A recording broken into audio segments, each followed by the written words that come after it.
We'll be starting the conference shortly. Kindly please start to be seated. Thank you.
Good morning, everybody.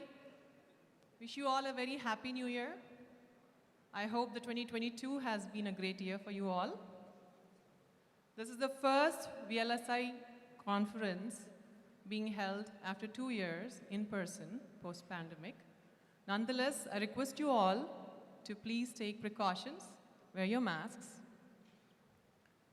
I'm Rama Chaganti, Senior Manager at AMD, responsible for IP Solutions, and I'll be your host for today, this morning.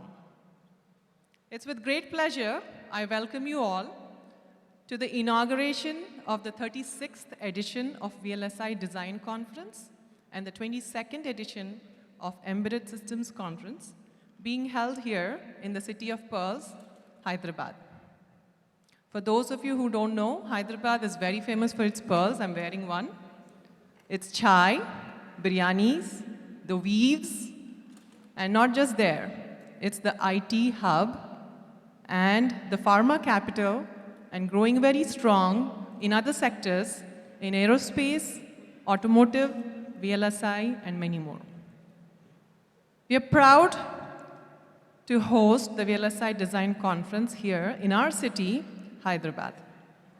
During this 5-day conference, we are joined by eminent speakers, academia, and industry veterans, where we will be discussing and learning how semiconductors disrupt semiconductors are driving disruptive innovations in global digitations. So we will be inviting a few dignitaries on the stage now for the lamp lighting ceremony. Due to bad weather in Delhi, Honorable Union Minister of State, Ministry of Electronics and Information Technology and Skill Development and Entrepreneurship, Government of India, Shri Rajiv Chandrasekhar, will join us remotely. May I now request the Principal Secretary for Information Technology, Industries and Commerce of Government of Telangana, Shri Jayesh Ranjan, to join us on the stage. I would like to invite the President of AMD, Mr. Victor Peng, to join us on the stage.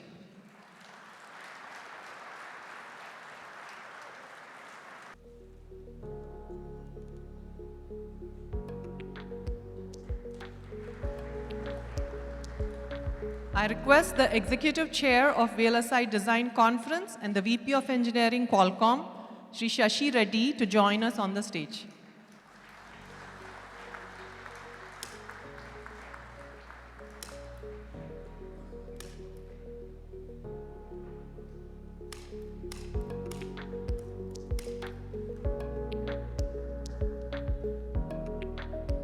May I now request the Executive Chair of VLSI Design Conference and the Country Head of AMD India, Srimati Jaya Jagdish, to join us on the stage.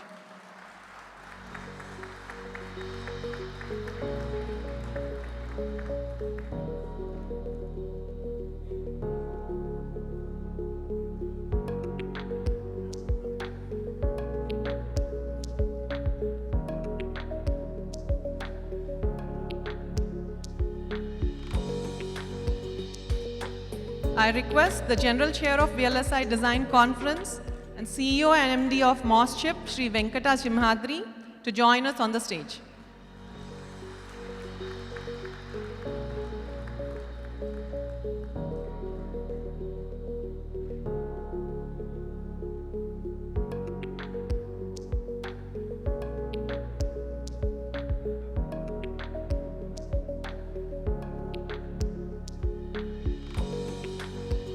I request the Steering Committee, VLSI Society of India, founder and CEO of EPIC Foundation, Dr. Satya Gupta, to please join us on the stage.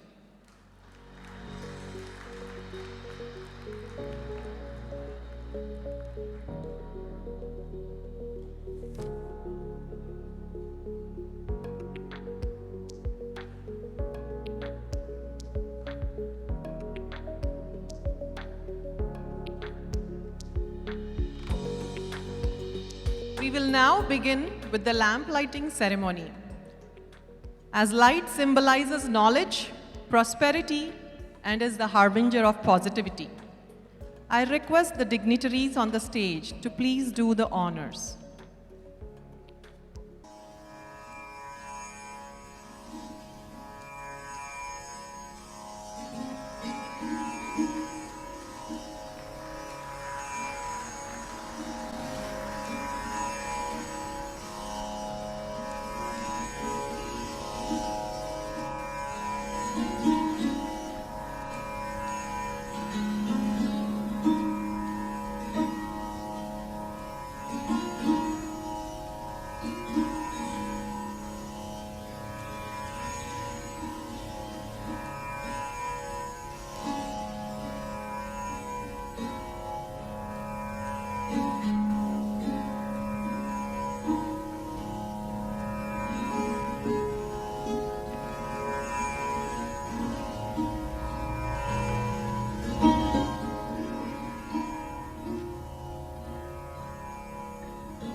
Wow, that's a beautiful, auspicious start. We thank all the dignitaries for lighting the lamp and officially inaugurating the 36th edition of VLSI Design Conference. I request our guests to kindly be seated. I'd now like to request Dr. Satya Gupta, President of VLSI Society of India and CEO and founder of EPIC Foundation, to deliver welcome address.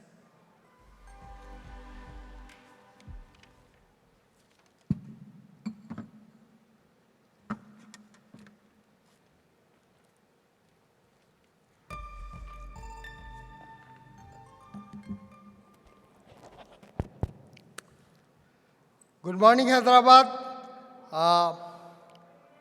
On behalf of all of us, because VLSI Society is not just a few of us, it is all of us which has made this organization contribute heavily towards the semiconductor development in the country.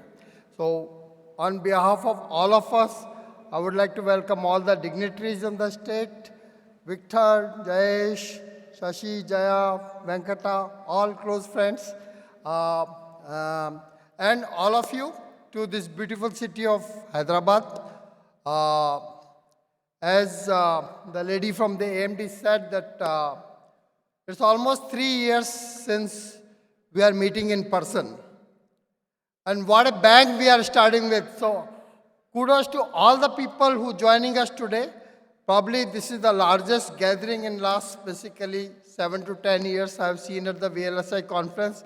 So thank you everybody. Clap for everybody. So as you know, and this is the 36th edition of the VLSI conference and 22nd edition of the Embedded conference. We do it together. So this whole journey started in 1985 when few of the leaders at that time, Dr. Prabhakaran and Vishwani and few got together and started this organization called VLSI Society of India. The first conference was held as a symposium in 1985. And for good fortune, I was a young student at that time, and I had a good fortune to have a paper in the first conference in 1985. So, been associated with the conference since then. So, a small gathering of about 85 people in the last basically 40 odd years has grown to a juggernaut and has become one of the largest platforms in the world for the semiconductor and VLSI design, not just in India. I think VLSI Design Conference is almost becoming the second largest conference after DEC. So thanks for all of you to make it basically happen. So big applause for all the people. So while we did not meet in the person, a lot has happened in the semiconductor industry, globally and in India. All of you know that globally there has been a very significant acknowledgement that what semiconductor industry means for all of us in day-to-day life. And every possible country and geography has awakened and realizing the strategic importance of this sector and trying to do so. So India can never be left behind. We are going to be $5 trillion economy, and semiconductor and electronics are going to be the backbone of that $5 trillion economy. And I think Honorable Minister is going to talk more about it. But in last 2 years, India has put basically very comprehensive policy framework for developing the semiconductor ecosystem in the country, not just fab or manufacturing, but all the way from research, talent and skill development, fabless and IP companies, manufacturing, supply chain ecosystem. A comprehensive framework has been created, and in my basically 20 years working with the government and the policy framework, I think this is the golden period for India in the semiconductor industry. So there cannot be any better platform than this VLSI conference to acknowledge, realize, and make it happen. One thing at VLSI Society we are trying to do, looking at the current geographically realities, we are trying to expand the VLSI design, fabless companies, IP companies, not basically limited to few cities.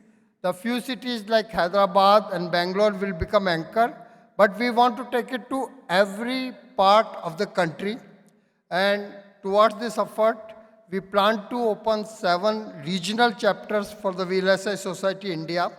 And if every 20 regions of the country can give 10 fabless companies to the country, we will soon have basically 200 thriving fabless companies in the country. So once again, welcome on behalf of all of us to this wonderful event, and big applause and kudos to the team Hyderabad. Last 6 to 9 months of extremely intense effort and came out with a very impressive event. So thank you so much, Sanjay, Ajay, and all the other people basically who put together this team. So big applause for the team Hyderabad, and thank you. Thank you, Dr. Satya Gupta, for taking us through the conference inception and the highlights. Now like to request our esteemed guest, Srimati Jaya Jagdish, Conference Executive Chair and Country Head of India, to address the delegates. Good morning, everyone. It's indeed my pleasure to be addressing this illustrious gathering with eminent leaders from the government, from the industry, and academia. Chip design or semiconductors were probably lesser known terminologies until about a couple years ago. Semiconductors did not really have its own unique identity until recently. I think for many of us, long-timers like me, it was kind of bothersome to make a special effort to make people understand what we really do and how important it is. A lot of the work that we do was really clubbed under the bigger umbrella of IT. Now, last couple years, it feels like a new world. This whole narrative is changing slowly, thanks to the huge demand for chips worldwide, and thanks to the huge momentum and focus placed by the government of India to improve and strengthen the semiconductor industry. We honestly feel it's a new world. A lot of momentum has been built, a lot of awareness has been created to enable the semiconductor industry and strengthen the ecosystem. I was truly delighted, like a little kid, when our Honorable Prime Minister mentioned semiconductors in his address to the nation. It felt like India has woken up to semiconductors. And for the first time, I felt like I was at the right place at the right time.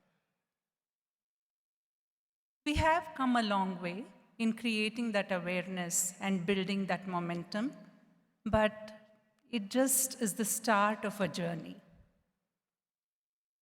The whole awareness or momentum that we have built needs to really translate into many more investments coming to India, manufacturing really taking off with fabs being set up, many more students opting the semiconductor industry to build their careers, many more emerging startups in the industry, and finally, advanced research and development happening with the cutting edge technology.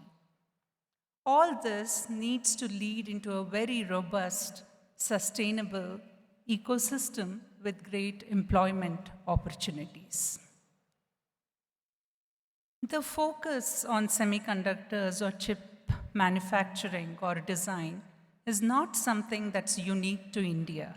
It's happening worldwide. There are many countries who are making changes to their policies to invite more investments and to achieve self-reliance in chip design and chip manufacturing. However, very few countries have the potential that India holds. With access to huge manpower, with lakhs of engineering graduates coming out every year, I believe we in India have the ability and the potential to create the skilled labor, not just to suffice India's needs, but to actually meet the global needs. It's, again, the whole education system, academia, and the industry needs to partner with able support from the government to really make this happen.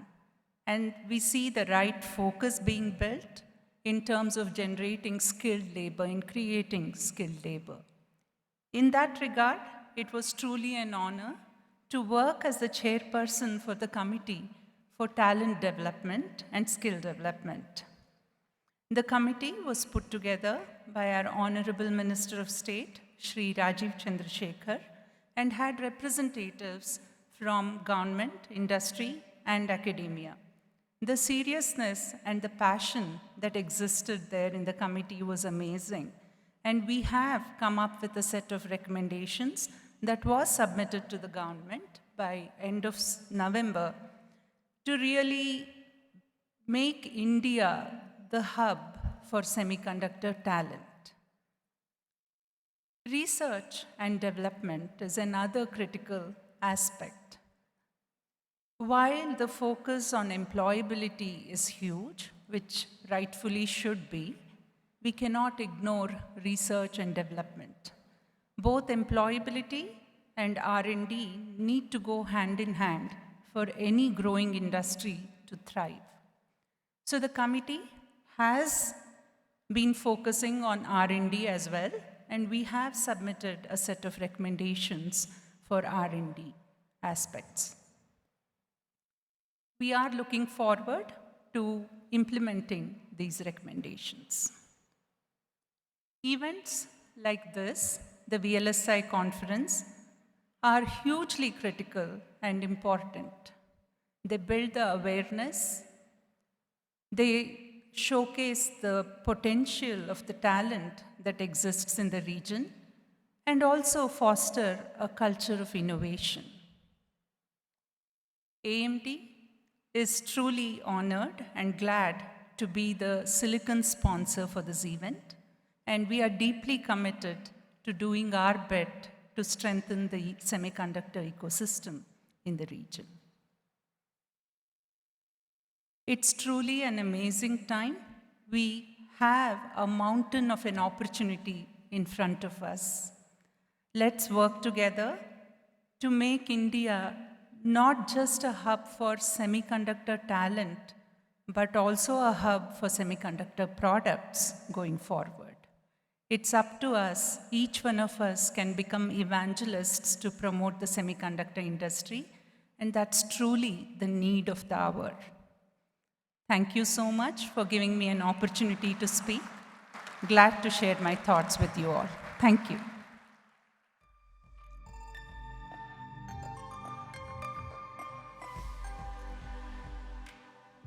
Thank you, Ms. Jaya.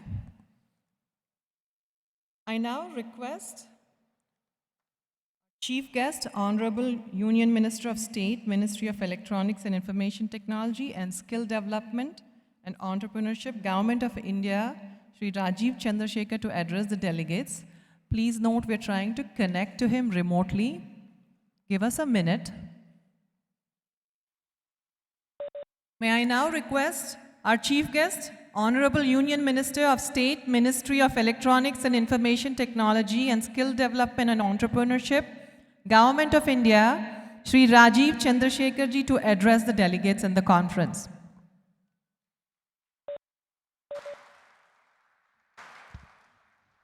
Good morning. Good morning, ladies and gentlemen. Thank you for inviting me to speak here at the 36th International Conference on VLSI Design and the 22nd International Conference on Embedded Systems. I thank you all for giving me this opportunity to speak here. Let me quickly share some of my thoughts with you. I think this is an important event, and more than that, I think it is occurring at a time when the opportunities in front of the whole VLSI community and the VLSI ecosystem, in particular, and the electronics and the embedded systems ecosystem in general, are expanding at a hitherto unprecedented pace. Let me just take you back to some years ago. In 2015, our Honorable Prime Minister launched his vision, his dream of digital India, and his objectives when he laid this out in 2015 were extremely clear and in many ways prescient. I was in the audience just like you are today, and even I was not truly confident about the vision that he laid out in 2015 and how far we would travel. He essentially, in 2015, laid out three broad outcomes or three broad goals that the country needed to meet. One was clearly that technology would be used increasingly to transform the lives of individual citizens and transform the process of governance and democracy, which for long India had been seen as a very dysfunctional governance, dysfunctional democracy. So he wanted technology to be used more and more to bridge the gap between both the trust gap and the actual public services gap between government and citizen. He wanted, as a second leg of his basket of goals, he wanted the digital economy to grow. He wanted the innovation and opportunities ecosystem to grow for our young Indians. And the third is, he said in 2015 that India, from being a consumer of technologies, must transform into a front runner, a leader in terms of producer of technologies, platforms, devices, products in the coming years. So broadly, this was a vision that he set out 8 years ago. And as we sit today in 2022 and are talking about the India decade in the coming years, the decade of technology opportunities, and as we speak to not just India decade, we also speak to our ambitions of India as a semiconductor nation.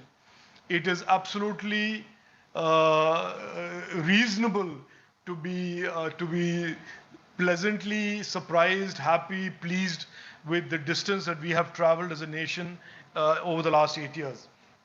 Most of you would be aware that prior to 2014, when there was a mention of the digital economy or indeed the technology ecosystem, in large part this referred to the technology services business and the large companies that had been successfully built over the previous decades as a technology service provider for various companies around the world and various enterprises around the world.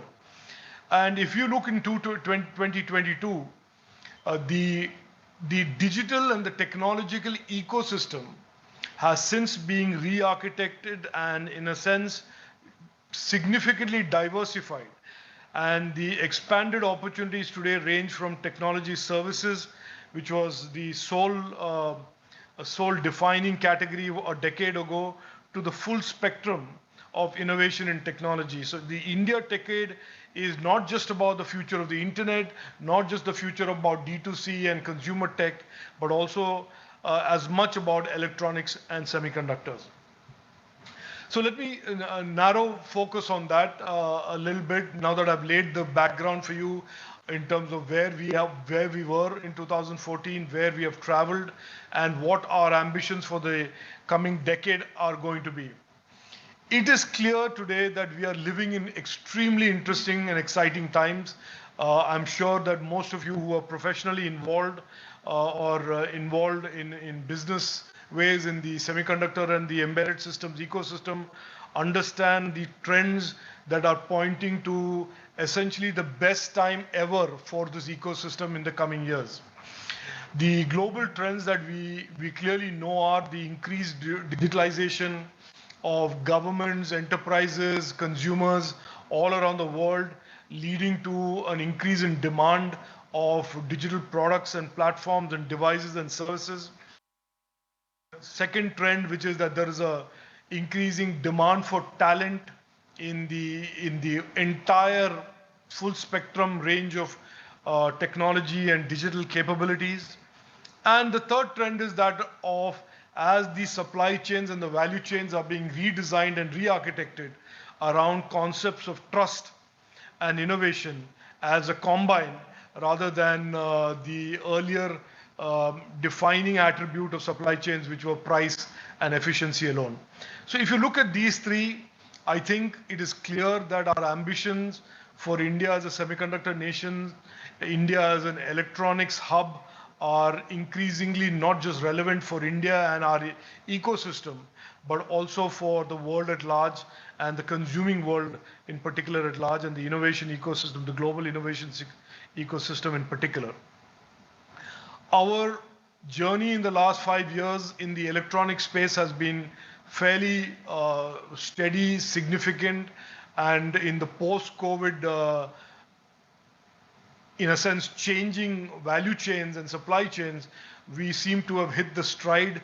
And with categories like mobile phones and other on the device side, and soon in the server and the hearable wearable sides, we will be, and of course, in the deepening of the electronics ecosystem into the components and the semiconductor side, we would soon be capitalizing on our momentum and our growth and our presence and increasing acceptance of India as a hub for electronics into the other areas of semiconductors and components as well. The India Decade, as I said, and the Honorable Prime Minister said very recently, and I quote,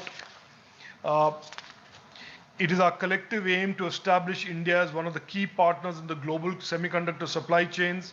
We have to work in this direction based on the principle of high tech, high quality, and high reliability. End quote. This is what the Honorable Prime Minister said in the first ever Semicon India conference in Bengaluru in early 2022. So I think, I'm sure that most of you are aware of the initiatives that the government of India has taken, including the India Semiconductor Mission. The Prime Minister has very quickly and responded to the changing global opportunity space in semiconductors and has set aside $10 billion to invest in, foster, and catalyze the semiconductor semiconductor innovation ecosystems in India. The India Semiconductor Mission that was set up very quickly. We have almost the finest minds in global semiconductors in terms of experience and capability and credibility, with names like Vinod Dham, Patrick Sequeira, Rao Tumara, all on the India Semiconductor Mission, and they are actively today looking at a broad spectrum of opportunities ranging from design all the way to manufacturing. The next generation of devices can be designed out of India, can be manufactured and fabbed in India, and packaged and verified in India, and in turn find place in products and solutions that are also architected and devised in India. In addition to the India Semiconductor Mission, we have also launched the DIR-5, which is the RISC-V program, with Professor Kamakoti of IIT Chennai as the chief architect of the RISC-V, India RISC-V program, which we have branded DIR-5, which is Digital India RISC-V. and that has a full-time program manager assigned to that program from CDAC, which is one of the government higher technology institutions that is working on it. So by 2024, we believe India would have stepped into the semiconductor manufacturing space and clearly catalyzed a larger, a more domestic design and innovation ecosystem where we are encouraging startups to work with the leading majors, global majors, to develop IP, to develop devices, either co-owned or owned, for which the government has announced the Semicon India Future Design Program. And the Future Design Program is a program where the government has about $200 million to invest in startups that will, like I said, design or co-design IP or tools or devices for the next gen of applications in India. And we have, just to share with you, to make sure that these devices and this innovation ecosystem is fully supported by market, we will soon be launching an IT server and an IT hardware PLI that will be very similar to the mobile phone PLI, which has been extremely successful. And one of the things in the IT PLI is that we will create additional incentives for those manufacturers or OEMs that incorporate Indian designed IP into their systems, into their products. So in a lot of ways, we are putting government capital to work in actively catalyzing the India semiconductor ecosystem. We are working extrememly hard with industry and with other elements, including our global diaspora, to ensure that our ambition of India as a semiconductor nation will be realized very rapidly.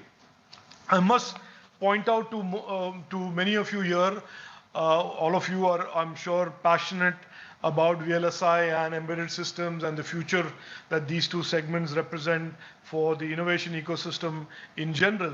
But I must tell you that what the government of India and what India and all of us are trying to achieve in the next 5 years is what most countries, including the country in the North China, have attempted to do over multiple decades. So we are, in a sense, operating and working at a torrid pace. It's a phrase that, the phrase torrid is a phrase that I have borrowed from my old boss at Intel, Pat Gelsinger. He uses that phrase a lot. So we are working at an extremely torrid pace to achieve what I believe is really, in some sense, and this may sound a little melodramatic, but tryst, our destiny, our tryst as a nation, as a semiconductor nation, to truly unleash the talent and the capabilities that have existed in India for many, many decades, but have never had the opportunity to break out and shine. So I will leave it at this. I wish all of you great success. I wish your deliberations all success. And I look forward to continuing to work with you and engage with you as we work together to take India down this path of truly becoming a semiconductor nation and developing global standard capabilities in semiconductor design, manufacture, packaging, and indeed the entire ecosystem of embedded systems and electronics for the future. Thank you again. Jai Hind.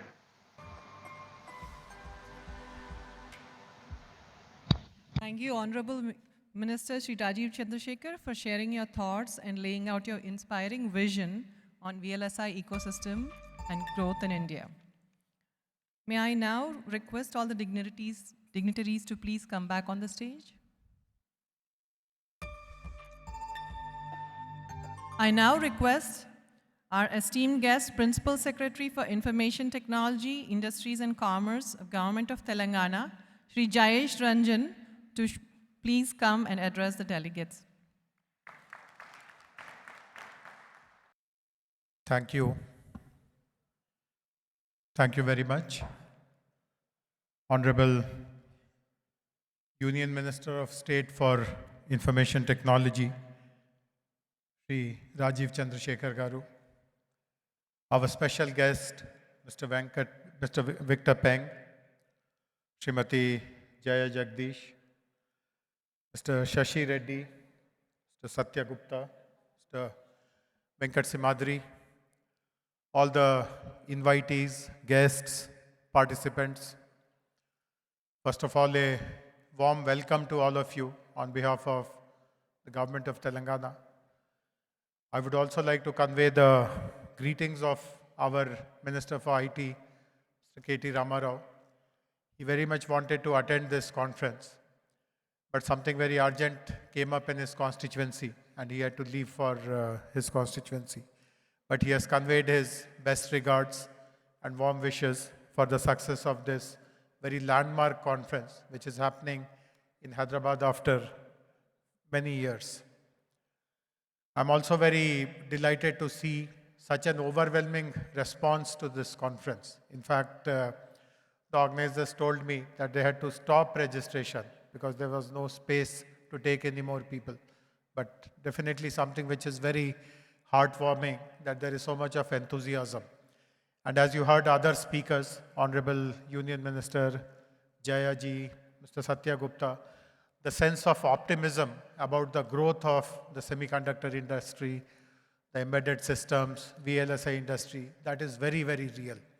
There's no exaggeration. And we are seeing it all the time ourselves, the kind of disruption that semiconductors, VLSI, embedded systems are causing in different walks of enterprise today. In fact, we have seen that advancements in semiconductors have really changed the face, let us say, of space technologies, of automotive industry, of smart industries, of smart manufacturing, of IoTs, even basic home appliances, devices that we use. We have seen amazing ways in which these devices are now performing as compared to not even the recent past. And all this is happening due to rapid strides which are being taken in this industry. Today, again, I feel very proud that while the advancement in knowledge, advancement in technology is happening the world over, it is units in India, the design centers, the development centers, the manufacturing sectors in this country, which is playing a very vital role, which is making a very significant contribution. And again, I feel very proud that Hyderabad, along with other Indian cities like Bangalore, to some extent, Pune, Gurgaon, is at the forefront of providing this kind of think force to really support the industry. The who's who of the industry are present in this conference today, and I'm delighted that some very eminent speakers are going to share their thoughts. I'm also very happy to see that so many students have registered for this particular conference, because they are the ones who tomorrow will be joining many of these companies. Some of them potentially can become entrepreneurs, and they are the ones on whom huge responsibilities will lie. And therefore, participating in an event of this kind, where the stature of our speakers, stature of our delegates is unparalleled, definitely will be a very invaluable experience for me. I would like to also share a few kind of highlights on what is the importance this sector is getting in our state of Telangana. As Jayaji mentioned, it was not very long ago that semiconductor had its own identity. People used to club semiconductor as a part of the larger electronics industry, the ESDM industry.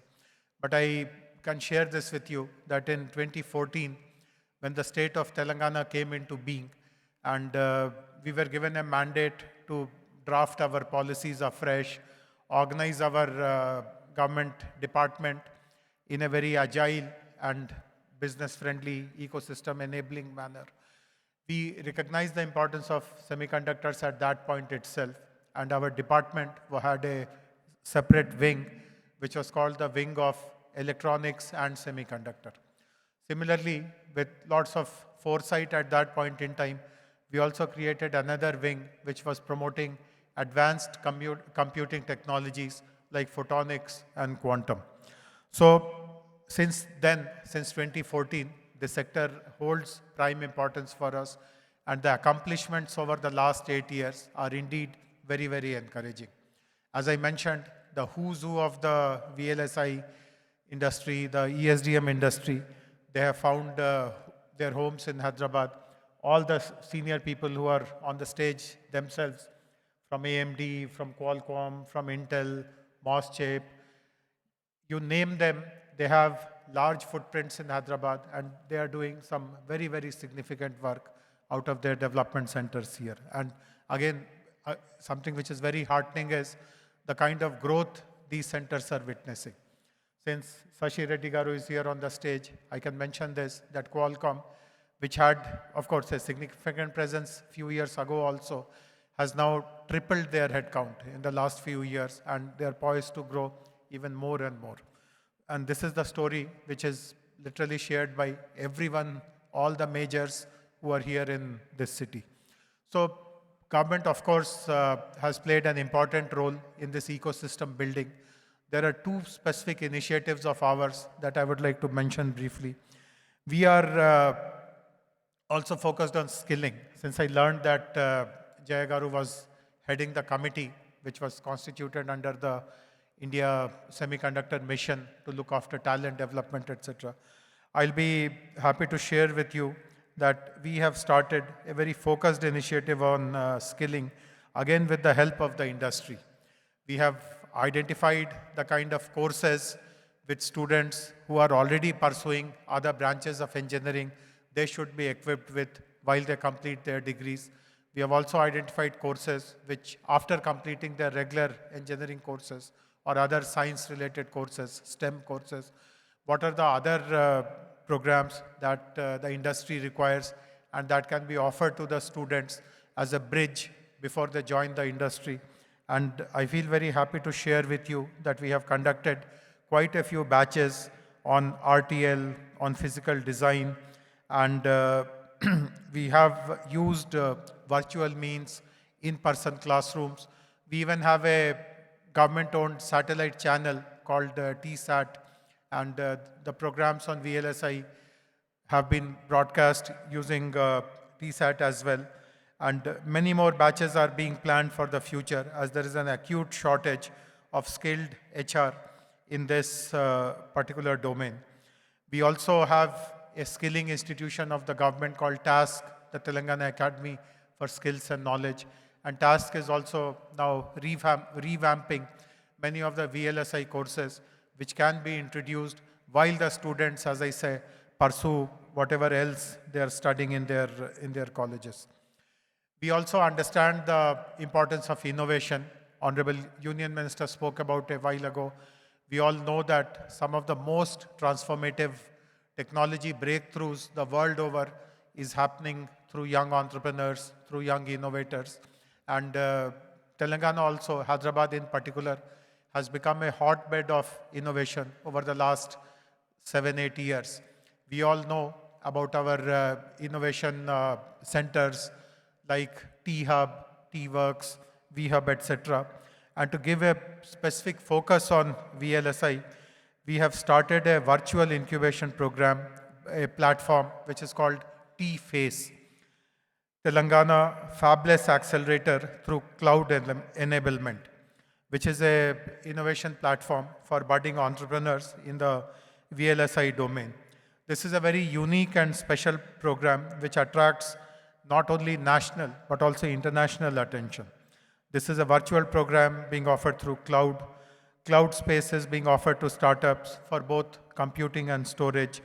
And the focus of this platform is on alternative computing technologies such as photonics, compound semiconductors, third-generation semiconductors, and quantum technologies. We see all over the world, and this is again a trend which all of you are, I'm sure, much more familiar than anyone else, that quantum technology, the semiconductor technologies that are prevalent now, they are also witnessing transformation, and the emergence of alternative technologies is inevitable. And therefore, we are focusing on these technologies, which we see the whole world is moving towards. And we can definitely match global efforts because there is no link with legacies for adopting these kind of technologies. This particular initiative, the T-Face, is a collaborative platform. I'm happy to share that industry bodies like IESA, Hyderabad chapter, academic institutions like IIT Hyderabad, IIIT Hyderabad are providing technology mentorship. T-Works is providing prototyping services. T-Hub and TI are providing, TI Hyderabad chapter are providing business mentorship. And EDA companies are providing free EDA tools, licenses, and industry in general are providing resources and services. There are more than 30 startups currently who are getting support through T-Phase, and there is a pipeline of another 50 startups who will be supported in the arena of interdisciplinary cyber-physical systems for use cases such as autonomous cars and drones, etc. We see that innovation is something which is very much required for the industry, and it gives a very good pipeline also for industry to collaborate and become more entrepreneurial, more agile, and more innovative in meeting the requirements of different sectors for the VLSI systems. I'm confident that the conference which is happening here over the next few days will be seen as a landmark in terms of new ideas, new thoughts, new collaborations. I also look forward to visiting the exhibition area, which is happening in the next hall, where again I was told that the response has been overwhelming and space had to be rationed because of the huge demand. Again, these are good problems to have, and I do hope that all of you, particularly those who have come here from outside, will have happy memories of your stay in Hyderabad, of your participation in this conference. And I once again congratulate the VLSI Society of India for bringing this event together. I'm sure that your experience of organizing this in Hyderabad is far smoother and far more economical, affordable, cost-effective as compared to many other cities. And I do hope that you will be bringing this conference more frequently to our great city. Thank you very much once again.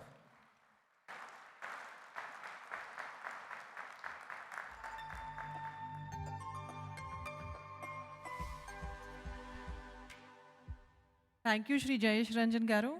That was an inspiring roadmap that you've laid out, and it's really wonderful to hear about the task initiatives, the T-Phase, and the many more skill development initiatives that you've been talking about. Now, I'd like to request Shashidhar Reddy Garu, Vice President of Engineering, Qualcomm, to join us on the stage and deliver a vote of thanks. Good morning, everyone, and welcome to the VLSI Conference 2023. I'm really glad to see you all here. After 2 years of doing it remote, having it physically and in Mana Hyderabad is definitely very glad to see that. I'm sure the conferences which many of us have been attending, there are a lot of new relationships, a lot of new friends we make in these conferences, both professionally and personally, and then also learn a lot in talking to each other and also listening to a lot of these technical discussions which happen the next 2-3 days. If you look at the industry in the last few years, there are a few major trends that were happening. Definitely the huge deployment of 5G across the globe, which definitely as Qualcomm, I would say that's a major success of having the next generation of wireless technology being deployed across the globe. The artificial intelligence, which is being very widely used both on the cloud and on the edge, that's really taking off, which is spawning into multiple different products and different areas which were unheard of. So if you look at automotive, which was a very, very mechanical device, is becoming more and more like a mini computer, or not just a mini computer, it's more a computer run thing. And then in the IoT, obviously the smartphones, and many other technologies. If you look at it, there's no more interesting times than now, I would say, for both semiconductor and VLSI industry, and obviously the software, the embedded systems. So, in looking at those areas, our organizing committee has put up a very, very interesting and very interesting technical discussions and panel discussions, as well as presentations from world-class technocrats who have come across from different parts of the world. So please do participate in those and make the best use of it. I would also take this opportunity to thank many of our dignitaries today. I would like to thank our Honorable Minister of State, Mr. Sri Rajiv Chandrasekhar ji, for joining us remotely and laying out the vision of the India government, the union government, and how semiconductor is important for it. I think that's music to our ears, to many of us here, because we have not heard as much on semiconductor, even though we were doing it for many, many decades in India. I think there's a lot more focus on how to improve and increase the semiconductor presence in India, as well as bring in manufacturing to India. I think that's been normally what used to happen in other countries like Taiwan and other countries. A lot of focus and thought to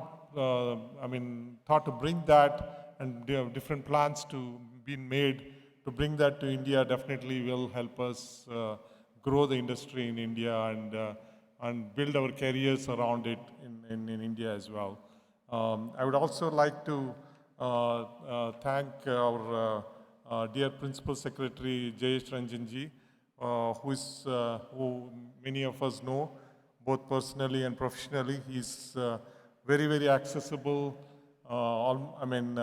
very passionate and key driver for innovation and what's happening in Telangana, in government of Telangana. So I would like to thank him for giving his ideas, as well as laying out what are the different ways we can improve and bring things into government of Telangana, into Telangana, and what kind of support we are getting from government of Telangana.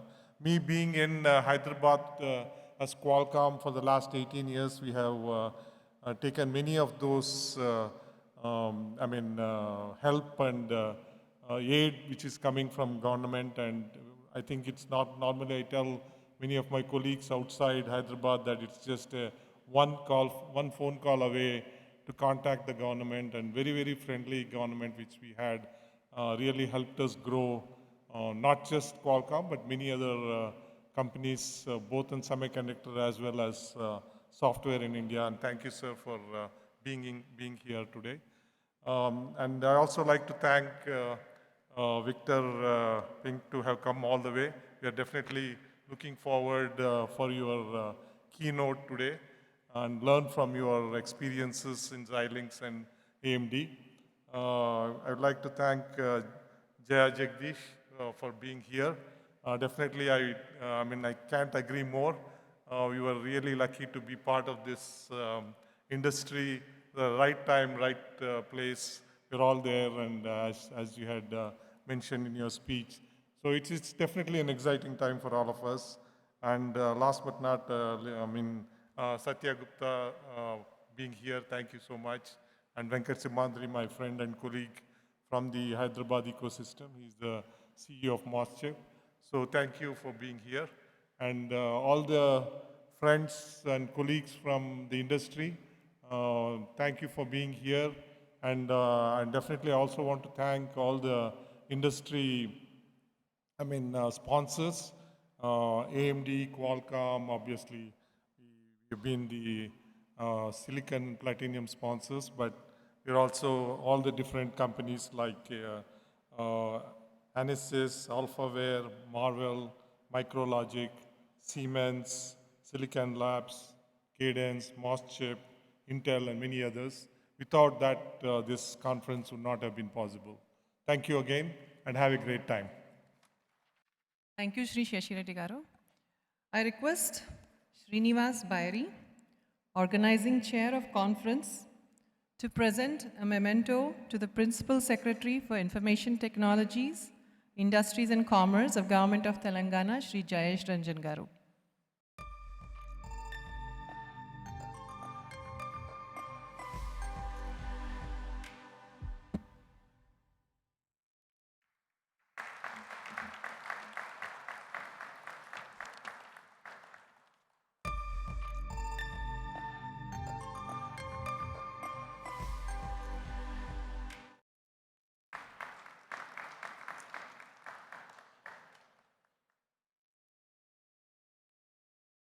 May I now request Shri Dasharatha Gude, also known as GD, Chairman and CEO of Invecas, to present a memento to the President of AMD, Mr. Victor Peng.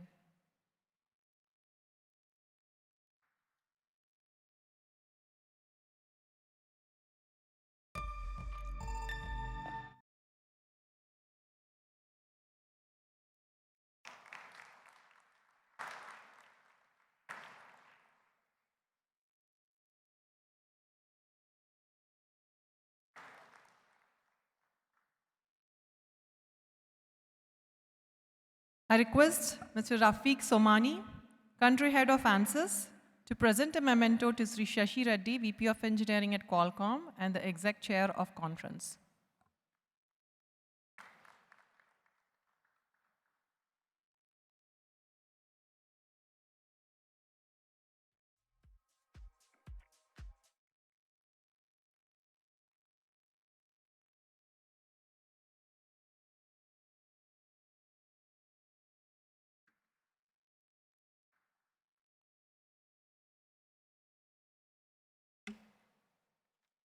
I now request General Chair of VLSI Design Conference, CEO and MD of MOSCHIP, Sri Venkata Simhadri Garu, to present a memento to Srimati Jaya Jagdish, Country Head of AMD India and the Executive Chair of the conference.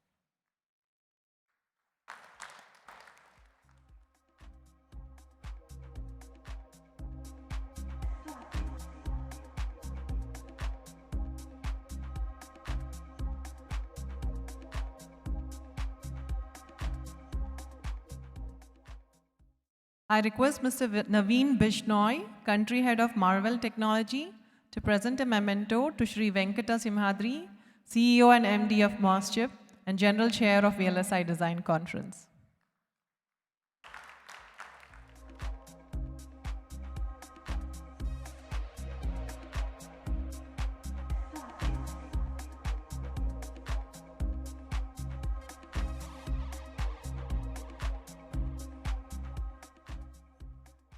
May I kindly request Sanjay Churiwala, General Chair of Conference and Corporate Vice President at AMD, to present a memento to Dr. Satya Gupta, Founder of CEO of EPIC Foundation and Steering Committee of VLSI Society of India.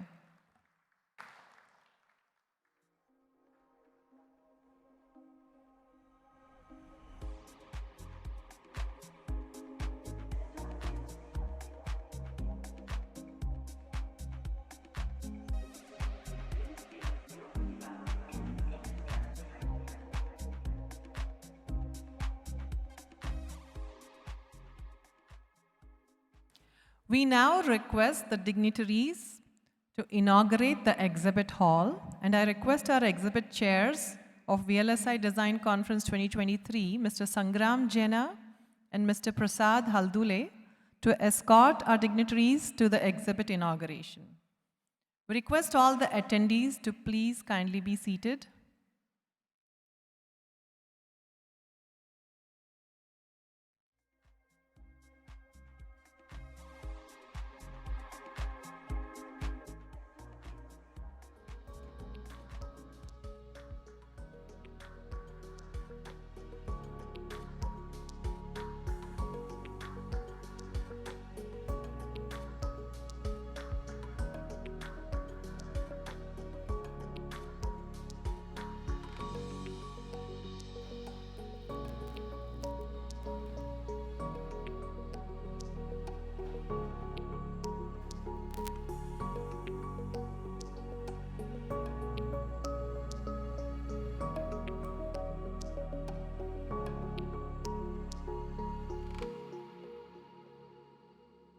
We will return back to this main hall after a short 30-minute break. Our next session will begin with a keynote address by Victor Peng, President of AMD, on high-performance, adaptive, heterogeneous computing for the intelligent digital world. Please enjoy your tea break.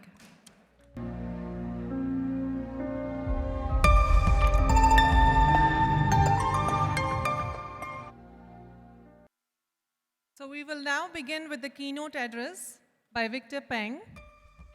Heterogeneous, high-performance, and adaptive computing are the bedrock for a hyper-connected and digitalized world, a world that continues to see massive growth in data. Moreover, businesses and society are unlocking value from data by the ever-important need to turn insights into intelligence, made possible through pervasive AI. Please join me now in welcoming Mr. Victor Peng, President, AMD, to share his thoughts on high-performance, adaptive, heterogeneous computing for the intelligent digital world. Thank you so much. It's an honor and really a tremendous pleasure to be here.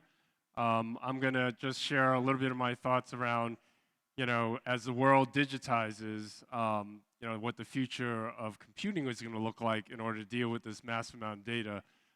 So I'll talk about three basic trends, which of course I think you're all fairly well aware of. One is just the explosion of data that's occurring, right now today and still growing exponentially.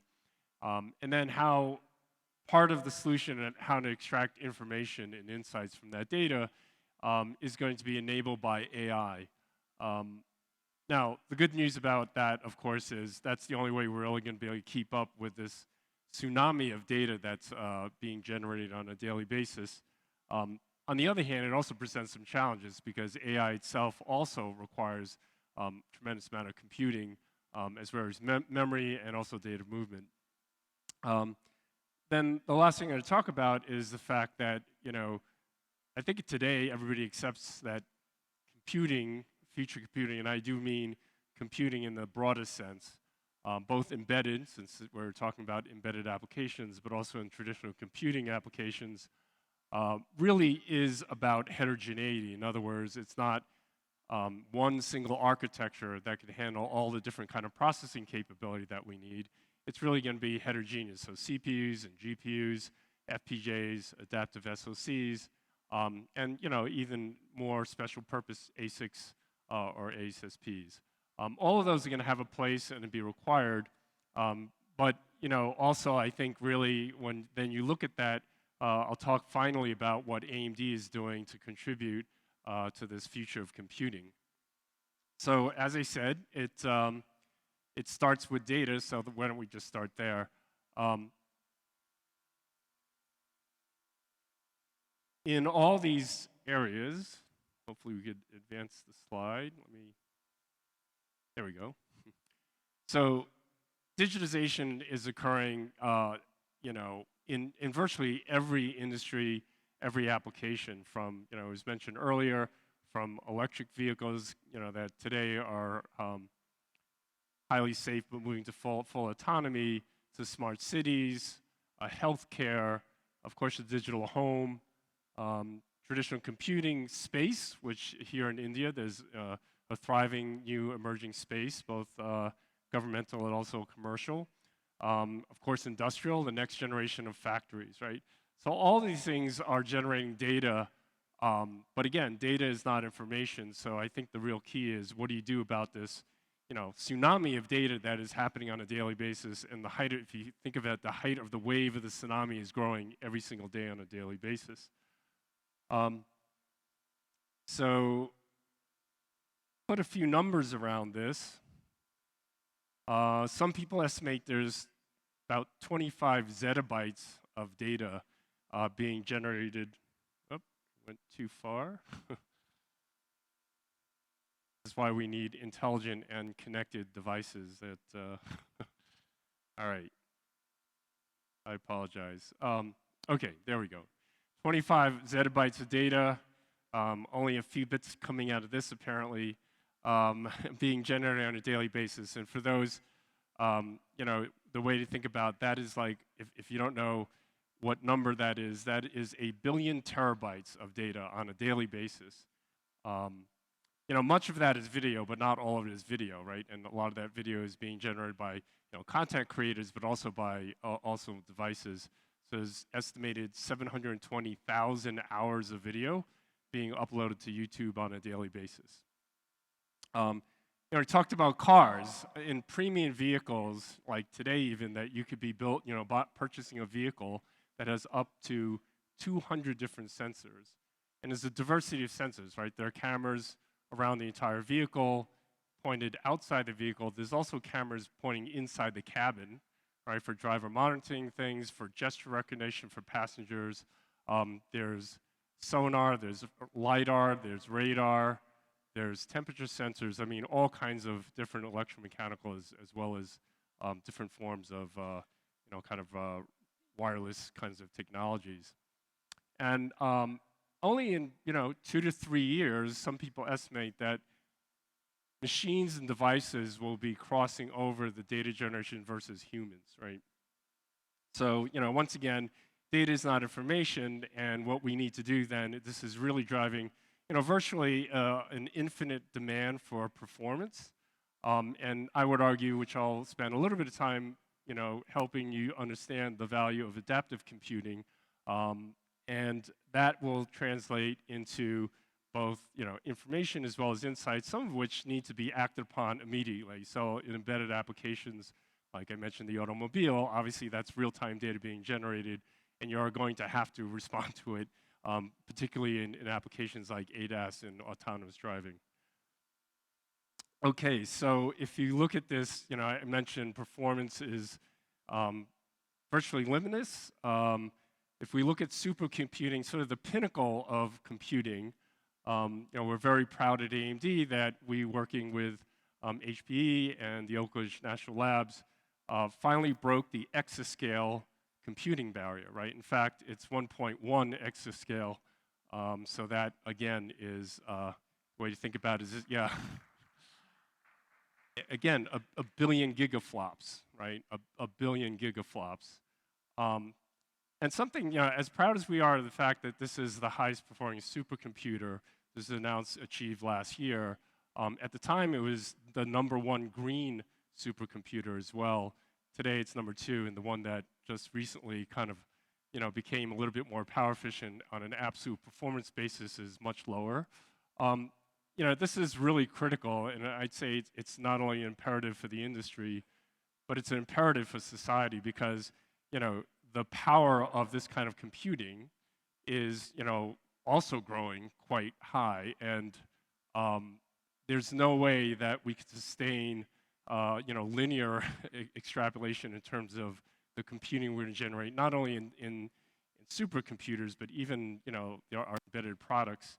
So we're quite proud, and we're very focused at AMD on not only achieving high performance, but achieving it in a very sustainable way. This is done, you know, both with our EPYC CPUs as well as our MI Instinct GPUs. You can see, you know, over it took over, well, over 37,000 GPUs and over 9,000 CPUs to achieve this technology, this milestone. But again, I kind of mentioned that when you're talking about zettabytes of data being generated and that increasing on an exponential basis, even the rate of improvement of supercomputers is not keeping up with the need for computes. So if you look at the graph that's sort of on your the lower left, you know, it's showing that supercomputer performance has been actually doubling every about 1.2 years, which is actually quite impressive, right? And again, you see that data point where it's showing we achieved the 1.1 exaflop. But now if you look at the compute requirements for training AI models, right, over the last several years, that's doubling about every 3.5 months, right? And that's been going on for many, many years, as you can see. Not only that, but these model sizes are getting larger, right? Particularly these new large language models. I think many of you have kind of heard or tried ChatGPT. Those are, you know, generative transformers. It's also very large recommendation engines. They're also getting huge in terms of the memory that required, the parameters that they have. We're talking hundreds of billions to actually growing to trillions of parameters. So again, the good news is AI is going to help us take huge amounts of data and translate that into insights and information. On the other hand, AI itself, particularly training, but also very dense inference, requires a lot of compute as well as memory bandwidth, as well as then data movement, bandwidth in terms of whatever system that you're in, whether that's an embedded system or whether that's a computing infrastructure. So the good news is, it sounds like a challenge, but the good news is, and this is why it's great for all of us to be in technology today, is this is driving incredible innovation, right? This is driving innovation in architecture, innovation in technology, in physical design. It's just because these types of growth rates, the old way of doing things are woefully short, right? Like, we have to innovate from an architecture, from algorithms, from all kinds of dimensions. So, earlier, I guess I would say we're almost at the 1-year anniversary of when the acquisition of Xilinx got completed with AMD. Last year we announced one of the new strategic pillars of the company is that we are going to be working on what we call pervasive AI. And this is just a little graphic to say, like, I'm sure that if you're all familiar with AMD and everybody recognizes that we're in both computing infrastructure, home, smart home, entertainment and things. But when Xilinx joined forces with AMD, we're also in all these other embedded applications, right? Which is, again, an important theme of this. And every one of these industries, whether it's transportation, healthcare, the digital home, infrastructure, communications, aerospace, they're all going through that transformation of digitization, and they're all applying AI technology. By the way, all this intelligent kinds of infrastructure are going to be all connected together through both wired and wireless interfaces, and communications infrastructure is also adopting AI, whether it's intelligent beamforming or other kinds of forms of in wireless technology, other kinds of dynamic, adaptive kind of techniques. So I think it's true today that whether you're aware of it or not, in your daily life, you're using some infrastructure or some product that is powered by AMD technology.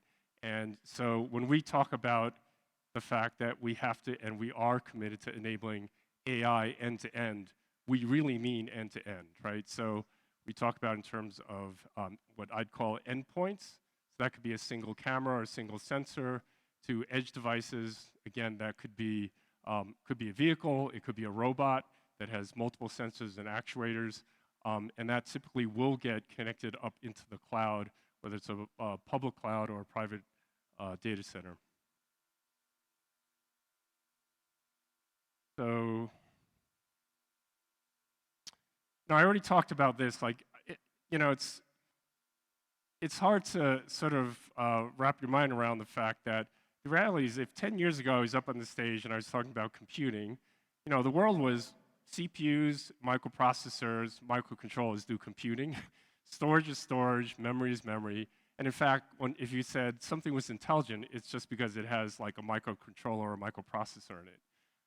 Now when we say intelligence, we clearly mean AI, and it's not just one AI. Many of these systems we'll talk about in a moment really have a multitude of different AI models, and they're all used in even just one application. So again, I think it really is that you're going to see there's innovation, and there's a lot of discussion, and there is innovation around domain-specific architectures.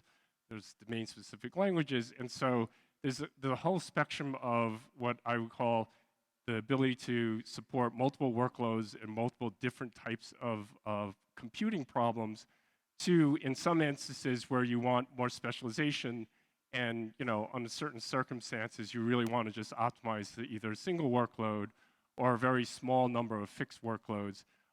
You're going to really need to span this entire environment. And so one of the really good things about the new A&D, which is a combination of Xilinx and A&D, is that we really do support this entire spectrum, right? And I think many more other companies here are on a similar journey of making sure that they could support all these important engines, because there's really not one single architecture that's going to be able to support all the workloads that we're seeing even now today, but will be even more so in the future. I think most people understand this, and what I'm going to talk a little bit more about in a moment is a little bit more about adaptive computing, is that's probably the one that's still mostly understood by everyone. And I'm going to do that in the context of our latest generation product, the Versal architecture.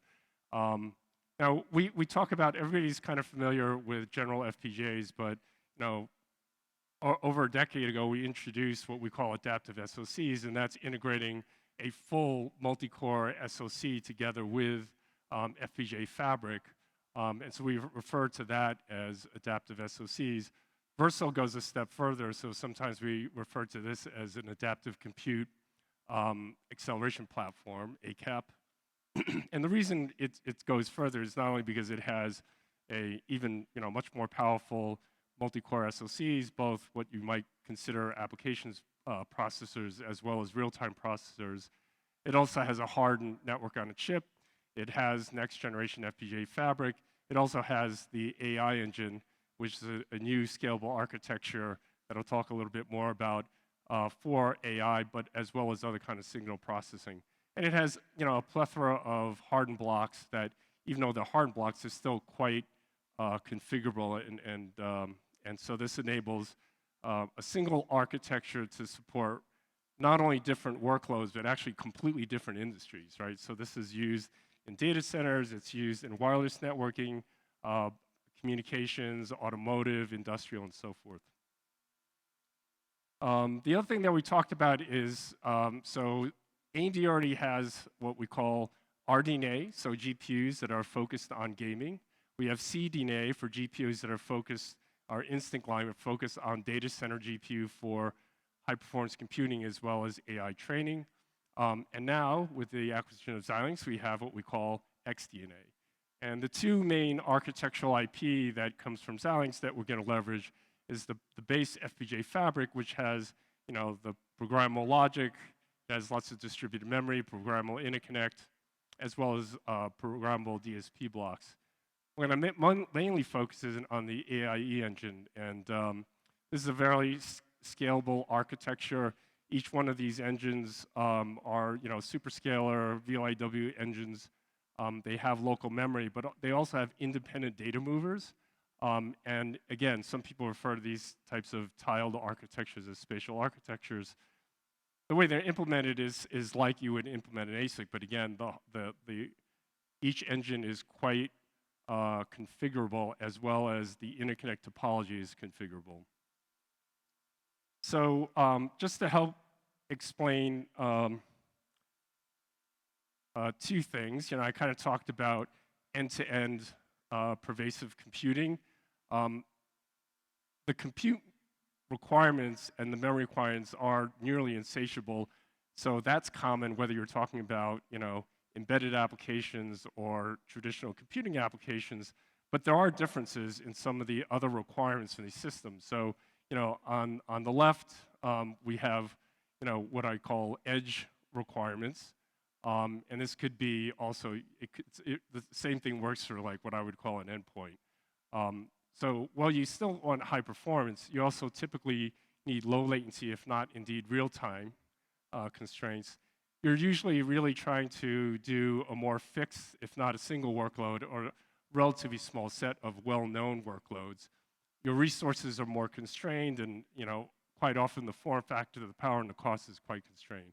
On the other hand, when you're talking about an enterprise or certainly a public cloud infrastructure, there you have a much, much broader set of workloads. There you could have variable latency, so you're not as, it's not in all cases that you're required for very low latency. The workloads not only change, by the way, from year to year, but in a single day, the type of workloads you might be running in the data center is going to change quite radically. And in here, you really have a very large infrastructure, And so therefore, scaling up as well as scaling out is really important. And I'll talk more about composability later. And there, some of the key, key success factors is really TCO, right? Getting the highest throughput performance in TCO.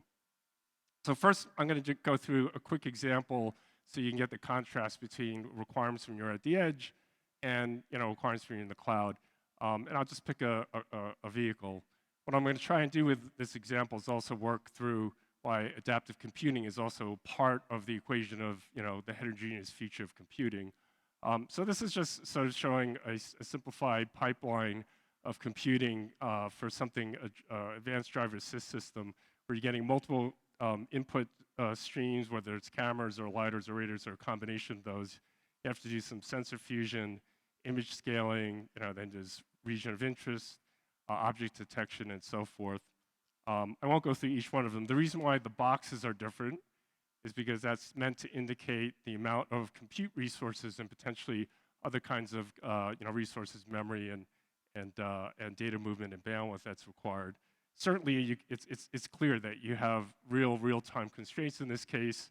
You need deterministic latencies, and you want it to be very efficient, both in terms of cost and power and form factor, because these are cars, and oftentimes these kinds of systems have very small areas to fit in, and the power is a big issue, of course. So I'm going to walk you through how this can get accelerated with like an FPGA architecture, but it's quite similar to what you would see in AIE, because I'll walk through that next. So I'll just look at a part of the computation pipeline. So the first thing you do when you have this, this array is you effectively you size up what kind of resources, compute resources are required for each of those different pieces of the processing pipeline. You quote unquote place those. And it's not only so that you cover the amount of resources you need in an array, but it's also because the data flows, right? If you looked at that, the data flows from the sensor inputs all the way through to route planning and evasive action and so forth.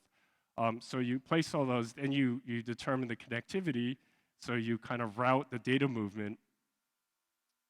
And then, if this would advance, if you looked at it before, there was only 3 out of the 4 processing blocks placed. That sort of says that maybe you consumed all the available resources. But one of the other things that we can do is we can dynamically, in operation mode, reconfigure the accelerator to now process something different. So that's what we call dynamic function exchange. That's showing, you could kind of think of it as kind of like swapping the function in and out in hardware. Right? That's basically how adaptive computing on an FPGA works. If I were to then go talk about the other XDNA element, the AIE, you have the same sort of notion of you have an array of those AI engines, and you figure out how much you need to use for each of the functions, and then you can program the interconnect so the data just flows from one function to the other. The point that this graphic is trying to show you is that, okay, that's the AIE array, and then below that is still the rest of the programmable logic, of which you have more configurable logic as well as memory, different forms of memory, as well as off-chip memory ultimately. And the other reason why you can get really good performance with good efficiency here is that while you're doing processing, you could also be doing the data movement, and you could pipeline that, so you could essentially hide the latency of doing data movement from memory.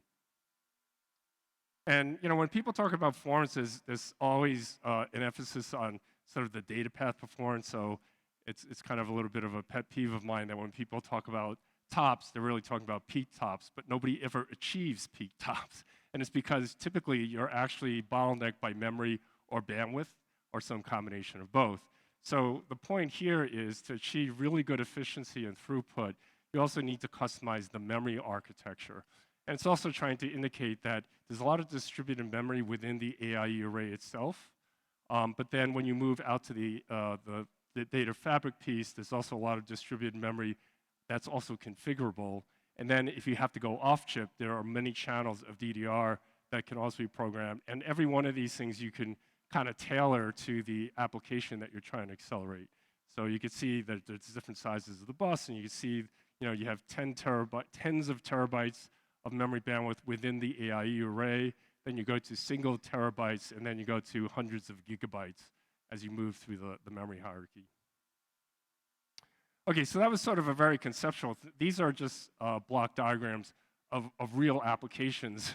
You know, the one on the left is IVI for in-vehicle and infotainment architecture, and you can see how we have an APU, which is a CPU with also graphics embedded, and then we have that you know, adaptive SoC or Versal product.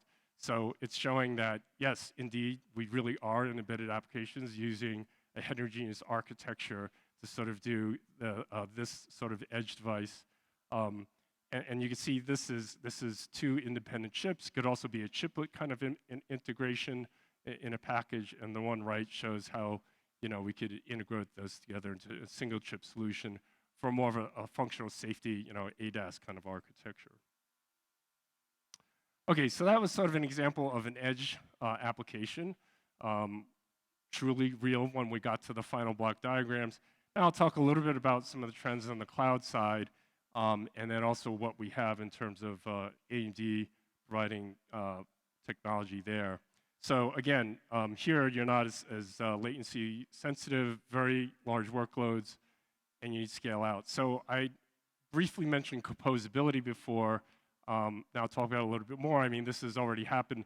More and more workloads, you know, not only need more than a single node, needs, you know, in some cases, especially AI training, needs racks and racks and racks. I mean, we're talking about tens of thousands to even more than tens of thousands of server racks and GPU racks in order to compute, you know, and train these incredibly large language models. But it's not just AI training. There's many applications that really have lots of different requirements for CPU, sometimes CPU with accelerators, whether that's a GPU or an adaptive SoC or FPGA. You know, all of that is taking place more and more, where you need a lot of scale out, and of course you could always use scale up.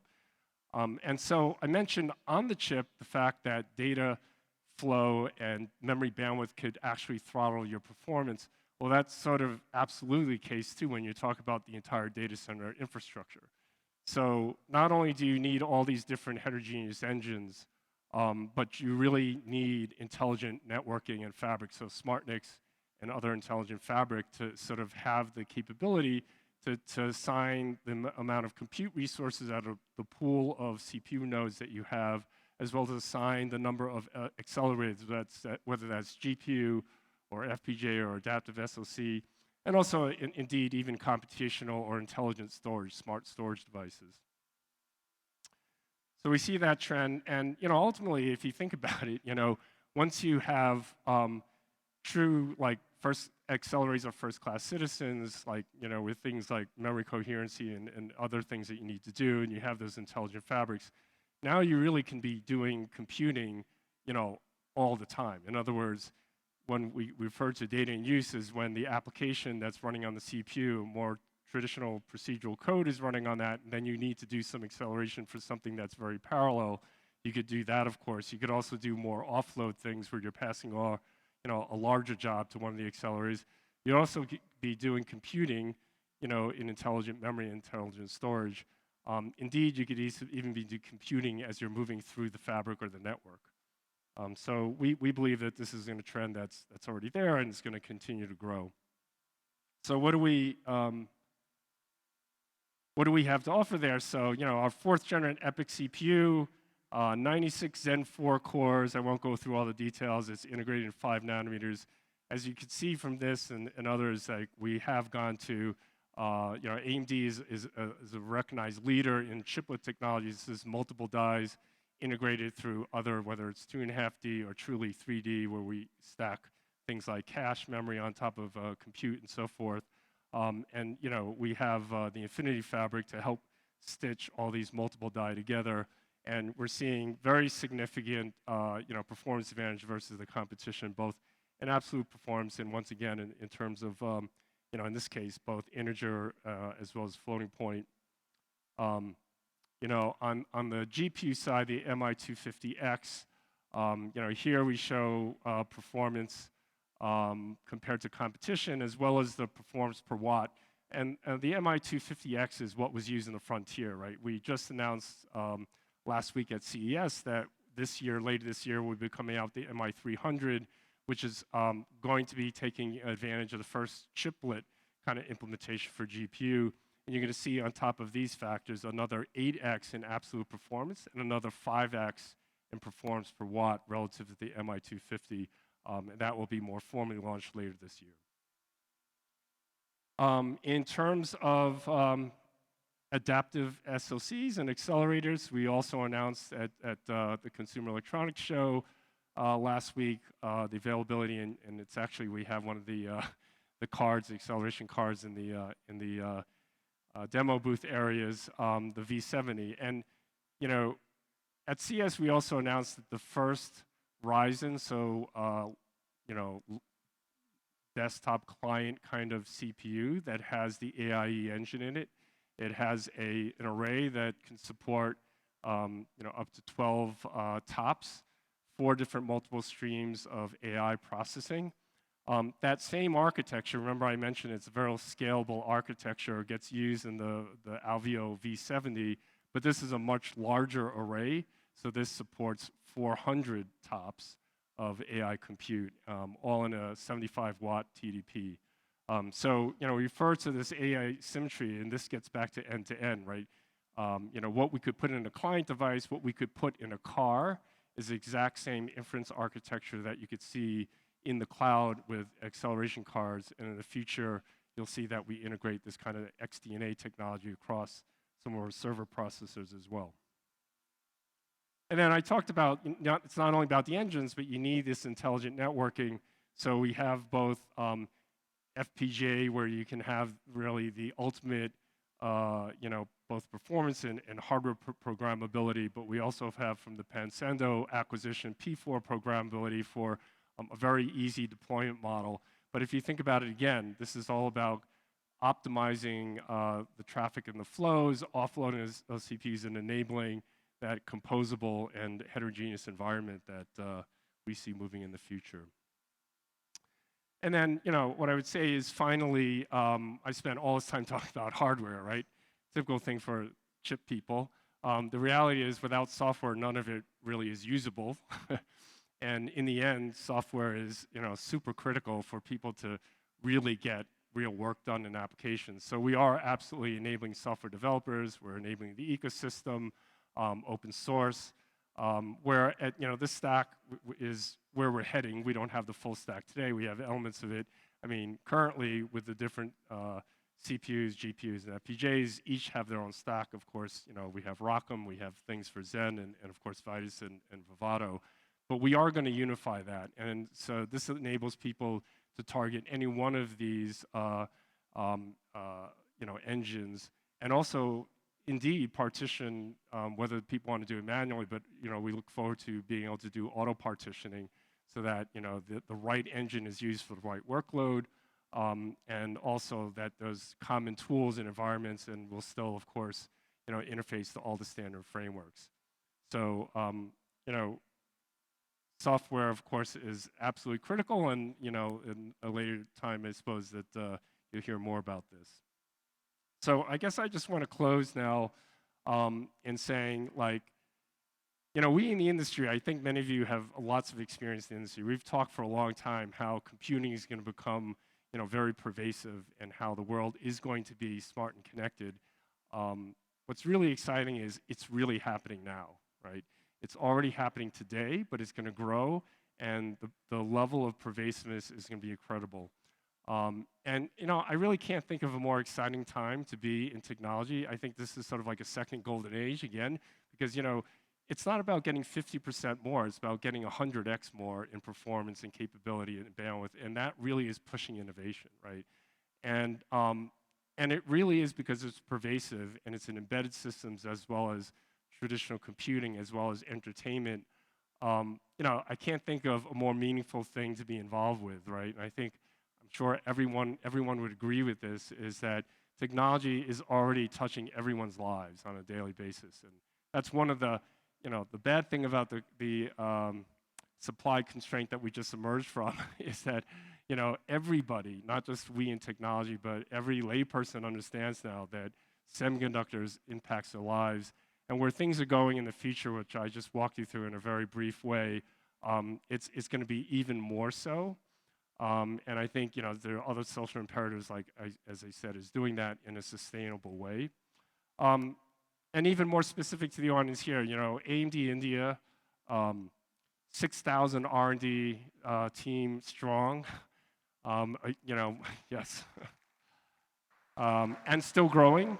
India is, and I'm sure all the other, you know, large companies here present today feel the same way.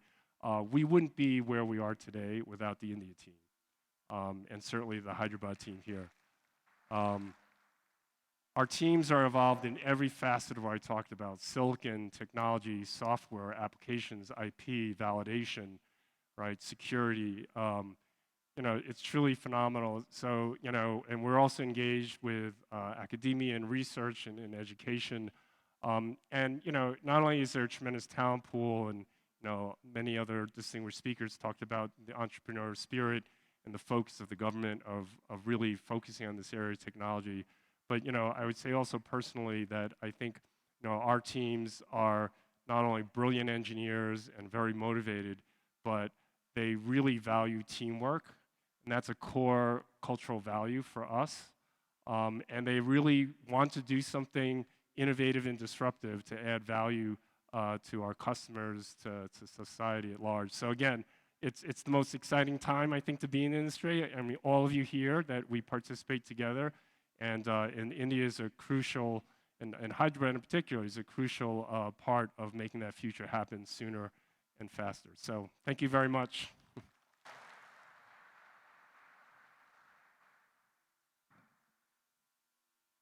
Thank you, Victor. Kindly, I'd request you to please stay back.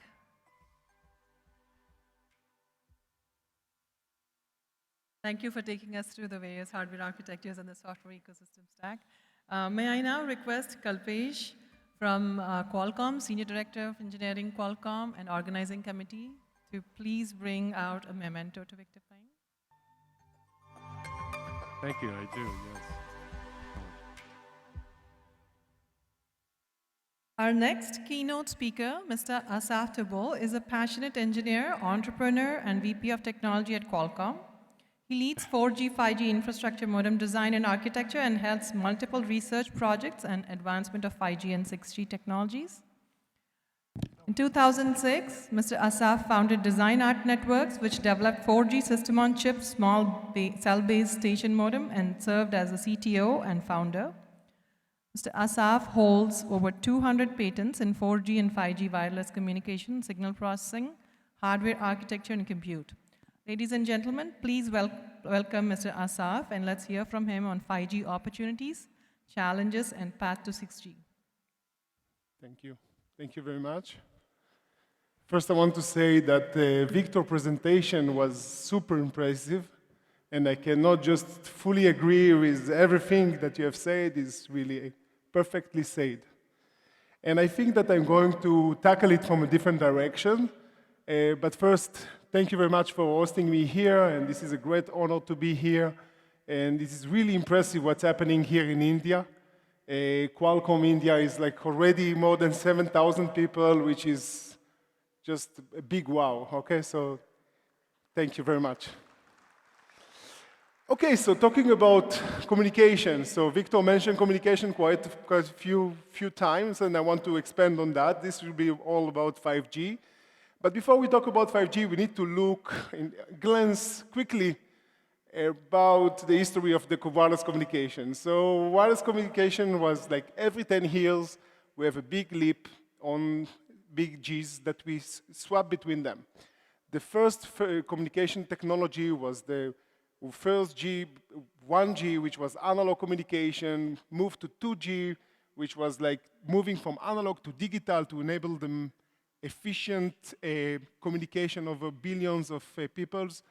Then we moved to data communication with 3G, and then the real revolution happened with the movement to 4G, together with the smartphone, which is pretty much a computer on every one pocket. And now when you look on 5G, we are not anymore talking about only connecting people. We are talking about connecting everything. We are talking about connecting cars, and I'm going to talk about CV2X, which is wireless car-to-car communications. We are going to talk about connecting robots. Of course, broadband communication is there, and all those now new devices are intelligent by nature. So we are talking about connected intelligent edge, which we are going to expand about that quite a bit.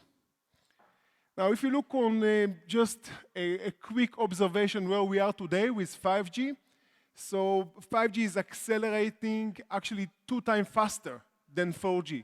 So what we have today is 2 years faster than what we had in 4G in terms of the deployment and the wireless communication connections that we have over the air. And it's not anymore only mobile communication.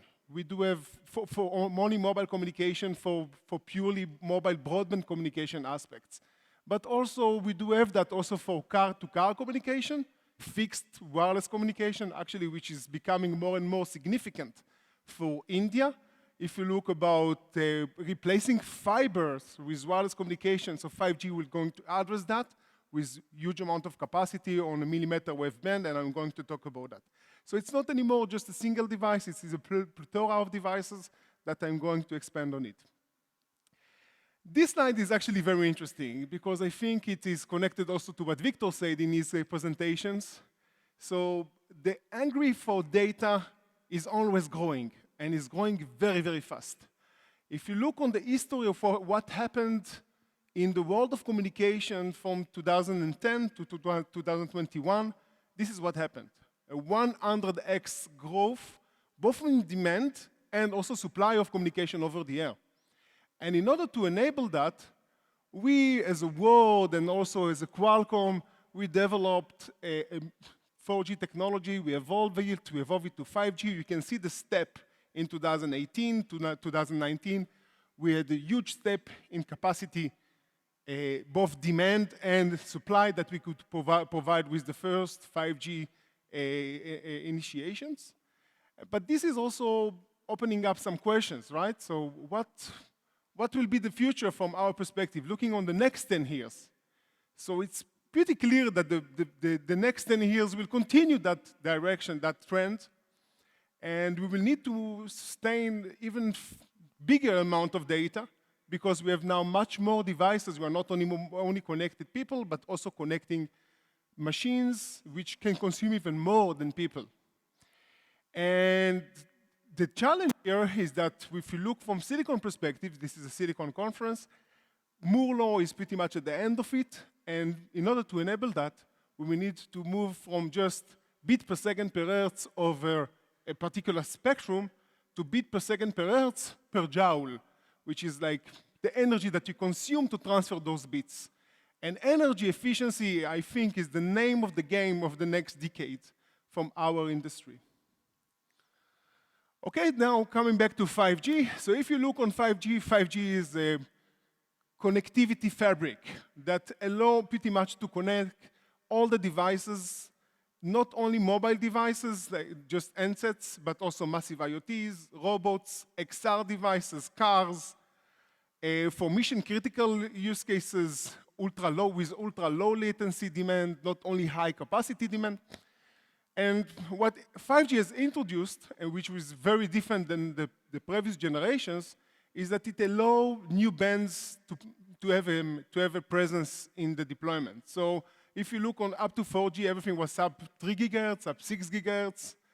Now we do have also millimeter wave band, and when you talk about 6G, we are going even to even higher frequencies, and I'm going to talk about sub-terahertz communication.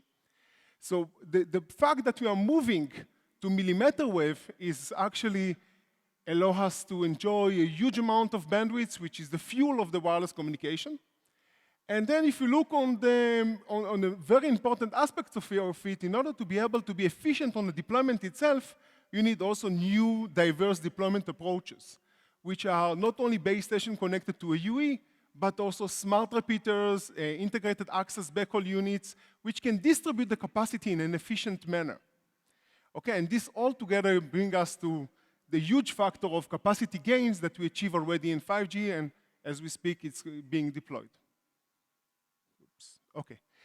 Then if you look on the industries, so the industries that we are currently working on to transform in terms of connectivities, we do look into all these different aspects like precision agriculture, smart cities, connected healthcare, smart manufacturing. When I think about one of the interesting one is actually smart cities. If you look on the green aspects of the world, energy efficiency again, how to build like a smart road. Okay, this is an interesting aspect I'm going to touch on the next slide.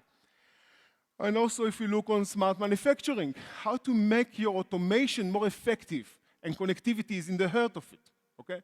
And because of that, we do see industrial IoT, one of our key directions for the future of communication, and to be able to enable all those industries, you need to not only support the capacity, but also the latency and reliability that is required of each one, which is very different per each one of those domains. Okay, then just focusing on CV2X. So CV2X is one of the topics which I'm working on it quite intensively in Qualcomm. So this is an example of the future of the road, right? So if you look on that intersection is very interesting. So you have cameras on the traffic lights, and they are equipped also with roadside units, which have AI-based camera that is capable to detect the scenes and detects all the elements on that scenes, and then propagate messages over wireless communication toward, and that wireless communication is CV2X, toward the CV2X bands, which is a secured band, it's ITS band, which is a dedicated band for wireless communication for cars only, and to be able to project all this information to the different cars in order to have a safer roads and also more effective road. Because as an example, if nobody is in the intersection and only a car is passing, you can just control the light to make it green for that car instead of actually having the car stopping. So CV2X is an interesting direction, actually it's picking up very strongly in China, and is starting to pick up also in the US and Europe. Okay, so then if you look on if you look on the future of where we are going with 5G and where we are already actually, and I'm going to present our X17, which is already employing some of the aspects I'm going to explore here, is the fact that Qualcomm is leading the realization of the connected intelligent edge. So even in the past, we had the cloud compute and the cloud edge, the cloud intelligence, excuse me, then all your intelligence was running on the cloud. Now it's not anymore the case. In every mobile phone, you have already a lot of AI, deep learning, network processors or neural processors that are very capable. They are already there now, and they are used there for cameras and other aspects, and they can be used also for wireless communication. And then we have like a mutual coupling between these two worlds. Mutual coupling between AI to help 5G and 5G to enhance AI. And from that perspective, when you have this connectivity over the air with 5G, you can transfer for some workload the information from one side to the other side, but you want to transfer the information, not only the data, as it was actually presented before. So to extract the information, you can use intelligence at the edge, so you can compress the information. Moreover, the fact that you have the data at the edge on the mobile device, you can continuously learn while maintaining privacy. So there is advantage to use AI on the edge while enjoying those aspects, or to transfer the information over the air. And when you use that at the edge, you save 5G over the air traffic to a much lower power consumption. So this is just, when you look on the world today in 5G, it's not anymore about sub-6. Sub-6 bands, which if you look on the different countries, every country today has a component of frequency below 6 gigahertz band, but it has also a component of frequency, almost every country, at the millimeter wave band. And this is a huge opportunity for 5G, which is already realized by several countries. And if you look on what millimeter wave is bringing a huge amount of bandwidth. So we do have like few gigahertz of bandwidth we can consume to transfer high capacity in an efficient manner. So Shannon bound is showing us that you can linearly grow the capacity that you transfer, or the throughput you transfer over the air as a function of the bandwidth you have.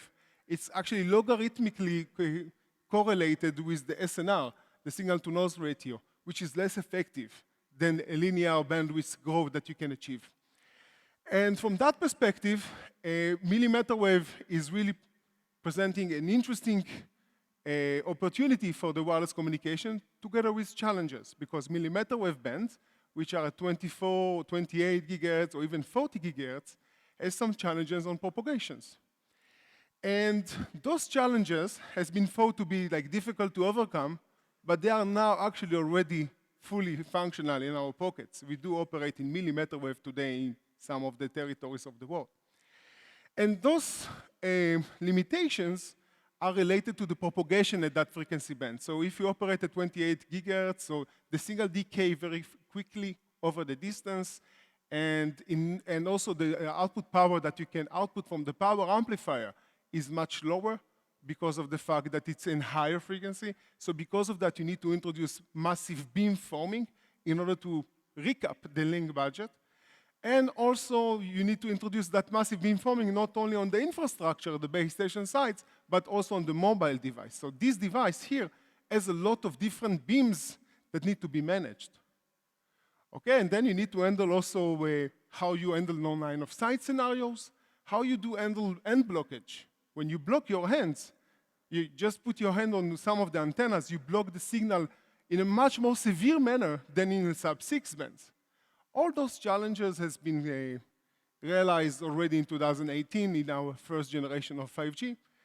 And we realized that within multiple aspects. First of all, we do operate with multiple RF modules at the millimeter wave bands, such that in any time that your end is blocking one of those modules, other ends can pick up the signals and operate on different beams. Now, the aspects of beam management is a tough aspect because you need to also encode on and correlate or pair with the right beam on the base station sides, and also from the UE side, you have a lot of different beams, and you need to associate them. So this is actually an interesting challenge, which we resolve it with AI, and I'm going to talk about that. And then if you look on the blockage, so this is just as an example of the blockage, you can see that at the area of the end blockage, the signal really went down by about 15 dB, right? The ratio between the red and the blue is about 15 dB. And then to address all those aspects, you need to introduce massive beam forming, both on the base station sides and on the UE sides. And on the UE side, you need also to introduce space diversity or diversity on the antennas such that you can escape this end blockage. And this is what we are doing. Actually, we are operating with concurrent multi-beams, both on the UE and on the base station. Currently, we can operate with more than a single beam on more than a single band concurrently. And if you look on taking all that together and marry it together with AI, now you are trying to ask yourself, okay, where can we use AI to resolve tough problems? So this is a good example, right? Think about the millimeter wave beam management problem we talked about, right? We have a lot of beam to search on the receiver side. We have a lot of beam, like thousands of beam, on the base station sides.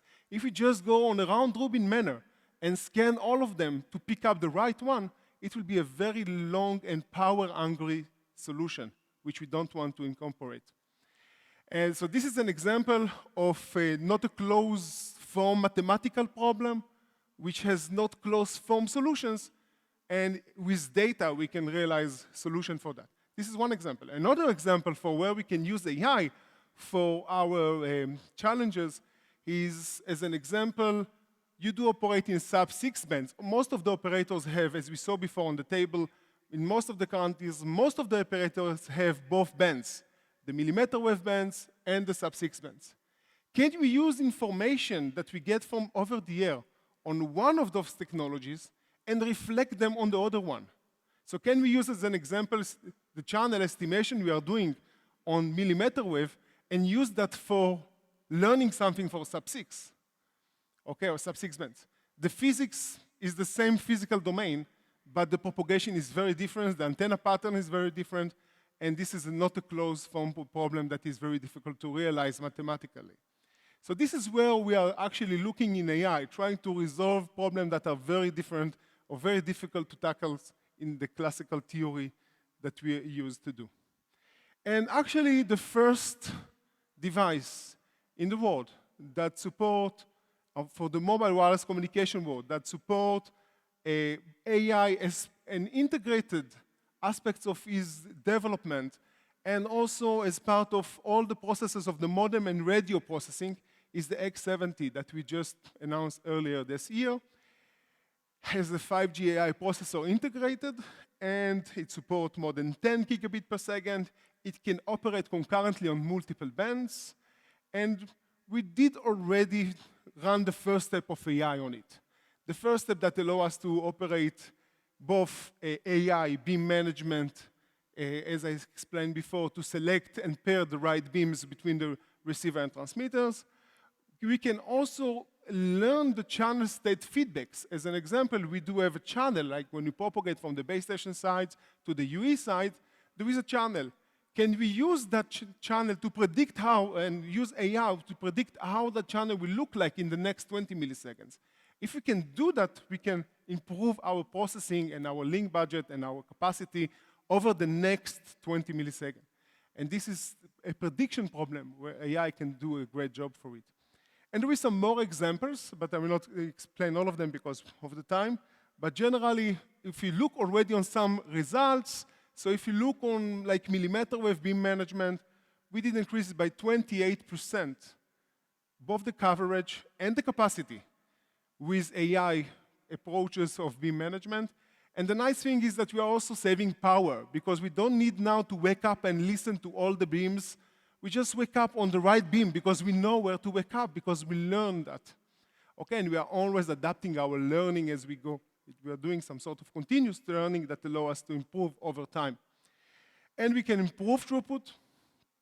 And again, if you look on channel state feedbacks, over on channel state feedbacks also we can predict, because now we can predict when our channel will be in the next 20 milliseconds, we can adapt the modulation, the coding rate in a more efficient manner, and because of that, we can achieve a higher throughput.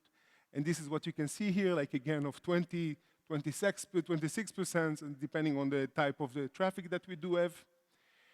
And then if you take that all together, we achieve like an unmatched data speeds and coverage enhancements with the X70 is like the top of the notch like modem that we do have today. It supports 4 downlink carrier aggregation with uploads of 3.5 gigabit per second. So we realize that also uplink is becoming very demanding over time. And because of that, we are always increasing our uplink throughputs. And with all this AI mechanism that I've explained. And if you look now on where we are heading, because what we talked about, it's all about 5G. But we're actually working already on 6G. And 6G is not a single one-step change. It is a process of evolution from 5G toward 6G. So toward that process, we started in 2018 with the first release of Release 15, which set the foundation of the massive MIMO and mobile millimeter wave, which are the main big innovations of 5G. And then we had to that also network slicing and adaptive power saving and mobility, new spectrums, like unlicensed spectrums as an example, green networks, which we are actively approaching, again, because of the power aspects we talked about, AI and ML data-driven designs, different type of duplexing, higher bands, and so on and so forth. If you look on where we are going with millimeter wave, with 6G, it's very clear that we are going toward an extra 100x, and we need to do that without growing in the power, because we don't have the Moore law again. Okay, so this is where we are today. So in terms of release 18, which is the current release we are working now, on the current release, we do have like new topics that we have introduced into the spec. One of it, an important one, is green networks. How do we not only care about the throughput and the spectral efficiency, but in the same time, care also about energy efficiency, or bit per hertz per joule type of metrics that we are becoming more and more interested on. And how we do evolve our topologies with mobile integrated access and backhaul. How do we expand to new services like XR and adapt the network to better support XR as part of our futuristic networks, and so on. Touching on the green networks, which is an interesting topic related also to hardware. So if you look on on base stations, it's well known that power amplifiers are the most power-hungry devices on the base stations because of the output power that they emit. And also because they're operating at a very inefficient operational point because of the signal characteristics. The signal itself has a large peak-to-average ratio that require you to keep some backoff from a more, let's say, efficient operational point. And because of that, you do actually operate in a less operational point because of the large peak-to-average signals. And now we introduce various techniques to try to resolve that, and we are currently in the process of standardizing it. So as an example, the classical techniques that exist today in all the base stations is digital predistortion. Digital predistortion tackle the problem from the following perspective. You can model your power amplifier mathematically, and you can imply on your signal the inverse model of that PA. But in our current base stations, we have thousands of PAs. And now trying to do that per each one of those PAs is becoming a tough problem. So one approach is, as an example, use the mobile phone as a feedback receiver of the base station to be able to transfer the coefficients related to the channel characteristics or the power characteristic of the power amplifier itself. So this is an example. And another example is digital post-distortion. Can we handle nonlinearities problems as part of the equalization itself that we have on the receiver side?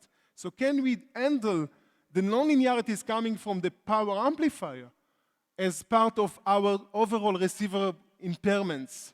And we can do that. We can do that because the channel characteristics are all linear channel characteristics. And the only nonlinear component of the signals is coming from the power amplifier. So we can isolate that and cancel it. And we do have also peak-to-average ratio reductions type of techniques that we are introducing into that. So altogether, as an example, one of those techniques, the DPOD, save up to 50% power. This is really dramatic power figures, savings that we can achieve on base stations, and we are currently in the process of integrating that as part of our 3GPP next generations aspects. And then if you look on where we are going with 6G, so this is clear that we need to advance our RF designs to make them more efficient toward the future, even higher band, moving to sub-terahertz bands, which is one of our futuristic directions, is even making the efficiency even tougher, but the bandwidth is even bigger. So when we move from sub-6, from a 100 megahertz channel band, pretty much is big for sub-6, but even the 100 is small related to millimeter wave, which is 1 gig band. Now when you move to sub-terahertz, you are moving to 8 gig band.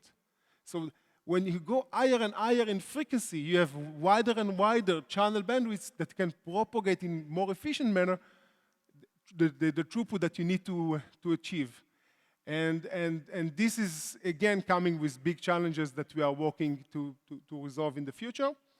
Of course, power management together with AI mechanism to introduce that.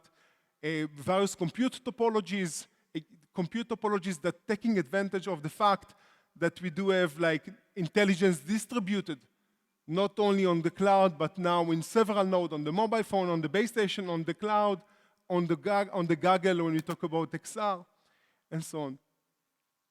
So then, so I will shorten it a little bit. So as an example, if you look on one of the new directions for 6G is the sub-terahertz band, which is a band operating at 145 gigahertz, even higher than millimeter wave. This is clearly a 6G direction. It utilizes special antennas, and not anymore massive beamforming. It can use lensed MIMO, which is a kind of a low power beamformer, which use the characteristics of the lens on an RF panel to be able to concentrate the beams. And it gets a lot of interest from the academy, and also we are doing quite a bit of work there. You can see here in the next slide. Oh, here. You can see as an example on the bottom part of the slide, you can see the 4 lenses operating at 145 gigahertz, at 7.5 gigahertz, achieving already more than 100 gigabit per second over the air. And we are going very soon to show also how we can achieve even more than 200 gigabit per second over the air. This is a huge amount of traffic. It was never presented before in a wireless communication that could become commercial, of course. And this is one of the aspects. Another very important aspect is FR3, which is like what we call mid-band expansion, 13 gigahertz band, which is a band in between millimeter wave and sub-6 that have the potential to both resolve some of the high mobility challenges that millimeter wave is resolving with beamforming, and that beamforming aspects, and on the other hand also being able to still operate in a wider bandwidth. So this is pretty much all about what I wanted to present, and if you are more interested about the future of where we are going with 6G, so you can go into the YouTube and see all those different demonstrations that was part of last year MWC 2022. And we are going also very soon toward MWC 2023. We are going also to there post our new videos for the advancement of all those technologies. And I recommend you to have a look because it's going to be very interesting. That's all. Thank you. Thank you very much. Thank you, Mr. Asaf, for taking us through the wireless systems, how to improve the capacity and the latency and efficiency. May I request you to please stay back? Mr. Asaf, may I request you to please stay back for the memento? Yeah. May I kindly request Chitra Hariharan, Engineering Strategy Head at Intel and Organizing Committee of VLSI Design Conference 2023 to present the memento to Mr. Asaf Tabol.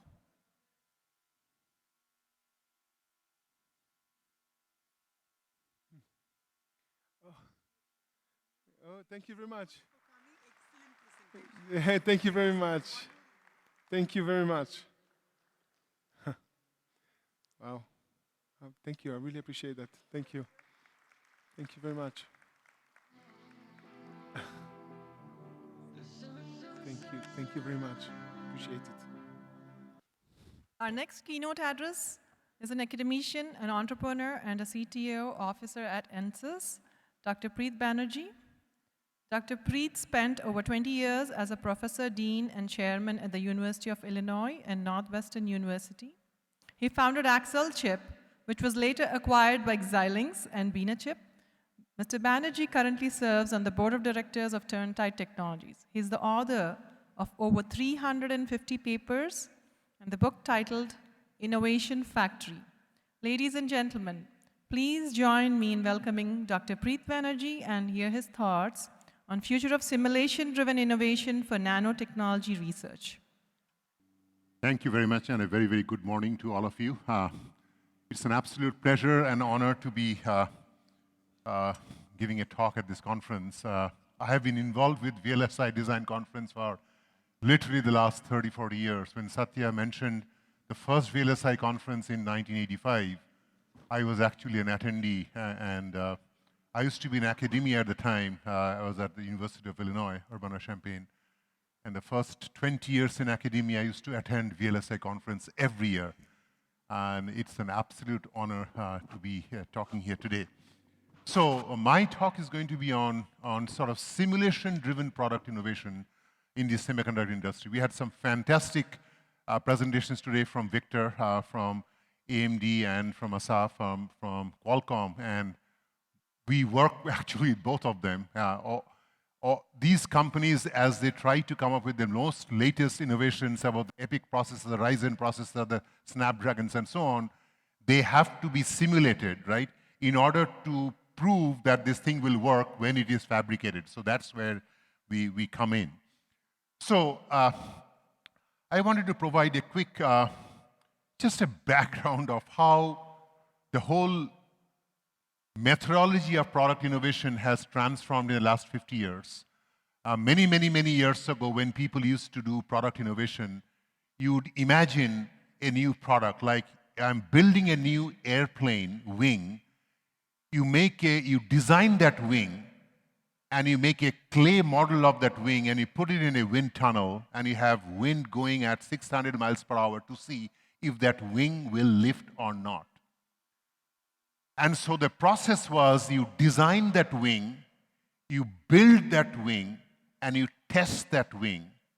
And each cycle would cost $10 million and 6 months to a year. Very slow process. These days, all of that is done through simulation. So you actually don't need to have a wind tunnel. You have a virtual wind tunnel enabled by simulation, by the latest advances in fluid dynamics and finite element analysis and so on, running on the AMD processors, on the GPUs, and the Alveo processor, the FPGA that Victor talked about, right? These are the advances that are enabling simulation to be very fast and accurate, and essentially instead of doing design, build, test, you do design analysis, and that is how the whole area of simulation-based product innovation has advanced in the last 30, 40 years. So we have been, ANSYS, we have been working on simulation for the last 50 years, and we have been using simulation to advance innovations in, for example, in the automotive industry. We have partnered with Volkswagen to build an electric sports car that beat the world record in the fastest sports car ever. We have worked with Airbus in transforming aerospace in an electric autonomous airplane. We have worked with Samsung in building a 5G handset, and we have worked with Medtronic to build pacemakers to save lives. So essentially in every industry, we have been using simulation to drive product innovation. So let me sort of start with providing a quick overview of the range, the breadth and depth of simulation tools that we bring to our customers, right? So the bottom of the chart shows all our physics-based simulations. So the world around us is governed by the laws of physics, right? So when you're looking at structural physics, it is governed by Euler equations, second-order partial differential equations, which you solve through finite element methods, right? And that is at the core of ANSYS mechanical. So you have a structure like this, you apply this force to it, we will tell you through simulation accurately how much it will bend, at what point will it crack, right? So you don't have to actually test it to crack it. We will test it through simulation. And then we moved into sort of fluid simulation. Now we have Stokes equations, solving it through finite volume methods. Then we moved to electromagnetics, Maxwell's equations, all the things that Asaf talked about with the 5G and MIMO antennas and so on. The underlying equations are Maxwell's equations, and those are solved accurately through finite element methods. Then we moved into semiconductors. We will talk about some of the semiconductor tools right now with Red Hawk and so on. So at the basis is all those physics-based solvers. Then as the world has moved towards more hardware, software co-design, we have increasingly provided support for software simulation, so embedded software, digital twins, and so on. Then we do missions-level simulation, and then we have provided some platform capabilities to model different materials properties and sort of using cloud and HPC and optimization capabilities and so on. And we take this whole suite of multi-physics simulations and we solve problems in different industries such as aerospace and defense, the example that I showed earlier, automotive, energy, healthcare, and high-tech. Now, this is a lot of very exciting tech sort of products that we have at ANSYS. In my role as CTO at ANSYS, I am driving our long-term technology strategy for the company. So these products are being driven by some core technology areas, which is what I am responsible for. Again, so this has sort of 12 different pillars. I will not go into all of them, but I'll just give you a sampling of the kinds of things that we are working on. For example, across our solvers, we have different numerical methods that are being used, and we are investigating the latest advances on explicit methods, implicit methods, isogeometric analysis to bring really very fast, accurate, robust, and easy-to-use solvers. We are doing a ton of work on AI and machine learning applied to simulation. We are doing a lot of work on high-performance computing, digital twins, clouds, and so on. So rather than going through this, I will just show you a couple of examples of our technology strategy and then apply it to the semiconductor industry. So let's go into one of these exciting areas, that of AI, ML. As was mentioned by both the previous speakers, by Victor and VLSI, right? I mean, AI is an absolutely disruptive technology and is being used in the area of wireless communications, in chip design, in the whole entire stack. So what we have started looking at is, what is the application of AI in the world of simulation? As you know, in AI, basically you have to train a neural network with some inputs, and you say, here is a cat, you show a picture of a cat, and the AI engine learns it is a cat. Show a picture of a dog, it learns it is a dog. So in the area of simulation, what you essentially do is you apply some initial conditions, boundary conditions, run a solver like ANSYS Mechanical or Fluent or Maxwell or HFSS, and for the input condition output results, right, you train the AI network, and once it is trained, so you train it over, say, 1 million inputs, then the 1,000,001st input, instead of solving it with numerical methods, you just do a table lookup. This is how we can accelerate the simulation.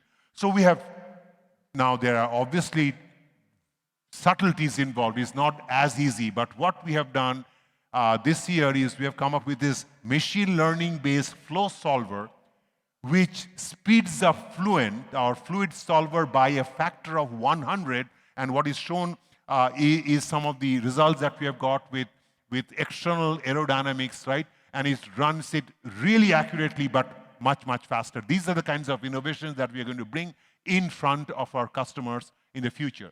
Now, as you know, these AI engines, right, AI software, right, run on software packages like PyTorch and TensorFlow and so on, and these are exactly the ecosystem that Victor kind of talked about. So these will be accelerated even more on the GPUs from AMD. So this is how the whole ecosystem is actually progressing. And then just some examples of AI, how we have used OptiSlang plus RedHawk-SC to do power integrity modeling, how we have used it for electronic chip packaging, how we have used it for multi-structural simulation. So a ton of work going on at ANSYS on the use of AI machine learning to accelerate simulation. Second area, which is kind of building up on what Victor talked about, is the use of HPC. Now, typically in the world of finite element methods and so on, right, the challenge that we face is with accuracy and speed, right? You can get a super accurate sort of simulation, but it may take thousands of hours, tens of thousands of hours to run an accurate finite element method. In order to speed things up, what we have done is we have taken all our solvers, our Maxwell's, our HFSS solver for electromagnetics, our Fluent solver for fluids, our mechanical solvers, and develop different types of parallelism approaches using shared memory, message passing, GPUs, and so on across all our solvers. So what this picture is showing is the different innovation that has gone on at ANSYS across our Fluent solver, our Discovery solver. The one that I'm really excited about is the bottom one, the multi-GPU fluid solver that actually would work fantastically on the GPUs that Victor mentioned, right? So we all know that GPUs are great. They can accelerate computations very well, provided the problem fits within the memory of the GPU. But if it does not fit, then you have massive problems with trying to get memory inside the GPU and so on, right? So essentially the innovation that we came up was how you take a large problem like a fluid solver, break it up into different domains so it fits within the memory of a GPU, and then that massively accelerates this thing. So what this is showing is some of the speed ups that we have got, about 30 times speed up over an 80-core Intel Skylake processor. So, and this fluid solver is just being released as part of our January release of ANSYS. Very exciting areas of innovation happening in HPC. The third thing that I will highlight is digital twins. Asaf kind of mentioned that as you are having all these different connectivity enabled by sort of the wireless connectivity from Qualcomm and others, right? You have different assets and you collect the data from those assets and you try to build a prediction of how that asset will work in the future, right? So when I was CTO at ABB and Schneider Electric, I used to work on digital twins for the assets from ABB and Schneider. The trouble was the accuracy of that prediction was about 70 to 80% based on pure data analytics. What we have done at ANSYS is to use the concept of physics simulation-based digital twins and thereby improve the accuracy. So what this picture is showing is with pure data analytics, the speed up, the accuracy is 80%. If you do pure simulation, it's 90%. The latest innovation that we have done this year is the use of hybrid digital twins, which allows you to get 99% accuracy of the digital twin capability. So we can predict what will happen to an ABB transformer or a Schneider Electric switchgear or a transformer from somewhere else, right? So those are the kinds of exciting innovations that we are doing across different industries. What I now want to do is to kind of talk about where we are headed at ANSYS. So we have this very exciting vision of the future called pervasive insights. I saw that AMD has a vision of pervasive also, right, pervasive AI, and we are saying pervasive insights. What we are saying is through simulation, we will provide insights about the problems in the different industries like aerospace or automotive and so on, and essentially and make simulation available and democratized to everybody, not just the 200 simulation experts at AMD, but everybody at AMD or everybody at Qualcomm, everybody Intel will be able to use the kind of simulation. So what we are doing as part of our pervasive insight vision is to all the solvers that we have, the structural solver, the fluid solver, the semiconductor solver, we are providing modern Python interfaces to the solvers. And these solvers and we are providing these interfaces that will run in the backend on the cloud enabled by either Azure or Amazon or Google. And then you sort of within your company can build very, very interesting workflows for your particular problem. So when Qualcomm is trying to build this 5G, 6G things for the MIMO antennas and so on, rather than the engineers knowing exactly which settings to use in the HFSS solver, it will be done automatically through the use of AI/ML methods and so on. So this is a very, very exciting effort that we have going on at ANSYS. And this is being powered by the cloud, which is shown here, and running on the Amazon cloud, the Microsoft Azure cloud, and the Google cloud. So let me kind of pause and now, oops, I went forward here. So I just gave an overview of simulation-based product innovation in the across industries. Now let me focus on the simulation-based product innovation in the semiconductor industry, right? That's the focus of this conference. Now, when I used to attend a VLSI conference, like in 1985, 86, 90, right? The VLSI chips were built by the processor companies such as AMD, Intel, and the Qualcomms and the Broadcoms of the world. These days, semiconductor chips are being designed not just by the semiconductor companies, but by the cloud companies, right? So essentially, you have Amazon and Microsoft and Google building chips to essentially power the data centers themselves, right? So rather than them getting processors from Intel and AMD, they are building their own processors. In the aerospace and defense area, right, the A&D companies are building their own chips. It's like custom chips. The automotive companies, right, as they're moving towards more EV and ADAS, they're building their own chips. Like Tesla has their own chips, and so does all the other companies and so on. And so the entire industry is moving towards what you call bespoke silicon, right? Powered by HPC, powered by cloud, powered by the consumer needs and so on. So it's a very, very exciting space for the semiconductor industry. And we at ANSYS are essentially trying to support all the innovations in these industries through three pillars. And the pillars are that of one, bespoke silicon, which is saying that you are using silicon for some custom things, right? You want a silicon for aerospace and defense, or you want a silicon for automotive, or you want a silicon for HPC, we'll provide that particular chip for you. And there's a lot of simulation that is used in each of these areas, which I will mention. The second pillar is that of semiconductor and electronics manufacturing, right?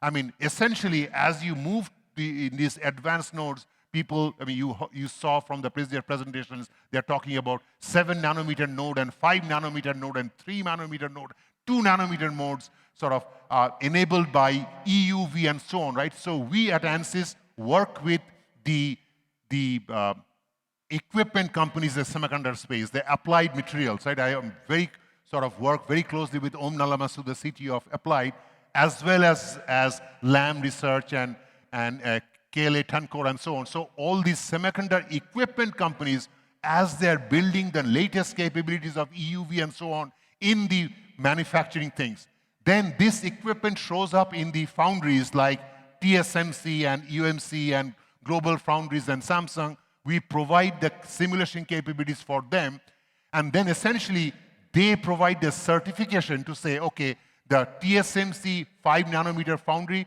we at ANSYS provide the certification that if you from, say, AMD or Qualcomm are going to fabricate a chip through the 5 nanometer thing from AMD, from TSMC, we provide the certification for the power integrity and the thermal integrity and the electronic signal integrity. So that's how we work in this electronics manufacturing area. And the third pillar is that of intelligent connectivity. I think in Asaf's presentation, you saw a lot of stuff on IIoT and 5G and so on, right? And so there's as things are getting more and more connected, there's a need for simulation. And Asaf talked about the MIMO antennas, right? The sub-terahertz, these sort of 25 gigahertz and so on. All these very, very exciting technologies that you heard in the previous presentation. Before you actually build those chips, you have to sort of do the design and analysis through simulation. And that's the third part of this pillar. So what I will show you in the next sort of 7 minutes is just some examples of the use of simulation. Obviously, we will not be able to go through all of it, but just to give you a flavor of how simulation is enabling the innovations in each of these pillars. So let's go to pillar number 1, bespoke silicon. In bespoke silicon, this is where sort of the companies like Apple and Facebook and Amazon, they're building these specific chips, right, to build their own data centers and so on.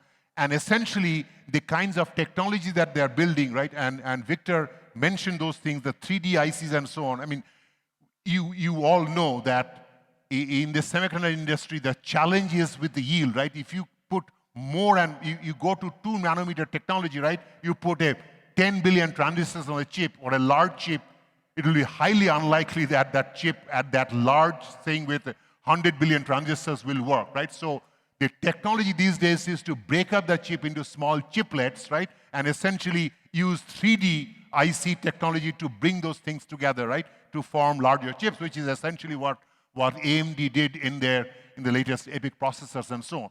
So those kinds of technologies, in order to simulate before you actually design and fabricate and build them, is enabled by ANSYS. So let me give you some examples of the types of technology challenges that are happening in this area, and then show you how it is being enabled by simulation. So first thing is in the transistor technology, right? I mean, when I sort of used to teach VLSI design at the University of Illinois, right? With the Mead Conway books, we were working on the lambdas of hundreds of microns and so on, right? But those were flat, planar transistors. And then it went to finer and finer transistors with 10 nanometer and 7 nanometer and so on. But then essentially, people are now talking about FinFETs, right? So they essentially trying to go in the vertical area, and then the technology like gate-all-around and so on. So as the transistor technologies are changing, we at ANSYS are essentially updating our simulation models for the transistors in the Red Hawk SC tools, right, to do the power integrity, the dynamic IR drops and so on, right, in an accurate way by modeling these latest transistors coming out of these different fab vendors.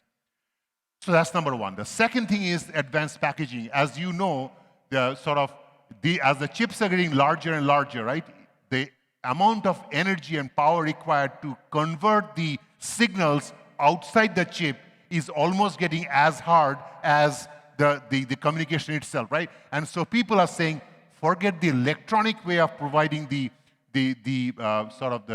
signals. Can we use optical interconnects? Now, optical interconnects have been used in long distance optical communications, right, for optical fibers and so on. But now this same optical technology is being used inside chips, right? For chip-to-chip communication in data centers, people are using optical technologies, right? And those are being simulated by photonic technology simulation from ANSYS called numerical and so on. And the third innovation that is happening in the semiconductor industry is the power delivery, right? I mean, the last 50 years, people did VDD and ground. It was a planar technology where both the power and ground were from the top. And now people are saying we'll put power and ground from the bottom, right, with backside power delivery. That requires a whole new set of simulation capabilities. Again, with our ANSYS Red Hawk tools, we are providing this detailed simulation capabilities for these kind of things, for the gate-all-around, the 3D ICs, as well as the power delivery networks. Now, to give you an example of this bespoke silicon, so we are talking about the 3D ICs, the early stage sign-off for signal integrity, power integrity, design for security, just to give you a flavor of the kinds of things that we do, right? Just to pick. So in each of these areas, we have a lot of simulation capability. Just look at the concept creation, the 3D IC part, right? When you are creating a large, complex system with multi-dies, you have to take these different chiplets, right, and put them together through silicon vias and so on, and actually model with these multiple chips and chiplets. They have electromagnetic interactions going on, so you have to model the power integrity, how the IR drops are happening, the thermal integrity and the mechanical integrity, right? It is a very, very complicated multi-physics simulations, again, run by ANSYS. The next area is that of semiconductor electronics manufacturing. Again, we can simulate, as I said, for our manufacturing equipment companies, the Applied Materials and KLA-Tencor and Lam Research, as well as the fabs in TSMC and Samsung and Global Foundries and Intel, right? All the semiconductor manufacturing processes in the greatest amount of detail so that we can do the sign-off for the 2 nanometer and the 3 nanometer technology and so on. So when you're a fabless company, you submit a design, we at ANSYS will say, yes, this chip will work if you fabricate through a 3 nanometer TSMC things, right? And here are some examples of the use of simulation when you do blank wafer production or assembly of packaging and semiconductor package. So that the whole thing is, in the past, you had to do this through actual prototyping. Now you can do it completely. You do these what-if scenarios, and you simulate the whole thing end-to-end, right? So when Asaf talked about the 5G networks, right? When you have 5G or 6G in the city of Seattle, we can actually model the city of Seattle, all those hundreds of millions or tens of millions of cars going through the city of Seattle, and you put those the antennas in different places. Without actually building those antennas, we can simulate exactly what bandwidth you'll get at a particular location and the Starbucks location in Seattle. That is the power of simulation. The last thing I will mention is the area of intelligent connectivity, which is essentially what I was talking about, that simulating the antenna designs, all the MIMO antennas. Asaf talked about the 5G and the 6Gs. We are actually working very closely with Qualcomm and Ericsson and Nokia and so on, right, in trying to advance the whole field, right? But essentially, before you build the prototype, you can build it through simulation. So that is essentially what I wanted to share. I think I'm running out of time, but I just wanted to show that we have a lot of work on EMI, EMC. I mean, in these high frequencies, the 25 gigahertz and so on, right? The signal integrity problems, the electromagnetic interactions are incredibly complicated. And so that is the kind of capabilities that we provide through simulation. So let me end my talk by highlighting the key things, right? So the most important thing that I talked about was simulation-based product innovation, right? Is now being enabled through virtual prototyping. In the past, people had to build a clay model of an airplane wing and test it in a wind tunnel. Not anymore. Because the simulation model, even though people knew about finite element analysis, you actually couldn't do it accurately enough. But now with the power of HPC and having millions of cores on the cloud, you can actually run these finite element analysis with tens of billions of mesh points and get it so accurate, it's as accurate as the real thing. So that's the first thing, right? And this is essentially enabling our customers in different verticals like aerospace, defense, automotive, and so on, to do much more rapid innovation and so on. And hopefully you have seen that we have a very broad, deep simulation portfolio. And specifically what I talked about in the second half of my presentation was the semiconductor industry, how across these three pillars of bespoke silicon, which is silicon customized for applications like data centers and HPC and cloud and wireless, and in the area of semiconductor manufacturing to enable things like the equipment companies like Applied and TSMC and so on, and the intelligent connectivity, sort of the kinds of technology that we heard from Asaf on, from the Snapdragon processors and the Qualcomms and the Ericssons and Nokias. So that's the range of product innovation that we are supporting through simulation. Thank you very much for your attention. Thank you, Dr. Banerjee. May I now request Ameya Mishra, VP of Engineering at Qualcomm, to present the memento to Dr. Preet Banerjee.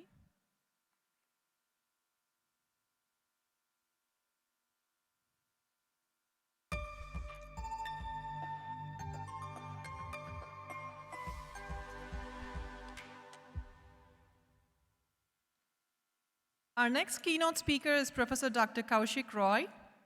Dr. Roy currently serves as Edward G. Tideman Jr. Distinguished Professor in the Electrical and Computer Engineering faculty at Purdue University. Dr. Roy has published more than 800 papers in referred journals and conferences and holds 28 patents. He is the recipient of multiple recognitions such as the National Science Foundation Career Development Award and the IBM Faculty Partnership Award. Let's welcome Dr. Kaushik Roy on the stage and listen to him speak on hardware techniques for rethinking computing with neuro-inspired learning. Thank you. Thank you. Thank you for the introduction. Now imagine that I'm done with my talk here and I was going to go home. My self-driving car is waiting for me outside, tackles the traffic of Hyderabad, takes me home, and when I go home, I certainly know my two dogs who are always happy to see me. But today, they also have, I have this personal robotic assistant who is ecstatic seeing me back there, figures out the kind of mood that I'm in, and prepares a cortado and some dark chocolate for me, and plays my favorite song. When I get home to you, I find the things that you do makes me feel all right. The R2D2s and the C3POs of George Lucas are not just an imagination of George Lucas anymore. The deep learning has really made a huge amount of progress in the recent past, and there are different possibilities. However, there's lots of challenges. So if I were to really look at the compute demand of AI as an example, and if I'm plotting in this particular case the y-axis, the number of operations, and in this particular case I'm talking about zeta operations, and look at different kinds of machine learning application trends going from image classification, language processing, and so on. And in particular, if I look at network architecture synthesis as an example, NAS, the number of operations required is about 10 to the 21. That's a humongous number of operations, right? And now if you now look at the common carbon footprint benchmark examples and corresponding to NAS, what you find is that the round-trip flight between New York to San Francisco per passenger is about 17x lower than for training these large models. Now on the other side of it, if I were to really look at the efficiency gap, and let's look at edge devices, And we did an analysis, a case study on object recognition on smart glass with a state-of-the-art accelerator like the Google Edge TPU, and where you can wear this glass and you can recognize people. And in this particular case, a flight attendant possibly looking at their important customers to give them personalized service. And turns out, and we did an analysis of it, if you were to implement one of the RetinaNet DNNs on the smart glass, and without going into the details of this analysis, it turns out under ideal conditions, the battery life is going to be about 1 hour or so. And then if you really consider, for example, the non-ideal conditions, displays and other things, the battery life is possibly going to be less than half an hour or so. So that's not sustainable. So the question, of course, is why do we have all these inefficiencies? Now, on the one side of it, we have an existential proof that the brain is reasonably efficient, right? So with that in mind, if I were to really compare with what we are doing here with the brain, we have inefficiencies in, for example, the algorithms. We don't really know the learning algorithms that well in the brain. The hardware architecture that we use certainly is quite different from the hardware architecture of the brain. We certainly don't have a CPU on one side of the brain and the memory on the other side, right? All the computations in a lot of ways are done within the memory itself in some interesting ways. And finally, at the end of it, the circuits and the devices that we're using, today we are certainly using CMOS, and CMOS certainly is an excellent switch. However, are they good enough to implement the neurons and synaptic operations? So that's basically talking about the compute demand. However, beyond the compute demand, you also have to think about a few other things. As an example, today, when you talk about deep learning, they need a humongous amount of data for training. Can we really learn with less data? That turns out to be quite important. Then, of course, the generalization behavior, the explainability and robustness becomes important. Today's deep learnings are really black boxes. Sometimes we don't know what we are doing, and sometimes we don't know why we're really getting good results. So with that in mind, we really need good generalization behavior. If I understand this to be a chair, then when I have a test data, the question is, are these chairs? So for the context of it, it turns out these are chairs, but then again, my system has to really be able to taught that these are chairs also.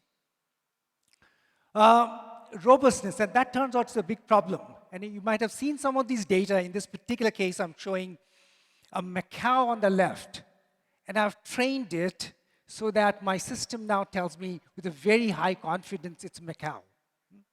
However, if I now add a little bit of noise, and these are called adversarial perturbations, turns out my system now with a very, very high confidence say it's a bookcase. However, with your, the human beings would never say that's a bookcase. That's still the same macaw with a little bit of noise. Finally, there are other things that you have to really do. We have to really keep on learning over time. And there's something called lifelong learning that you keep on learning over time without forgetting. We do forget, but selectively forget things that we would like to forget. But in general, we keep on learning over time. It turns out, again, today's deep learning is notorious in what's called catastrophic forgetting.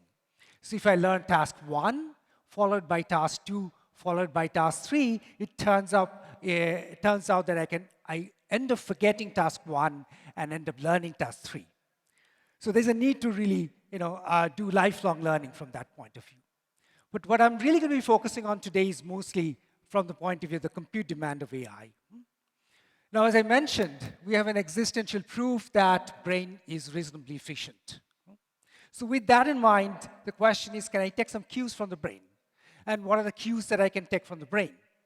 Can I use the right kind of learning algorithms, the hardware architecture that's going to be implementing these learning algorithms? Should they really conform to what the brain does? And finally, the circuits and devices. So can we really look at, for example, the neuron models? What kind of neuron models are going to be good?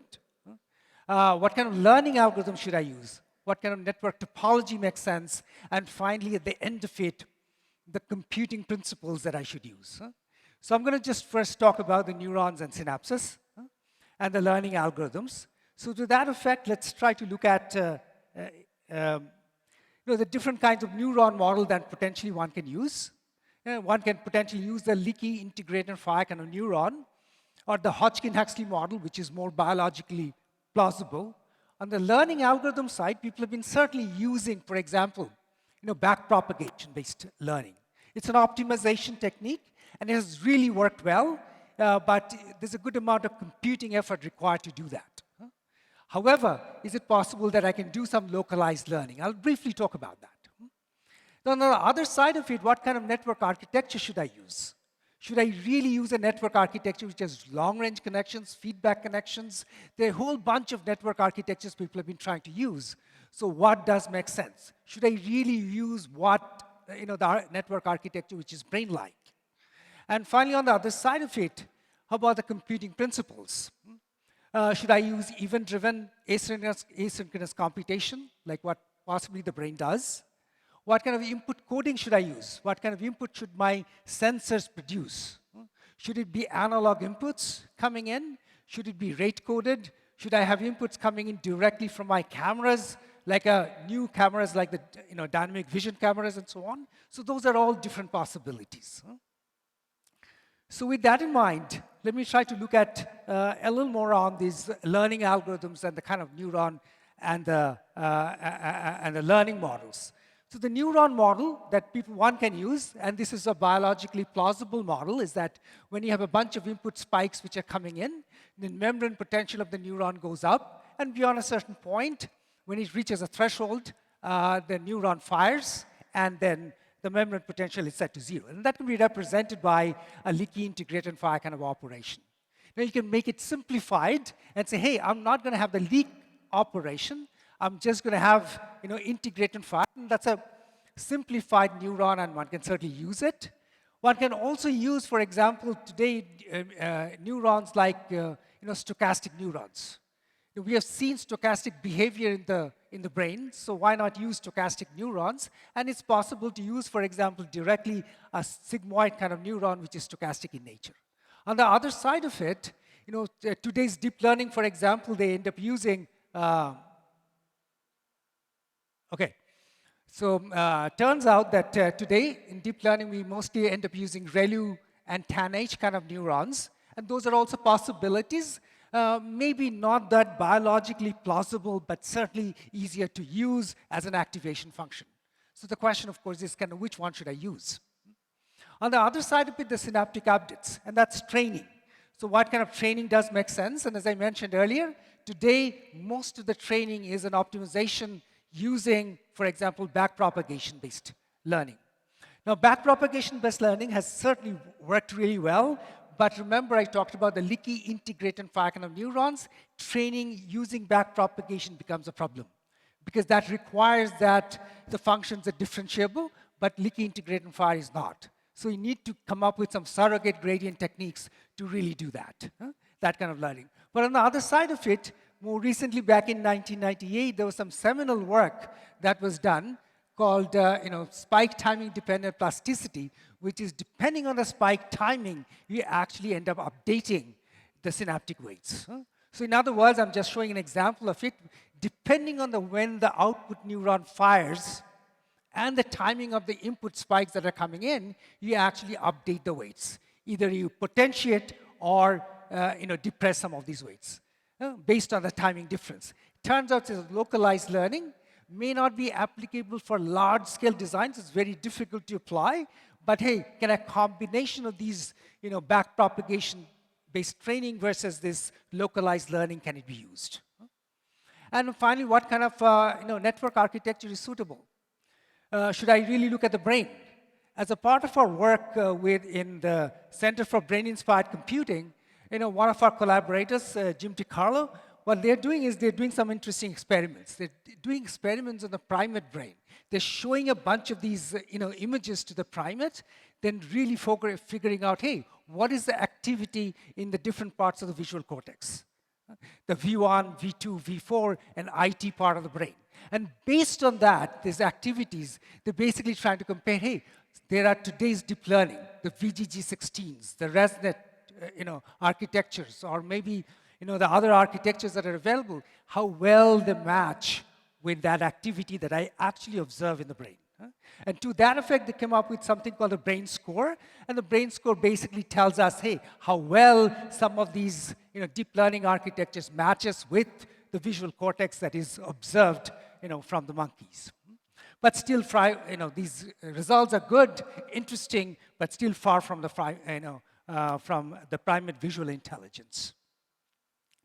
Interestingly enough, the network architecture, which is a higher brain score, shows that you have a better generalization behavior. And that's kind of interesting. And finally, as I mentioned, what kind of computing principles should I use? Should I use what kind of coding, what kind of sensing technique should I use?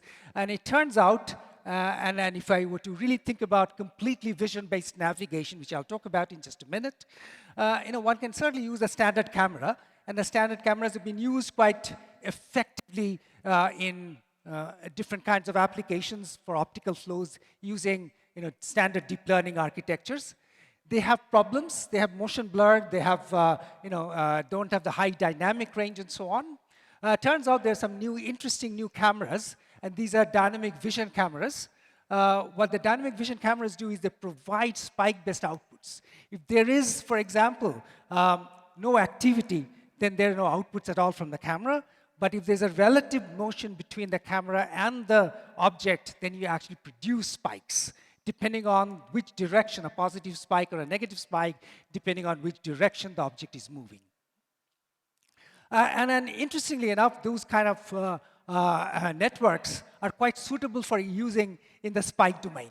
So in other words, if I could use, for example, spiking neural networks, and if I can use the timing between the spikes, I can actually end up doing much better than a corresponding ANN or a standard deep learning technique. And finally, at the end of it, the hardware architecture becomes important. All these different algorithms that we talked about, they need to be implemented in a hardware, and what kind of hardware is going to be suitable. Certainly today we are using GPUs, and they're quite good in implementing, for example, matrix multiplication. However, can I do better than that? And to that effect, the question, of course, is that, hey, can I use the proper kind of hardware fabric, circuits and architecture that can efficiently implement the algorithms and possibly embody the computing principles of the brain. So what are those? Now, I talked about it earlier. Can I do computing near memory or in the memory? So we talk about, in the architecture community, people talk about the von Neumann bottleneck. Say, can I overcome that von Neumann bottleneck by doing computations in the memory itself? And what kind of computations are important? It turns out that for all these applications, like, for example, speech, language, vision, the matrix multiplication or the matrix vector multiplication turns out to be important. So if I could actually have efficient matrix vector multiplication in the memory itself, that would potentially give me a large amount of improvement. There are other possibilities of approximations, approximate hardware. Why approximations? Because all these different techniques that we're talking about, the deep learning or spiking networks, they're all error resilient. So approximations is possible. And finally, at the end of it, I'd like to have the right kind of neuromorphic devices and the interconnects. And if I'm today, where are we? The multi-cores and GPUs. But if I'm able to do that, there's a potential for large improvement. So to that effect, and I'm going to show you some really, really colorful devices, both literally and figuratively. And these devices are all kind of interesting, ferroelectric FETs, PCMs, RRAMs, STTM RAMs, or in fact even skyrmionic devices and so on. Some are in their initial stages of development, and some are reasonably mature, like the RRAMs, or the STTM RAMs and so on. So with that effect, I'm going to show you some results on some of these interesting devices that one can use. So far, I've really talked about the possibilities of using cues from the brain all the way from the algorithm to the hardware to be able to actually do these computations. So let me try to take a system design and look at vision-based navigation as an example. And if I were to really think about a biological system, and I talked about deep learning, it has made a tremendous amount of progress, but biological systems still possess a level of functionality that is unmatched in artificial systems. And if I were to take an example, and this is an interesting example of a fruit fly with about 100,000 neurons can do amazing stuff. And they can fly fast while avoiding obstacles in cluttered environments and dodge dynamic obstacles. And these are some of the examples of it, but they can really, if you try to swat the fly, they have interesting abilities to be able to avoid it. Now, what we did is we actually looked at the compute requirements of a fruit fly, and that's actually in the range of microwatts, just the compute requirements. Now, correspondingly, our collaborators as a part of the center that the Brain-Inspired Computing, CBRIC, where we're doing is we're looking at these flying monkeys, and they required about 1 to 2 watts of computing power, a huge amount of computing power. So now, and in fact, you might have to go to the cloud to do some of these computations. The question is, can I do all my computations in the drone itself and to be able to, quote unquote, fly like a fly? That's going to be extremely difficult, but hey, how far can I go? So with that in mind, if I were to do that, if I were to fly like a fly, the few things that I have to do. I have to do optical flow, depth estimation. Going from point A to point B, the things that I have to do is I have to figure out the optical flow, I have to do the depth estimation, I have to do object recognition, and finally dodge the objects to go to that place. So you need efficient network and hardware architecture to do that efficiently and fast. So what are the things that you need? You need different kinds of sensing modalities. And if I were to just use, for example, vision-based cameras, is it possible to do that? Different kinds of learning algorithms. And finally, at the end of it, I need to be able to have the right kind of hardware to do that. And again, as I mentioned, the comparison is quite large when it comes to power consumption.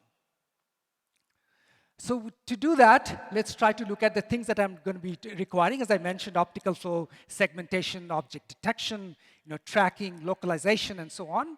And that I can potentially try to do, let's say, make it a little bit hard and say, hey, I'm going to do with 2 different cameras. One is going to be the frame-based camera, and the other is going to be the event-based cameras. So fusion of information from these 2 different cameras. Now, in order to fuse that information, I really need to think about networks which are hybrid neural networks. Why hybrid? Some are going to be efficient in implementing spike-based computation units, where I can use timing efficiently. On the other side of it, I can also use deep learning at the same time. So the right kind of network architecture, and finally, I'd like to implement that in the right kind of hardware to be able to get the kind of improvements that I need.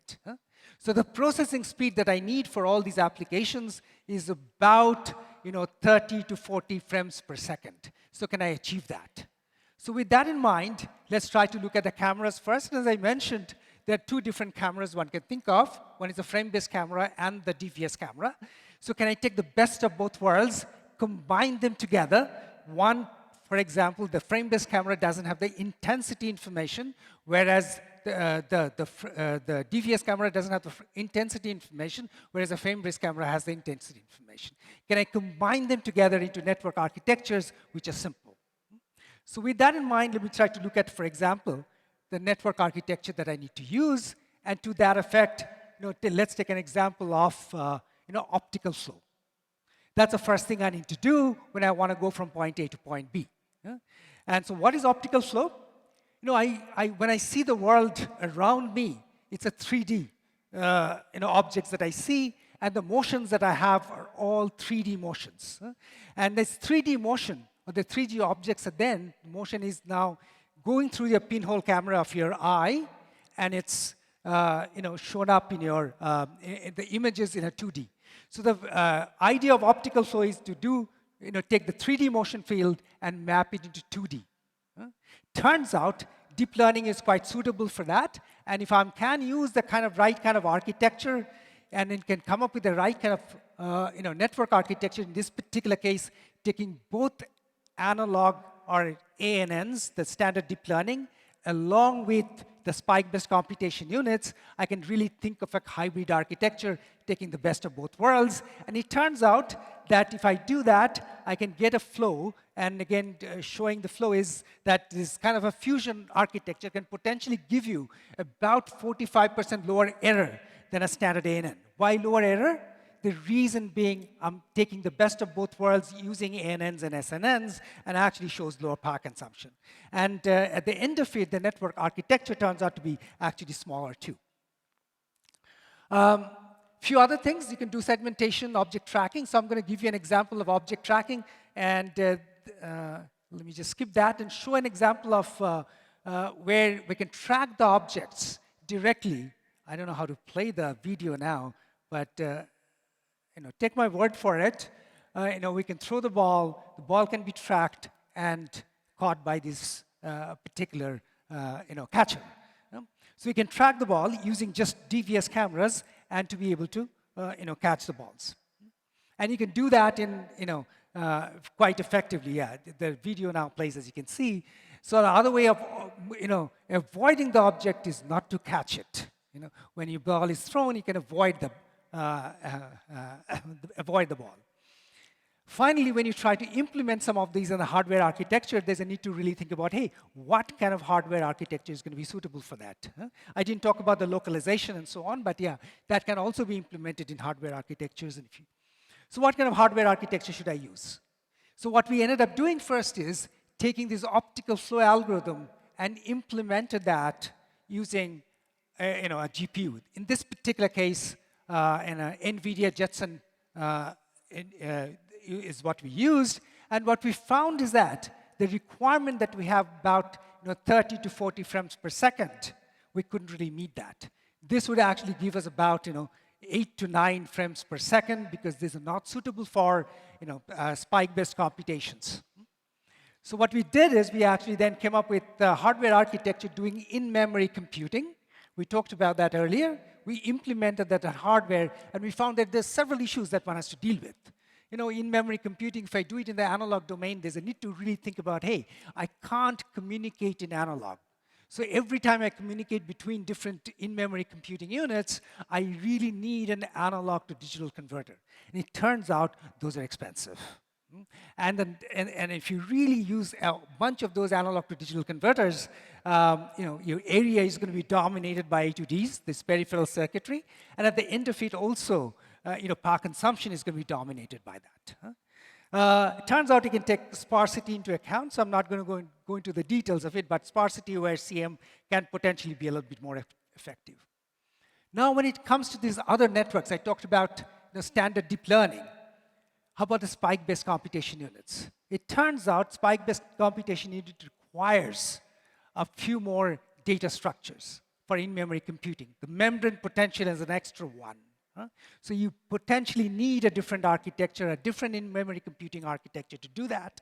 And if I can come up with the right kind of SNN architecture doing again in-memory computing, one can show that there's a good advantage. You can get potentially a large improvement.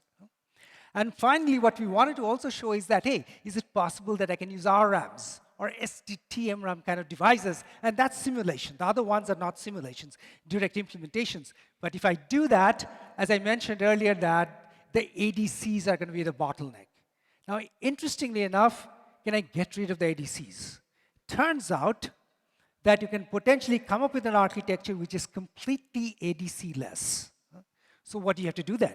If I take the ADCs out, my accuracy is going to drop quite a lot, right? However, now if I can train with the fact that, hey, there's a quantization that's going to be done, or in other words, if I put the hardware in the loop for my training, I learn not only the data, but I also learn the quantization of the hardware, then there's a possibility of getting a large amount of improvement. And the simulation results here shows that it's possible to get about 36 to 76x less energy consumption compared to the Jetson platform. So hopefully in the near future, you can look at some of those and potentially get a large amount of improvement. But in order to do some of those, there's a need for having the right kind of modeling and simulation tools. I'm not going to be, again, going into any details of it.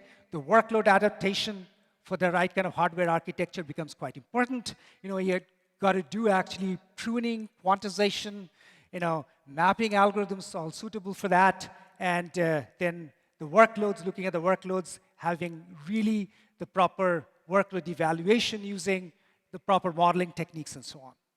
So with that in mind, I'm going to stop here with the parting thoughts. I'm not going to go into all the details of it, but most importantly, I believe that algorithm hardware co-design guided by biological principles can be a pathway for the next generation of neural computing. Thank you. Thank you, Dr. Rai. May I request Mr. Sudhir Malia, Vice President at AlphaWave, to present a memento to Dr. Kaushik Roy.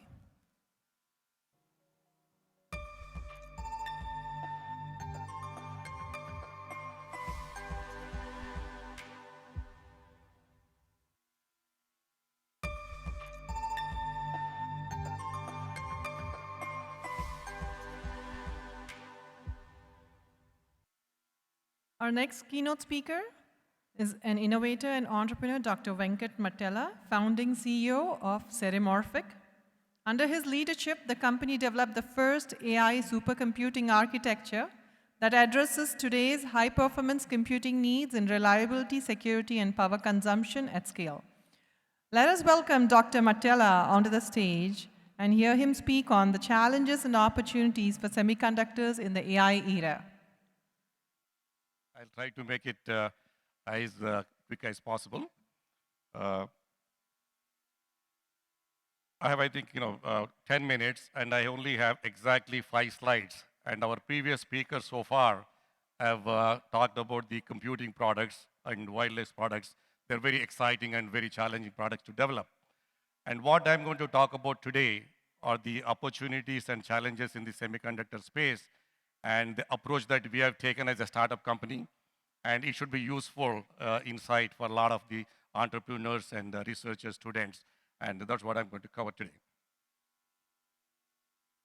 As I mentioned that 5 slides I have, and the very first slide that I want all of you to take from this conference, that there's a huge positive momentum as far as the semiconductor space is concerned. And if you look at the chart to the right, the growth of the market in the last few years is more than the growth of the previous few decades. That's a very, very, everything that I'm showing here in my first slide is all facts. That means this is something that you can take it at the end of this conference. So there is a possibility and there is a reality that in this decade, the semiconductor market will be $1 trillion market. And that's a very, very significant thing that it's going to happen. We all are going to witness it. The second point here is not only the market is great for the semiconductors, there is a very, very significant driver to this market. There is an unprecedented demand for computing because of the AI and machine learning training. And I don't want you to assume that the computing is the only driver for semiconductors. For example, you know that wireless, ubiquitous wireless is a key part of our life pretty much. If you have a cell phone with you, even if it has the exaflop computing, if I remove the wireless, I would not think that anybody would even touch the device. So there's other drivers. But why is that I say only the AI and machine learning is the driver going forward? That is because wireless has been happening for the last many decades, and that has been pretty much enhancing the people's lives in every aspect. However, in 2012 timeframe, that's when you see the machines overcoming the human intelligence as far as one particular aspect is concerned, that is a spatial processing. And that's not the whole intelligence of human being, but it's a very small fraction. At least for that, it has overcome or it has done better than human beings. And that's when the adoption has become so drastically increasing in terms of computing power requirement for training applications. And that's why some of the companies which are not even designed for doing AI chips, they become very, very popular because they have been doing the graphics processing or the spatial processing. So that's a second very significant driver. The third one, of course, is that our previous speakers have talked about the tools and talked about the tools and methodologies is very significant. But again, the devices that are available today to realize this high performance in a reasonable size. You might have seen Victor's presentation, the massive boxes. And there's a huge amount of computing, 400 tops in one chip, things like that on one blade. to make all those things possible, you need to have a device architectures and devices available to achieve that. And today we have in 1 square millimeter in 5 nanometer, we are designing a chip in 5 nanometer. We basically can achieve up to 40 million gates. That's a very huge number. So if you take all these three factors, the market size and the driving application, and this application is something that is not going to be there for next 1-2 years. It's going to be there forever. As I mentioned that we have only solved a very small fraction of the human intelligence using computing. That means there's a long way to go in terms of what is required to be done in the future. So if you take that one with the availability of devices, this is the best time ever for semiconductor industry. So that is something that is I want all of you to take from this present talk. So next one is the one I want to talk about a little bit about our company. It's a startup company. It's a 5-year-old R&D company, and headquartered in Silicon Valley, and a huge development center here, 150 people. We have over 120 patents filed, 20 awarded already. The Series A funding is pretty much from us, the founders. But I also want to give you some history about in terms of how we built the previous company. The manufacturing partners, of course, TSMC for 5 nanometer and JSET for our packaging. These are all very significant manufacturing partners if you want to make a real product in silicon. Our history is that I built a company previously in wireless technology for 15 years. It's an R&D company, and sold to Silicon Labs in March 2020. And one of the key things there is that the chip that we developed, it has we achieved 26 times lower energy compared to the best in the industry. And the reason why I mentioned that one, because as I mentioned, my presentation is for entrepreneurs, researchers, somebody who wants to build a company, because we still do not have a product after 5 years. Because designing a very sustainable, differentiating product takes a lot more than 5 years. And I just want you guys to realize that. So the reason that 26x is, there is last slide I have something relevance to that, because days have gone like where you can do 2x, 10x better. Everybody is doing those things. So there's a big advantage in aggressively setting your goal. And we achieved that one over a huge R&D effort with a lot of passion. And that's basically our background about the previous company. I'm giving you this because the next 3 slides that I have, there are something a little bit more startup nature. So I want you to really connect dots in terms of whatever I'm saying, the validity of that with this slide.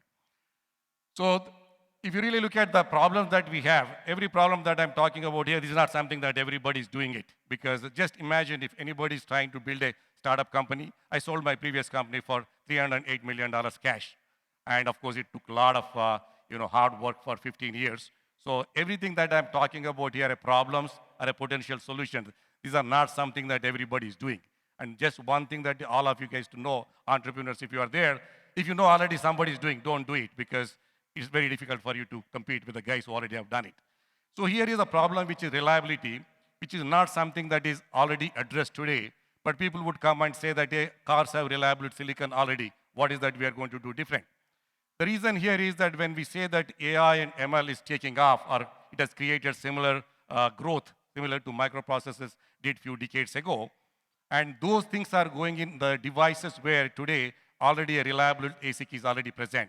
For example, if you take a car, you do have a reliable ICs there. That's why you're able to drive very safely. In fact, the methods used there are something called triple modular redundancy. That means basically if you have one, if it doesn't work, put the second one. If you want to figure out which one is the correct one, you need a third one to see that one, which is the right one when it don't match. But you can't do that one if you look at Victor's presentation, tens of thousands of million cores. You cannot go ahead and build a 3 million cores in a device today that you are able to do triple modular redundancy. That means it's not possible to do that. Then how do you really do it if that's not possible, but you need a reliable computing? You cannot run a training job for 60 days, and at the 59th day it fails, and you cannot just go back and redo the 60 days again. You would have lost already a few $1 million money. So the right side picture is the one, friend of mine and our advisor, Rajiv from Harvard. He basically asked me, can you describe our company, whatever we are trying to do, in one sentence? Then I said, I could do it even better, so without any sentence. So if you look at right side, that is basically the, I I think the marker is not working, but look at there are the three portions. I split that diagram. Any IC, similar to a human being, it has its own lifetime. There is an early life failures, there is a normal operation, and the late, what we call it, is end of life for any device. When the device is like that, we cannot control, that's called a bathtub curve for every semiconductor chip goes through that cycle. So when we cannot control an error, for example, an alpha particle comes and hits your device, you cannot control that one. You cannot control the source of the error. That means there's a possibility of failure in the early life, normal operation, and late life. So my goal is to make that straight line. That means we cannot control the errors, but we can control the failure rate of the system. How do you do it? You cannot just do blindly a triple modular redundancy because there's no engineering is involved. Of course, you have to do a lot of engineering in terms of building, but that's not the idea. There are various ways you could approach, but this is a green field. It's not something that everybody is doing.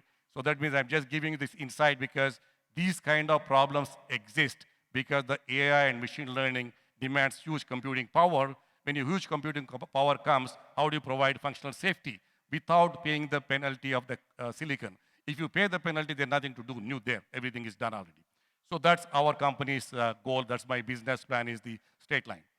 The second problem is the security.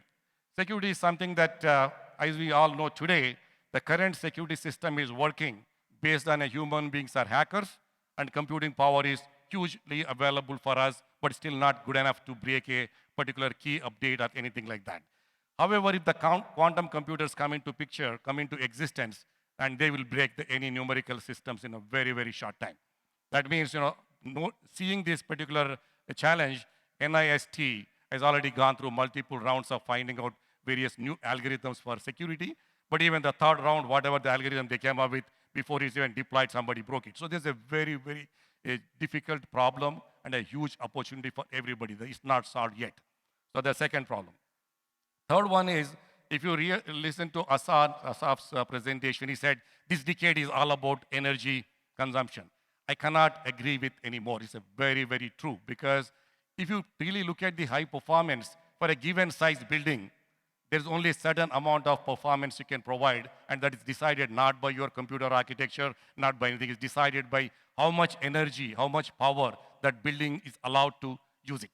If that is the case, then how do you increase the performance of the system? The only way you increase the performance is low energy engineering. And this is something that is very interesting, that this low energy is something that wireless guys, therefore that is their native language, because they really, really have worked for many decades doing low energy computation. That's why if you really look at the wireless company's computing chip, the very first chip is 10 times lower power than the #1 computing company. So I just want to give you that comparison. So it's a very important. These are the three challenges that are existing for every entrepreneur, engineer going forward. And how are we solving? Again, this is a slide which is basically that our company's current strategy. We built everything with the initial 5 years I spent purely doing the R&D and in terms of creating the pillars for the product that we are going to create, which is going to be sustainable. For example, the processing architectures, analog computing, device architectures beyond CMOS, semiconductor memory systems, security systems, and the reliability circuits. Those are all the areas that we researched for the last 5 years, 120 patents filed. And the takeaways, and this is something that, last slide, and is very interesting, that limit is your own self. Like I mentioned, the problems that we talked about, reliability, security, and low energy, they're all very green field. That means there's a huge opportunity for every entrepreneur, engineer to innovate. Aim very high. 10x is very normal now. Even bigger companies talk about doing next generation 10x. That means 100x should be your starting point. Only then there's a possibility that you could see something, a significant outcome for that. The last item is the one, efficiency is everything. I cannot emphasize this more, because today in semiconductors, whatever the problem that I mentioned, you could easily find out a problem you can identify yourself to do a chip design or a technology development. It's very easy. But the problem is, if you can create a value of $100 million, and if it costs $200 million, it's not useful. So it's a very, very important. The efficiency is super important in semiconductor design, because that's the only reason when you see 100 companies start, only like one company succeeds. It's not that the remaining 99 companies are not smart engineers. They're extremely smart engineers. There's no question about that. Just the efficiency part is missed out. And efficiency is nothing to do with a geographical location where you go to a lower cost location like that. Efficiency all comes in terms of the knowing the technology, what technology you will develop, when you will develop, how you develop, and all those things have to come into picture. Of course, the cost of engineers is one of the things, but that's not the only thing. So that's my last slide. Thank you very much, and have a wonderful day, and I hope I gave you some information. Thank you. May I now request Mr. Balpreet Singh, Director at Intel and Organizing Committee, and Mr. Venkatesh Narasimhan, Senior Director of Silicon Labs, to please come and present a memento to Dr. Venkat.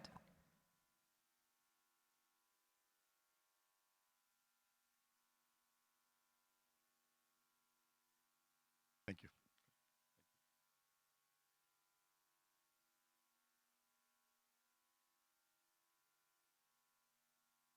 Thanks, Venkatesh. Yeah.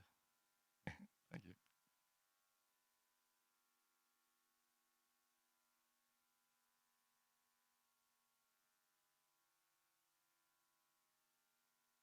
Thank you, Dr. Venkat. Thank you. I know you're all waiting for the lunch and you're all hungry. So we'll be having our next session here at 2:30 and we'll be meeting here back at 2:30 sharp. So I request you all to please be back here by 2:30. Enjoy your lunch and don't forget to visit the exhibit booths outside. There's a lucky draw. So the lucky draw will be held here in the evening after the sessions. So do please visit the exhibit booths as well. They're open all day. Thank you again. Have a great day.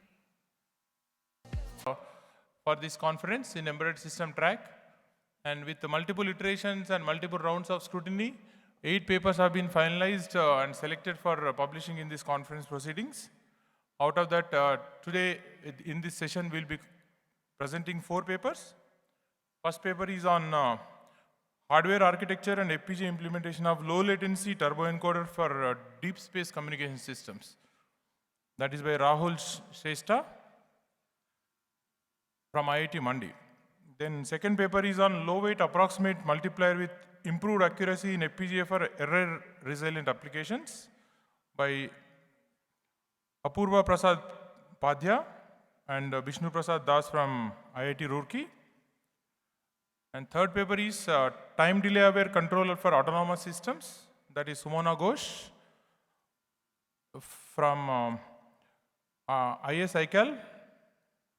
The fourth paper is from hardware implementation of ring LW lattice cryptography with BCH and gray coding based error correction. This is also Somnath Mandal from DRDO.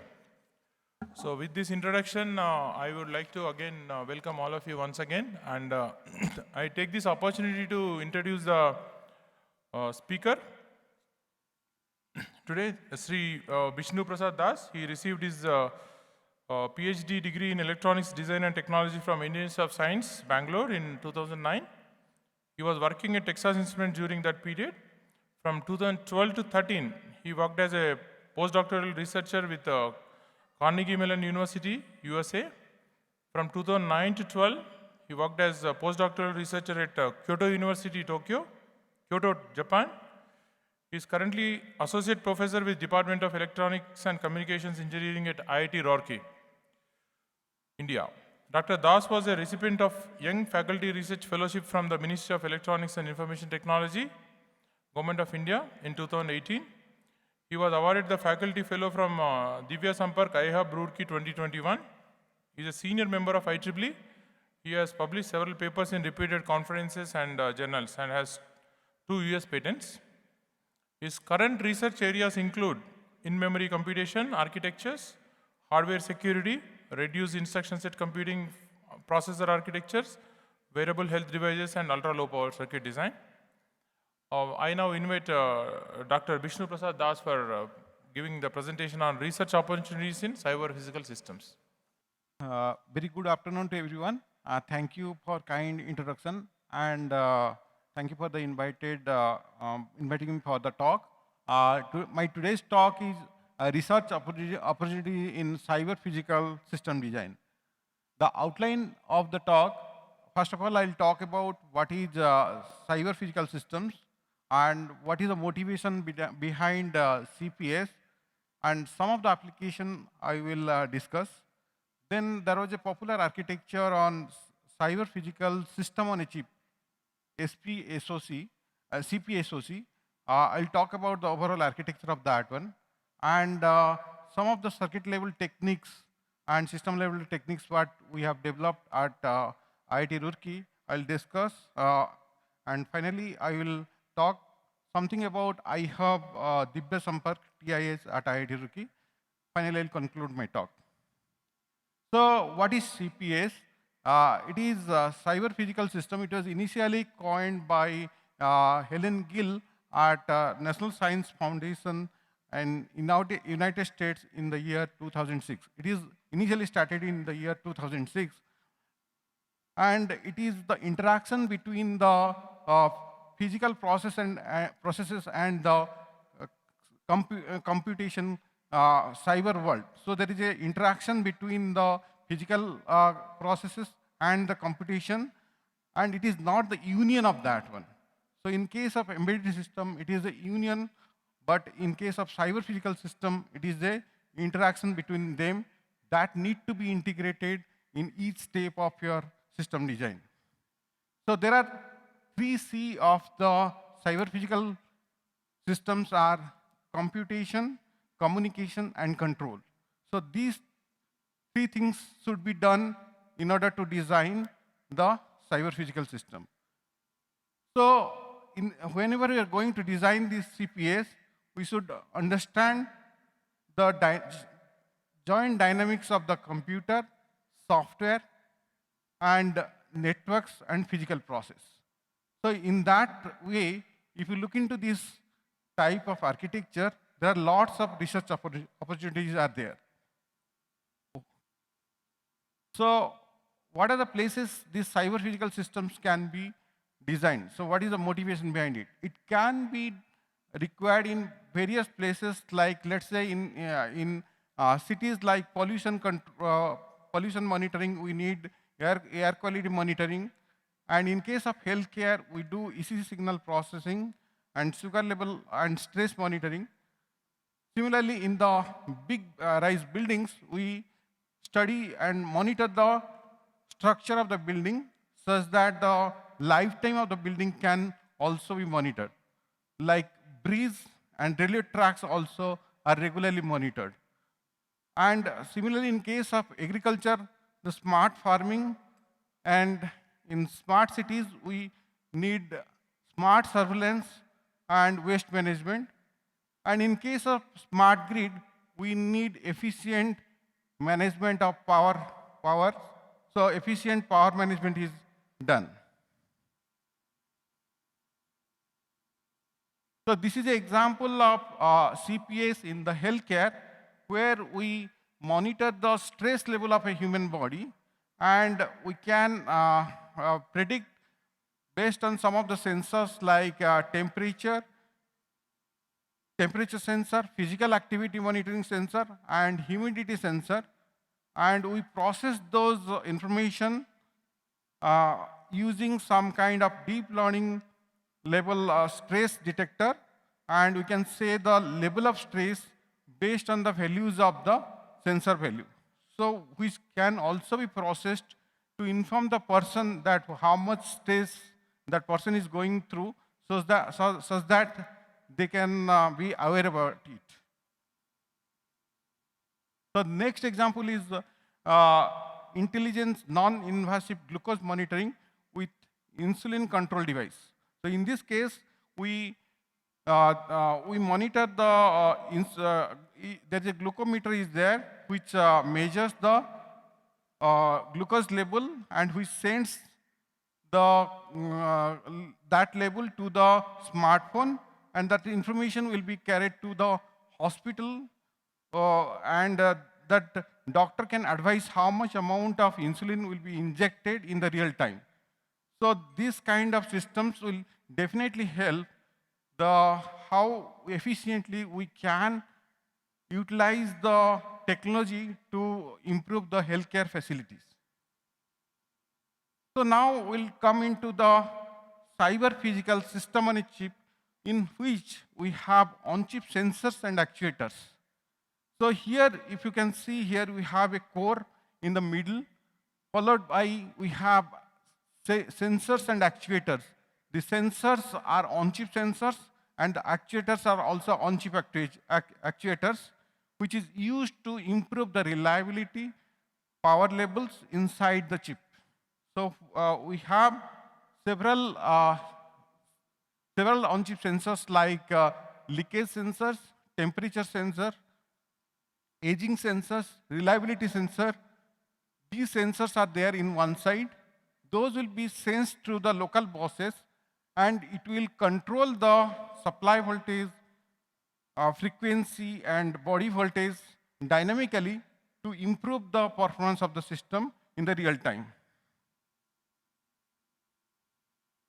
So some of the sensors and actuators that is used are, for example, in the last row of this table, you can use the circuit delay, aging and leakage sensing things, and we can change. Those are the sensors. Basically, let's say we can monitor the delay of a circuit in the real time.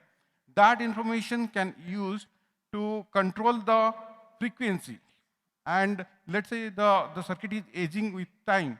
So as you know that with time, the circuit performance degrades. So if the circuit performance degrades, then you cannot meet the frequency of operation. During that time, if you have a delay monitor, we can adjust the frequency in the real time such that the system will not fail. So this is basically a chip which is self-monitored, and the corresponding supply frequency and the body voltage is self-regulated to optimize the system. So this is a self-aware system on a chip which is implemented in a FPGA. So in our group, we have developed some kind of reliable sensors, and also which is used for low power.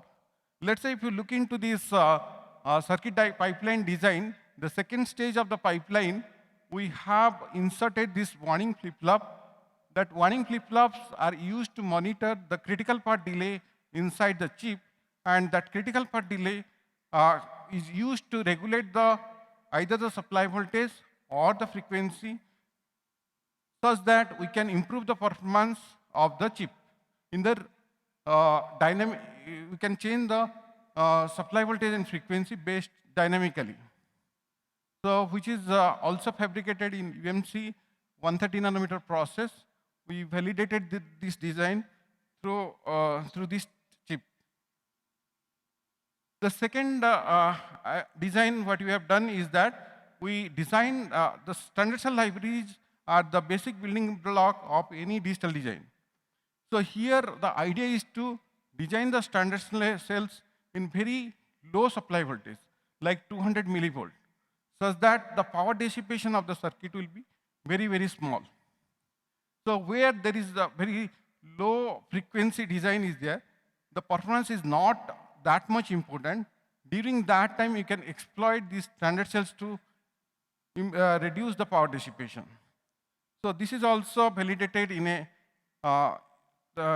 using a test chip where we have saved 25% power and 30% area compared to the existing library. This library can be used to build a microcontroller or co-processor, which can be used in the cyber physical system on a chip. The third concept is about approximate computing.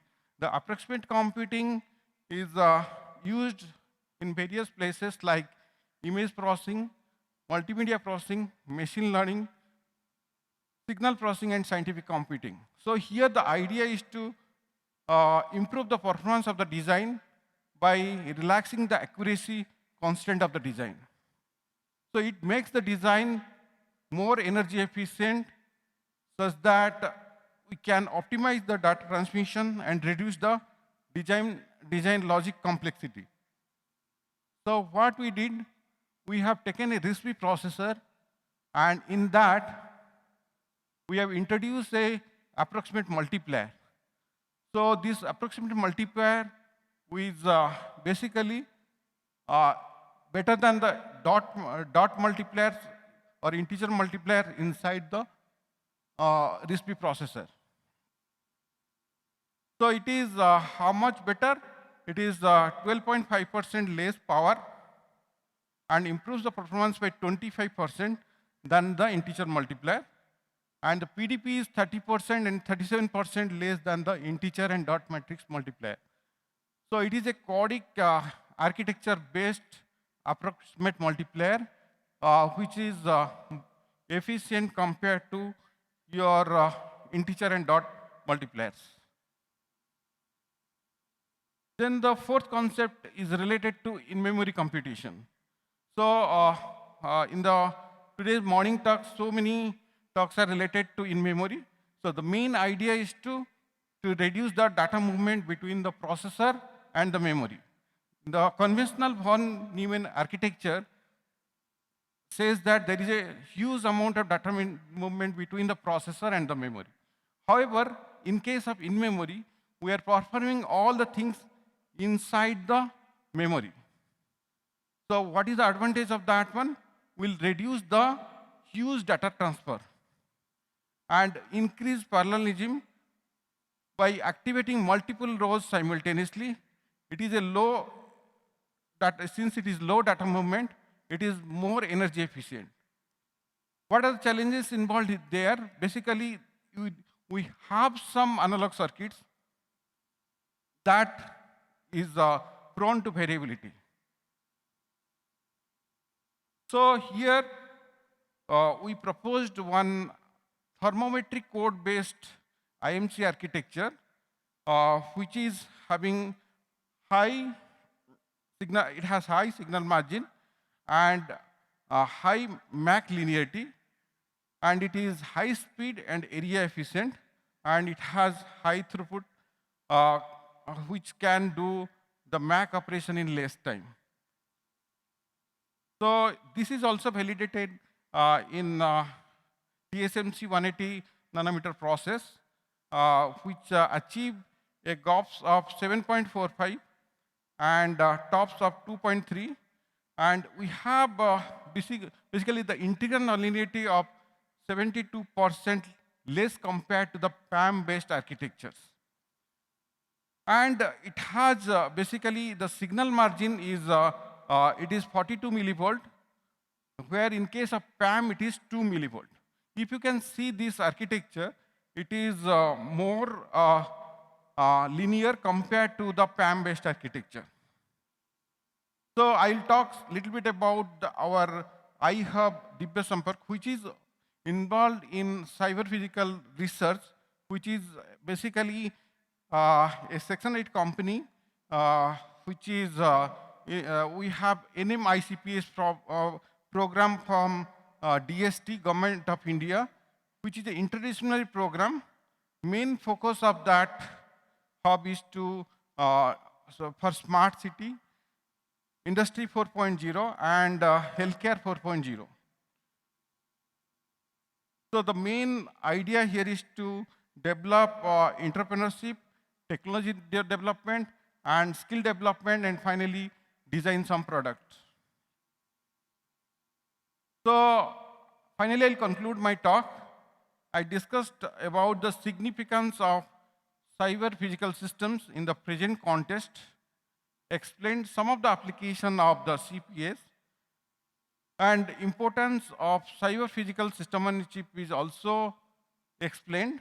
So there are the IC technology, the VLSI technology has a strong importance which is required to improve the rapid growth of cyber physical systems. For example, that ultra-low voltage standard cell library can improve the power dissipation of the ICs, which if you can use inside the digital designs.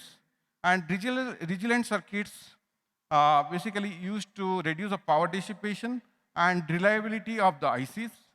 And approximate computing is useful for error-resilient applications. And the in-memory computation is very useful for improving the speed and energy efficiency of the design. Thank you. Thank you, Dr. Vishnu Prasad. Any questions from audience? Thanks for your presentation. I just want to check my understanding. You have proposed many techniques for the CPS, and your claim is that those techniques help a CPS solution. But all those solutions and proposals, to me, it looks like they are claim. For example, the thermometric approach for the in-memory computing, I only can take them on a face value, so assuming that they work. Yeah. And do I understand that all those claims that you are making, you propose to use them in CPS? So it will, let's say your basically hardware accelerators. Whenever you are using hardware accelerators, if you use in-memory computations, so let's say if you have matrix multiplication or matrix vector multiplication, in those applications, if you can utilize a specialized in-memory engine, apart from a conventional, inside a microcontroller, you have a separate instruction set architecture for IMC, so that will improve the speed of your design based on basically specialized instructions. That way. In-memory compute help in various ways. That's known. What I miss here is how it is connected with how it connects to your CPS scheme in general. So it is like I showed you a big picture diagram of cyber physical system on a chip. You have a processor, you have memory, you have sensors, everything is inbuilt. So here if you can add a separate IP of IMC and control that IP IMC based on your requirement of when you do matrix multiplication or something, you exploit that thing. So that way it is required actually. Okay. So it is a very specific design. It's not available right now. Then a very specific question. Can you elaborate on this thermometric approach that you have used for the that thermometric coding technique is that we do not need any kind of, let's say whenever you do PAM-based approach of IMC, you need a multi-bit data converter. So that multi-bit data converter converts your digital data to analog data, and it will give it into the word line of your SRAM. But instead, we are not using multi-bit data converter in this case. So the area of the multi-bit data converter is saved. So what we are representing, let's say I have a pipe. So the equivalent pipe means pipe memory cells will be 1 and rest of the things will be 0. Let's say it is 4-bit data, means 0 to 16 I want to represent. So pipe means pipe memory cell will be 1, the rest of the things will be 0. So in that way, I am not using multi-bit data converter, and my linearity of the MAC operation is very, very linear compared to the PAM-based approach. Now you are not using any converter, so how you are supplying your input to the word lines? It is a digital data. Okay, so you are doing it in a digital domain. Okay, thank we you. are not using Thank you. analog. So I was wondering, how do these on-chip sensors work? To be honest, you kind of breezed past through them. How do they work? That on-chip sensors, basically, let's say you have systems running throughout the day, 24 hours and 7 days in a week. So there is temperature variation inside the chip. And the system gets aged with time. Okay, like human being gets older with time, our electronic systems also gets older with time. And the performance of the systems at t equals to 0, time t equals to 0 and time t equals to 10 years will not be the same. The critical path at time t equals to 0 is whatever the frequency we set it for that frequency of your processor. Let's say after 10 years, it will degrade, but I need to change the frequency of your design to meet the degraded critical path. So there should be a on-chip monitor inside the chip to tell that what point I should change the frequency, such that my system will not fail. It may be slow, but it will never fail. So that's why on chip we insert some kind of a specialized flip-flop in the critical path to tell that when to flag that warning such that you change the frequency inside the chip. Okay, then do you get the data from peripherals? Yeah, you have a feedback loop. So you have, instead of a conventional flip-flop, you add some kind of error-resilient flip-flop or the warning flip-flop, which will tell when to change the frequency. So we'll collect all the warning signals and feed it to a basically frequency where you can change the frequency. We have multiple frequency coming. We can change the frequency based on the warning signal. On behalf of VLSI 23, we thank Dr. Das for a wonderful presentation on CPS. A big round of applause. Thank you. Next talk is titled Hardware Architecture and FPGA Implementation of Low Latency Turbo Encoder for Deep Space Communications. The authors are Rahul Shrestha and Meghwan Pathak. Let me introduce Meghwan to you. He completed his BTech from University of Delhi and recently completed his MTech from IIT Mandi. Meghwan is currently working at Synopsys, India as an ASIC design engineer. Good afternoon, everyone. My name is Meghwan Pathak, and today I'm here to present my topic, Hardware Architecture and FPGA Implementation of Low Latency Turbo Encoder for Deep Space Communication Applications. So first of all, let's see the agenda for the presentation. I'll be sharing you the motivation behind the project. Then we'll see the problem statement. And once that's done, we will see the system level overview of the design system and the methodology we use to do so. Then we'll go towards the proposed architectures and techniques, and we'll see the findings and the results which we got from the paper. And finally, we'll conclude with the references. So, as we all know that every nation today wants to send its own space missions and spacecrafts into the outer space, whether it be space probes or space crafts, these spacecrafts are being equipped with a large number of onboard sensors to collect mostly the telemetric data from the surrounding environment. This data has to be sent back to the Earth on the base station, and for this objective, we need a very robust telemetry system.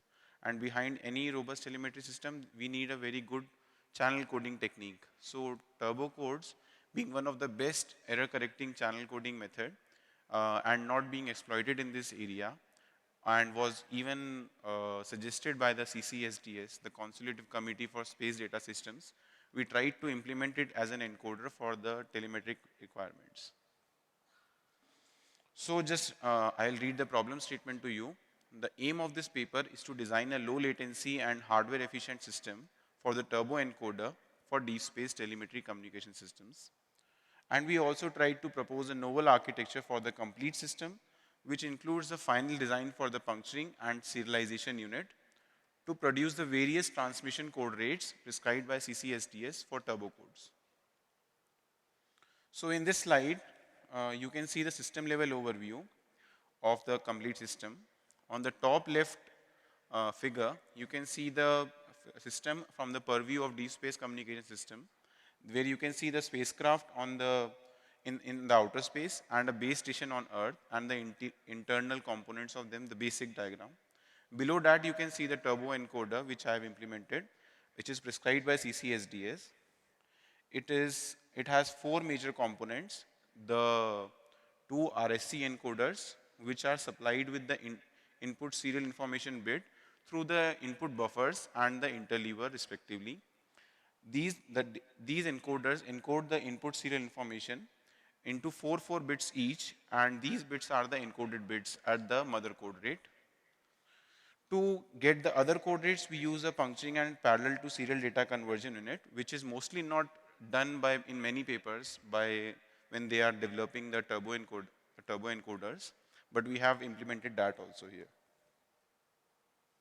So going through the methodology of this project, first of all, the complete system was simulated on MATLAB to validate whether it's working properly or not. Then we went for the design of the interleaver, which is the most area consuming design for the least frame rate 1784 on RTL.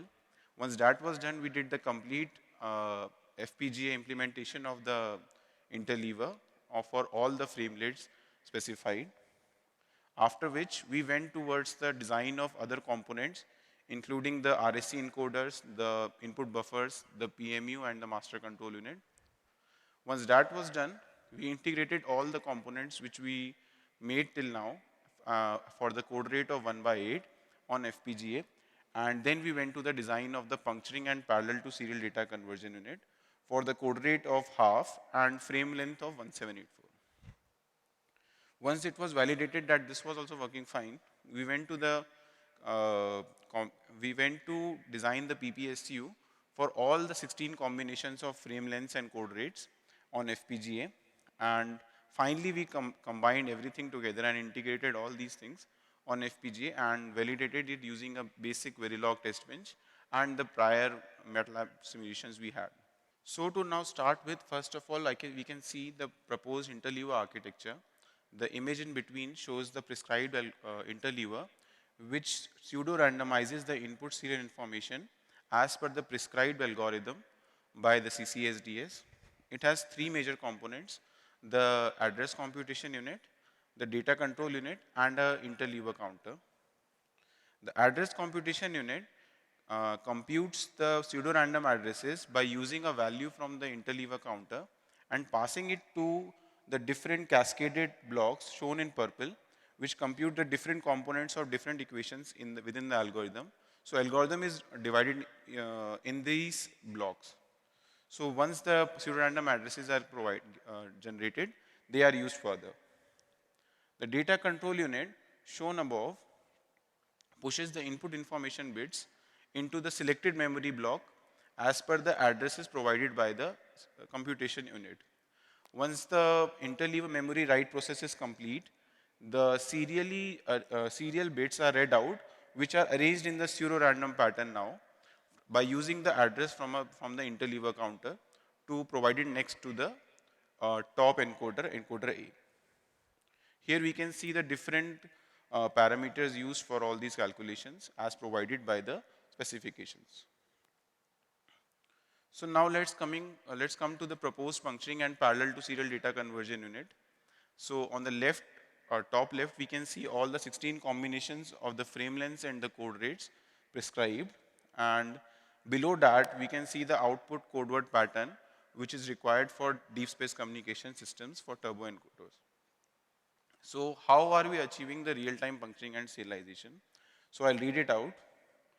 To puncture and serialize the K sets of 8 encoded bits, which change at every clock cycle, was our biggest challenge, as multiple bits are to be picked in consecutive clock cycles from the same set of encoded bits.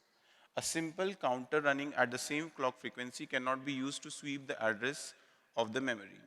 At every clock, the address would increment even though the bits to be picked will be available on the previous address. The only solution to this problem is to use a conventional method in which we first store all these sets in a memory and then start with the puncturing and serialization. This implementation which we have done here will increase the conventional one, if you would have done that, will increase the latency of the complete system by k plus 4 clock cycles, as it will wait for the memory to first fill completely. The technique which we are proposing here and the architecture removes this latency completely and thus makes a real-time operation possible with only 1 or 2 clock cycles of latency. The only remaining delay in the system is because of the interleaver, which is in any case unavoidable. So this is a proposed memory unit architecture. It has 4 memory blocks. Each memory is of, there are 8 memory blocks in each, and they are of the length of the frame. They are filled by the two encoders, encoder A and encoder B, and the assembly around it aids in doing so. This is the FSM unit architecture. There are 16 FSMs in it, which each corresponding to the one of the frame length and code rate combination. What they do is, they use the addresses generated by the address generation unit, shown in green, to pick the memory values, bits from the memory unit, and pass it down out to the output of the encoder, as per the output pattern shown on the right-hand side for different code rates. So these code rates are hard wired into these FSMs, and so this is how it works. So there is one sample operation for the code rate of half and frame length of 1784. Here you can see the input information being fed to the memory unit column wise, and the FSM, the operating FSM, R1 FSM, will pick the bits using the address from the address generation unit and display it as shown in the figure below. This is how the pattern which we want is generated. To be noted is the filling of the memory happens at clock 1 and the output starts coming at clock 2. So it's almost spontaneous. So this is a complete turbo encoder system architecture I have shown, discussed till now. It has all the components together integrated and some other master controller unit and the parameter memory unit also shown, and the different connections which are inside it. So now let's come to the findings, post-implementation timing summary. The table above shows the various clock periods required for different combinations of frame lengths and code rates for different steps in the complete computation process. The table below shows the minimum computation clocks required and the maximum computation clocks required, and the clock frequency for which we tested it that it was working properly was 27 megahertz. So in this slide, we can see the utilization summary. The utilization report is shown in the table, and the design is shown on the left. It was done on the Xilinx Zinc UltraScale FPGA board using Verilog HDL. And now we can see the turbo encoder timing diagram sequence, in which we can see the clock, the different reset and control signals, the serial input information frame of length k+3 clock, k+3, and the output frame can also be seen, which is the encoded output frame. So now let's see the timing analysis. The figure shows a comparative analysis of the different latencies for if you would have gone for conventional technique and for the proposed technique. The critical path of the system is between the PMU and the interleaver output, and we can see the difference between the latencies for different frame lengths for the two techniques, and it's clearly seen that there is a 50% reduction in that. So now to conclude, the complete conventional digital architecture of the turbo encoder system was for real-time operation was successfully implemented on hardware. The maximum delay in the system is introduced by the implemented interleaver, which is unavoidable, yet still kept to a minimum of k+3 clock cycles. A novel technique and architecture for various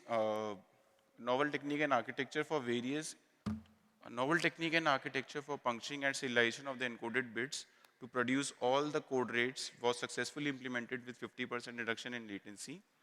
The PPSU architecture in itself can be used as a novel architecture for parallel to serial data converters if the puncturing unit is removed with slight modifications. As encoded bits are punctured and serialized in parallel by the PPSU and with their generation, almost negligible latency of only 2 clock cycles is introduced. These are the references, and thank you. Hello. Yeah, thanks for the talk. You mentioned that this information will be coming from outer space. Have you accounted for bit flipping? Actually, your question is good, but we were only focusing on the FPGA implementation right now. Okay. So for the next work, I am in discussion with my co-author for what all reliability measures we can take, because the signals which are coming are facing a lot of different kinds of distortions, mostly radiation things, and loss of energy also. So we are working on that in the next project, next paper. For this presentation, only the FPGA implementation was kept on the work. The memory unit architecture, you mentioned there's either 1 or 2 cycles of latency. I'm trying to find out why there is ambiguity. Either it has to be 1 or 2, right? You mentioned 1 or 2. Actually, because of some control signals, one cycle was added more, which I'm not able to confirm right now, but only one cycle was added more. But as per the filling and reading of the values, there's only one cycle difference. Only one clock cycle it takes more to read out the memory out. So you have presented that you have 11 states in your FSM, 11 or 12. Not 11. There are 16 FSMs, and they have different number of states depending upon the code rate which it's working for. Let's say n number of states. Okay. My question is, how in your implementation you are making sure that by accident, if your system ends up in any unknown or non-desired state, it resets itself, that it contains itself in the valid space domain? Because you are doing it for space, right? Yes. And you have to consider that, because one unknown state, if not accounted, it will give you an error. And that's the very first goal that you are targeting. Okay, so you are saying if it lands up in a state which is not designated with any situation, what will happen then? Actually, for all those states which we have not done anything, we are resetting the system. For now, we are resetting in the encoder to 0, all the registers to 0, and for it also comes in the reliability aspect only. So we are thinking to do in the next paper. But for now, for all the states which are not encoded, we are resetting the encoder to all the shift registers with zeros to the original position. Okay. Then I have a, let's say, input or remark. Please consider that, because if your system is prone to need a reset frequently, the whole gain, the n+3 cycle that you are claiming, might completely be vanished. Sure, you are right. Thank you. Thank you very much. What is the telemetry data rate you are talking about? Telemetry data rate, I didn't understand. This is done for telemetry applications, right? For telemetry applications, like for the observational data which we are getting. Yeah, you are synthesizing at 27 megahertz. 27 megahertz. So what is the type of data rate it will support, entire telemetry data? Like we have tested it till 27 megahertz. As per the specifications, the data rate was not mentioned. The specifications which we followed by CCSDS Blue Book 2017, they didn't mention any data rate specification, but they mentioned the architecture of the interleaver, the turbo encoder. So that we have followed. As per the findings, what we have found that it was working till 27 megahertz, but we have not gone to the what should be the value for deep space communication. Yeah, it may meet for low data rates up to a few Mbps, but if you want to go for higher data rates, you may introduce some pipeline stages. Okay, sure. So just wanted to understand, is this validated on the board or just synthesized and tested out at the tools? It was synthesized and tested out on tools. As per on the board, it was not validated till now. But on the tools, it was synthesized and implemented. And it was post-synthesis simulations were also done. And everything was complete. It was working fine. Okay. On behalf of VLSI Day 23, it's our pleasure to give this piece of memento to the author. Thank you.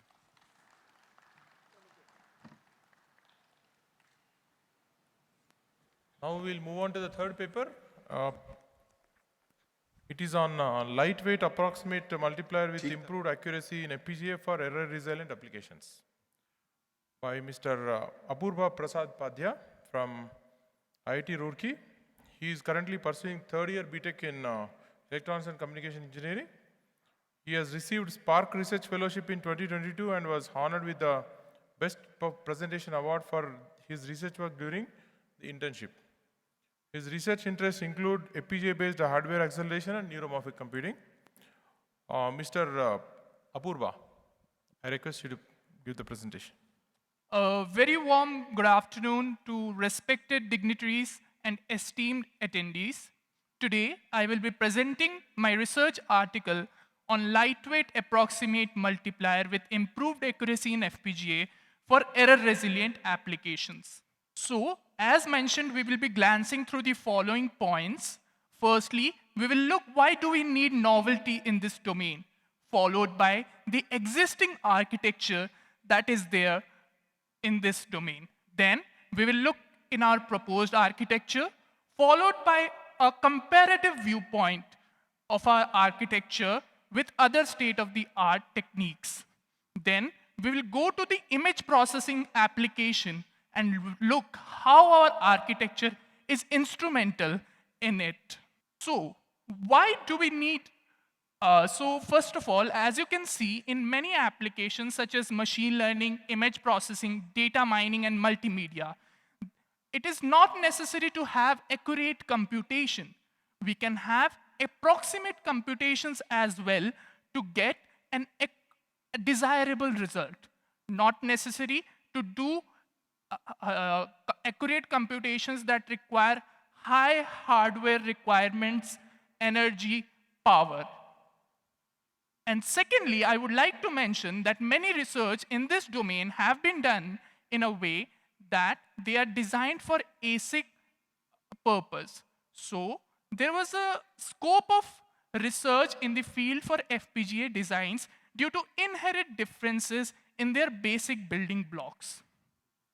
As you can see in the image shown, you can see that the image processing through accurate multiplier or approximate multiplier is not, you cannot identify any difference even though we have done an approximate computing. Now coming on to the existing architecture.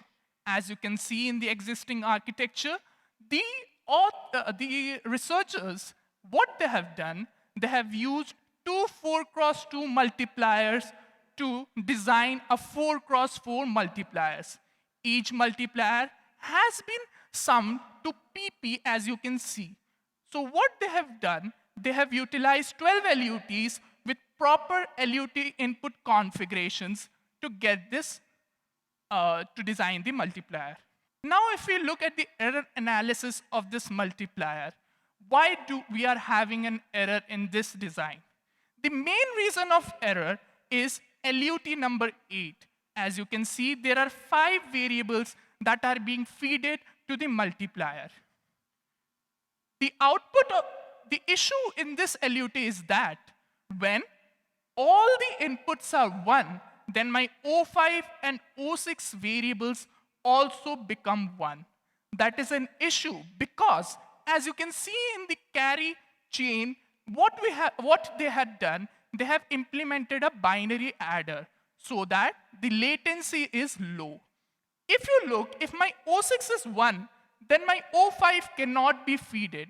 So the value of O5 is not significant at all. So in such a case, my O6 and O5 both can't be 1. Hence, they had 6 error cases with an error magnitude of 8. So there were 2 scopes of improvement. First, on the basis of hardware, and second, on accuracy. You might be thinking, why do we need improvement in accuracy since we are talking about approximate multipliers? The reason is that when we go on scaling such multipliers, the error becomes very significant, which might be undesirable in some cases.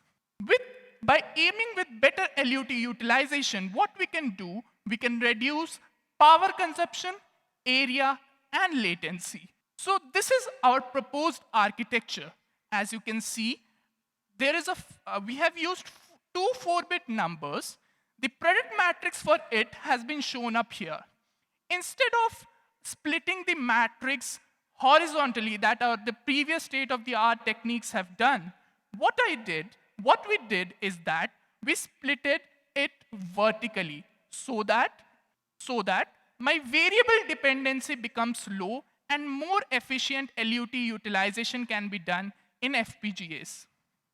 We split it into 2 parts, part 1 and part 2. As you can see, the part 1 has been summed to a term T2, G2, P2, P1, and P0. And in part 2 also we have subsummed to PY and PX. You might be thinking why T2 has been highlighted with red. We would be looking in further slides. So these subsums are finally added to get the final stage to the final output. Qualitatively in this stage, there will be a carry chain to implement a tertiary adder to get an accurate result, but that will induce higher latency. That is approximately 37% higher. So what we did, we thought of truncating this term T2. How will it help me now? By truncating T2, what I can do, as you can see in my architecture, I can provide G2 as just a carry and implement my carry chain as a binary adder. This now has some drawbacks as well and some advantages. Drawback is that we are not able to compute it accurately. But this will help me save one LUT since T2 requires one LUT. So what I did, now my error comes with P4.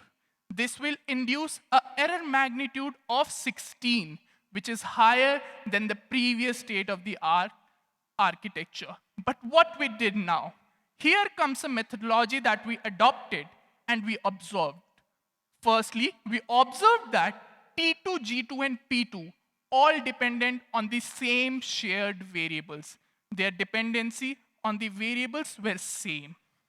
So it was observed that when T2 is 1, then my G2 and P2 are 0. So we thought of taking this as an advantage for us. What we did, instead of having T2, since T2 we are not considering, we had G2 and P2 to be 1 whenever my T2 is 1. So by that, what we were able to do, we were able to reduce my error magnitude from 16 to 4. With this proposed architecture, what we have done, we have thought of scaling it to higher orders as well. Why not 8 cross 8? We have used modular approach for this. What we have done, we have taken the outputs from 4 cross 4 multipliers and added them accurately using accurate adders or approximate adders to get the final result of the 8 cross 8 multiplier.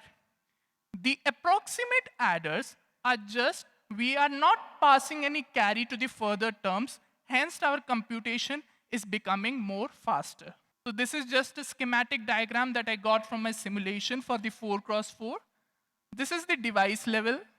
As you can see in the error analysis for my 4 cross 4 multiplier, for every error parameter, that is average relative error, average error, error occurrences, maximum error magnitude, and maximum error occurrence, in all cases, our multiplier is performing better than the state-of-the-art architecture. Even I have showed my error cases in the another table. As you can see, we have only 4 error cases of error magnitude 4. Now coming to the 8 cross 8 approximate multiplier.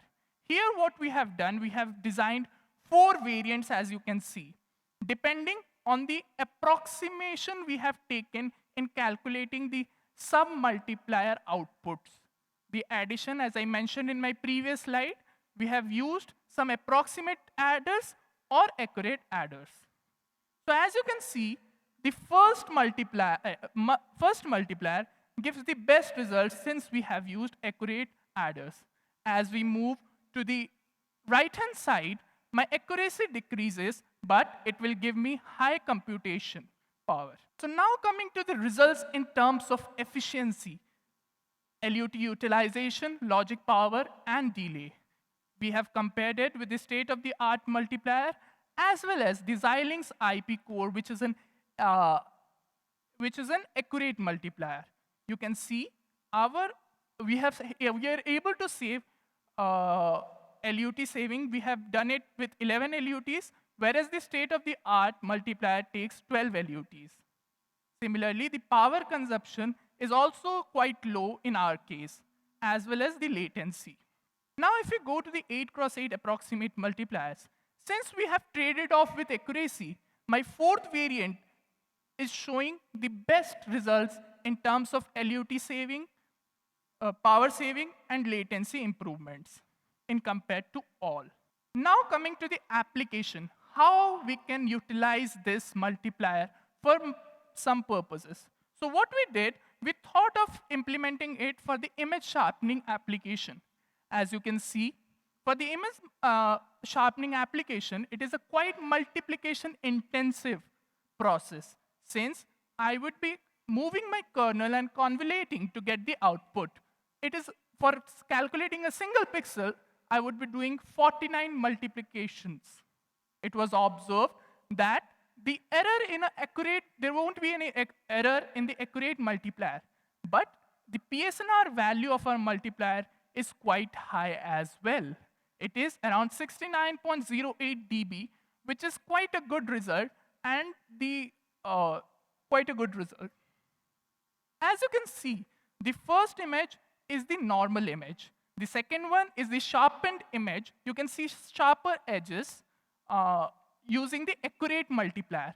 And the last three have been computed using approximate multipliers. Then also, there is no difference we can see through our naked eyes. Now coming to the conclusion, our proposed approximate multiplier design gives high performance results compared to Xilinx IP core multiplier and other existing state-of-the-art FPGA-based approximate multipliers. This makes the design an optimal alternative for error-resilient applications like image processing and machine learning. In comparison to the area and speed optimized IP provided by Xilinx Vivado, our proposed 4x4 approximate multiplier provides 26.7% reduction in total LUT utilization, along with a power saving of 57.6% and a reduction in latency of 60.1%. Similarly, if we go to 8x8, the LUT utilization ranges from 11.7 to 26.7. Average relative error is ranging from 8 to the power 10, 8 into 10 to the power minus 4 and 0.112 respectively. The proposed 8x8 designs are providing area optimization, power saving, and delay reduction as mentioned. The proposed multiplier has a high PSNR value of 69.04 dB. So these were my references. Thank you, and I'm open for any further questions. Thank you. Thanks, Apurva, for your nice talk. Sumit from ISC. So are you considering floating point multiplications as well? Sorry? Are you considering floating point multiplication? No. Only integer multiplication? Only integer multiplication. So also, did you compare your results with any accurate multiplier which is optimized, like let's say booth multiplier? Actually not, because if we look, the Xilinx Vivado provides a IP that is really very efficient in compared to all the existing multipliers. So we have taken that as the reference and seen the power saving. All the results have been calculated in reference to it. So what kind of optimization does Xilinx Vivado? Actually, that is not, it is not disclosed, it is a black box kind of a thing that can be directly used in our designs in the Vivado tool. Okay, thank you. Thank you. Hi. First of all, thanks for the talk. When you're multiplying two matrices, are you considering decompositions which have lesser multiplications? Sorry? When you're multiplying two matrices, there exists certain decompositions wherein you have a lesser number of multiplications at the expense of more additions. I'm not multiplying any matrices here. What I showed is the product matrix of tool, the normal multiplication that we do in any arithmetic operation. But you mentioned kernel operations and in images. Okay, in kernel operation. Yes. That I am not considering. Since in kernel, as you see, for image sharpening purpose, kernels are designed in such a way that the central value of the matrix will always be higher, and the radially it will decrease with its value. So in such cases, we won't find any matrix that has low number of multiplication. I think you are talking about sparse matrix, if I am correct. No, I mean like Strassen's decomposition, for example. No, I haven't considered anything such like that. So in your proposed design, you told some T2 bit you are going to neglect. Yeah. So for you said whenever T2 value is 1, we want to make it as P2 and G2 values are 1, 1. How we are going to identify that T2 value is 1? For that, we need extra hardware also, right? How we are, so actually what is happening, we are like, LUT is a lookup table. We are implementing a truth table in it. So what I got, that since G2, P2, and T2, all three depend on same variable, input variables. So what I did is that we can design a single lookup table for all three variables at once. Like I have 3 inputs, and I can decide what should be my output. 3 outputs I will be getting, that is T2, P2, G2, with 5 inputs. So in that case, it was observed that whenever my T2 is 1, my G2, P2 is 0. So it has been pre-programmed, not we are testing anything on the spot. It is predefined that G2 and P2 will be 1 for such values. Okay. So my one more question is, what is the reason for you are selecting some error matrix, average error and all these things? So I know some error matrix values, so normalized and mean error distance, mean relative error. Can you repeat? It is a bit. Okay. So you selected average error and some number of accurate cases and number of error cases. So why you are not choosing some other metrics like normalized and mean error distance and mean relative error distance? So why you selected only average error? Is there any specific reason for validate your proposed multiplier? No, there is no reason. As you mentioned, for normal, like 2 cases we have considered. 2 things we want to know. That what is the average error in terms of magnitude, and what is the average error in terms of relative. Like for example, my answer ranges from like 10 to the power 6 order, then an error of 100 won't matter to me. But if my output is 150 and I am having an error of 100, then it matters a lot, since my outputs might get wrong, my computations might get wrong. So for that reason, what we have done, we have calculated average relative error, which should be low enough so that my relative error in any case won't be so high. So by that, we have considered that. And through average magnitude error, you get a brief idea about in terms of magnitude only.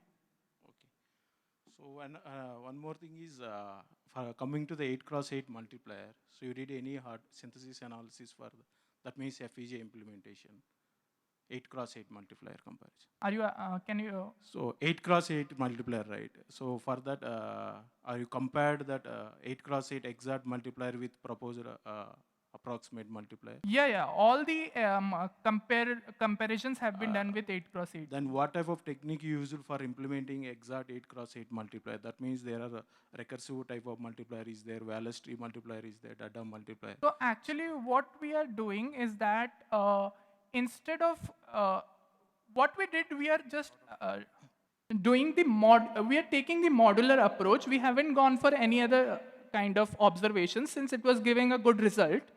But in future, we are looking for other techniques as well, how we can use it as a modular. In the interest of time, we request you to take the questions further offline.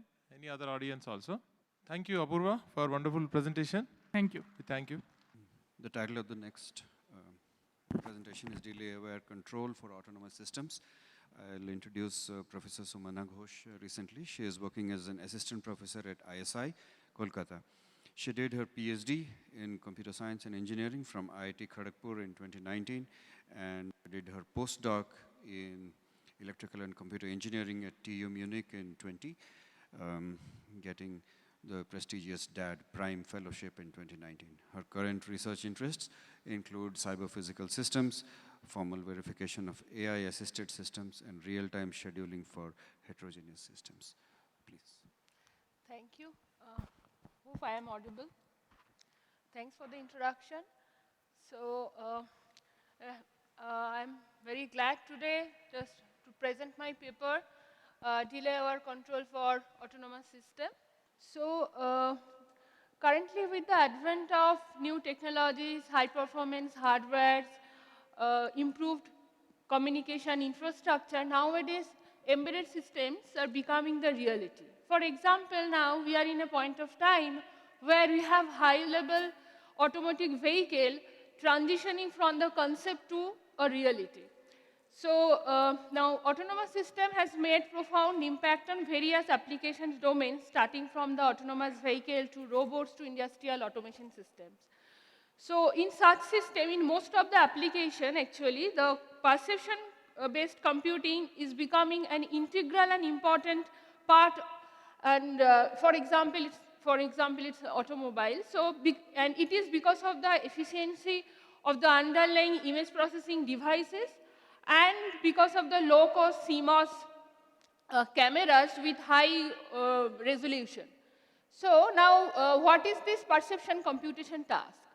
So in today's autonomous system, for example, automotive vehicle, they are actually equipped with multiple sensors. For example, these cameras, lidars, radars, and this to know the information from the about the environment. For example, the relative position or distance of a vehicle in a road, the information of these sensors are processed, the data are processed in real time. And this task of computing the data of these sensors are nothing but called as perception computation task.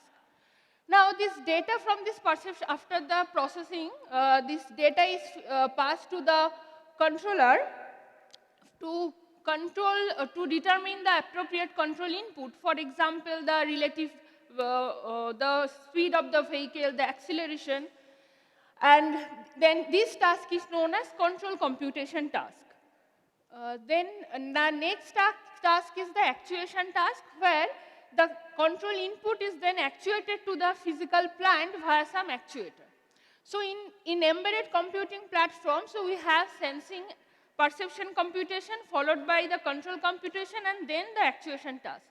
Now, this sensing and perception computation task is generally highly compute intensive due to the involvement of complex machine learning algorithm. For example, we generally use deep neural nets for object detections. And this as a consequence, this causes very long sensing delay during the control computation. Now, now let's dig into the details of how this perception computation can impact the performance of a control computation task. So this is one image is taken by a sensor of a vehicle passing through a congested area. So you can see in this image that this image is heavy in nature, it is with higher workload.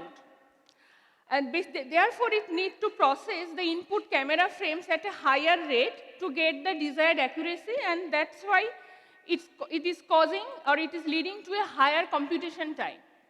Now, generally the execution time of a perception computation task for an image frame, it depends on the image workload. And thus, it creates long and variable sensing delay before the control computation task. And this may hamper the control performance. So therefore, in such a system, to design the efficient system, one needs to consider the delay variation during the design of the controller. And there are multiple solutions for this, and one of them actually considered the worst case workload scenarios. And based on this worst case workload scenario, it considered the worst case delay. And using this worst case delay, pessimistic solution is provided, which basically leads to poor effective resource utilization and suboptimal control performance.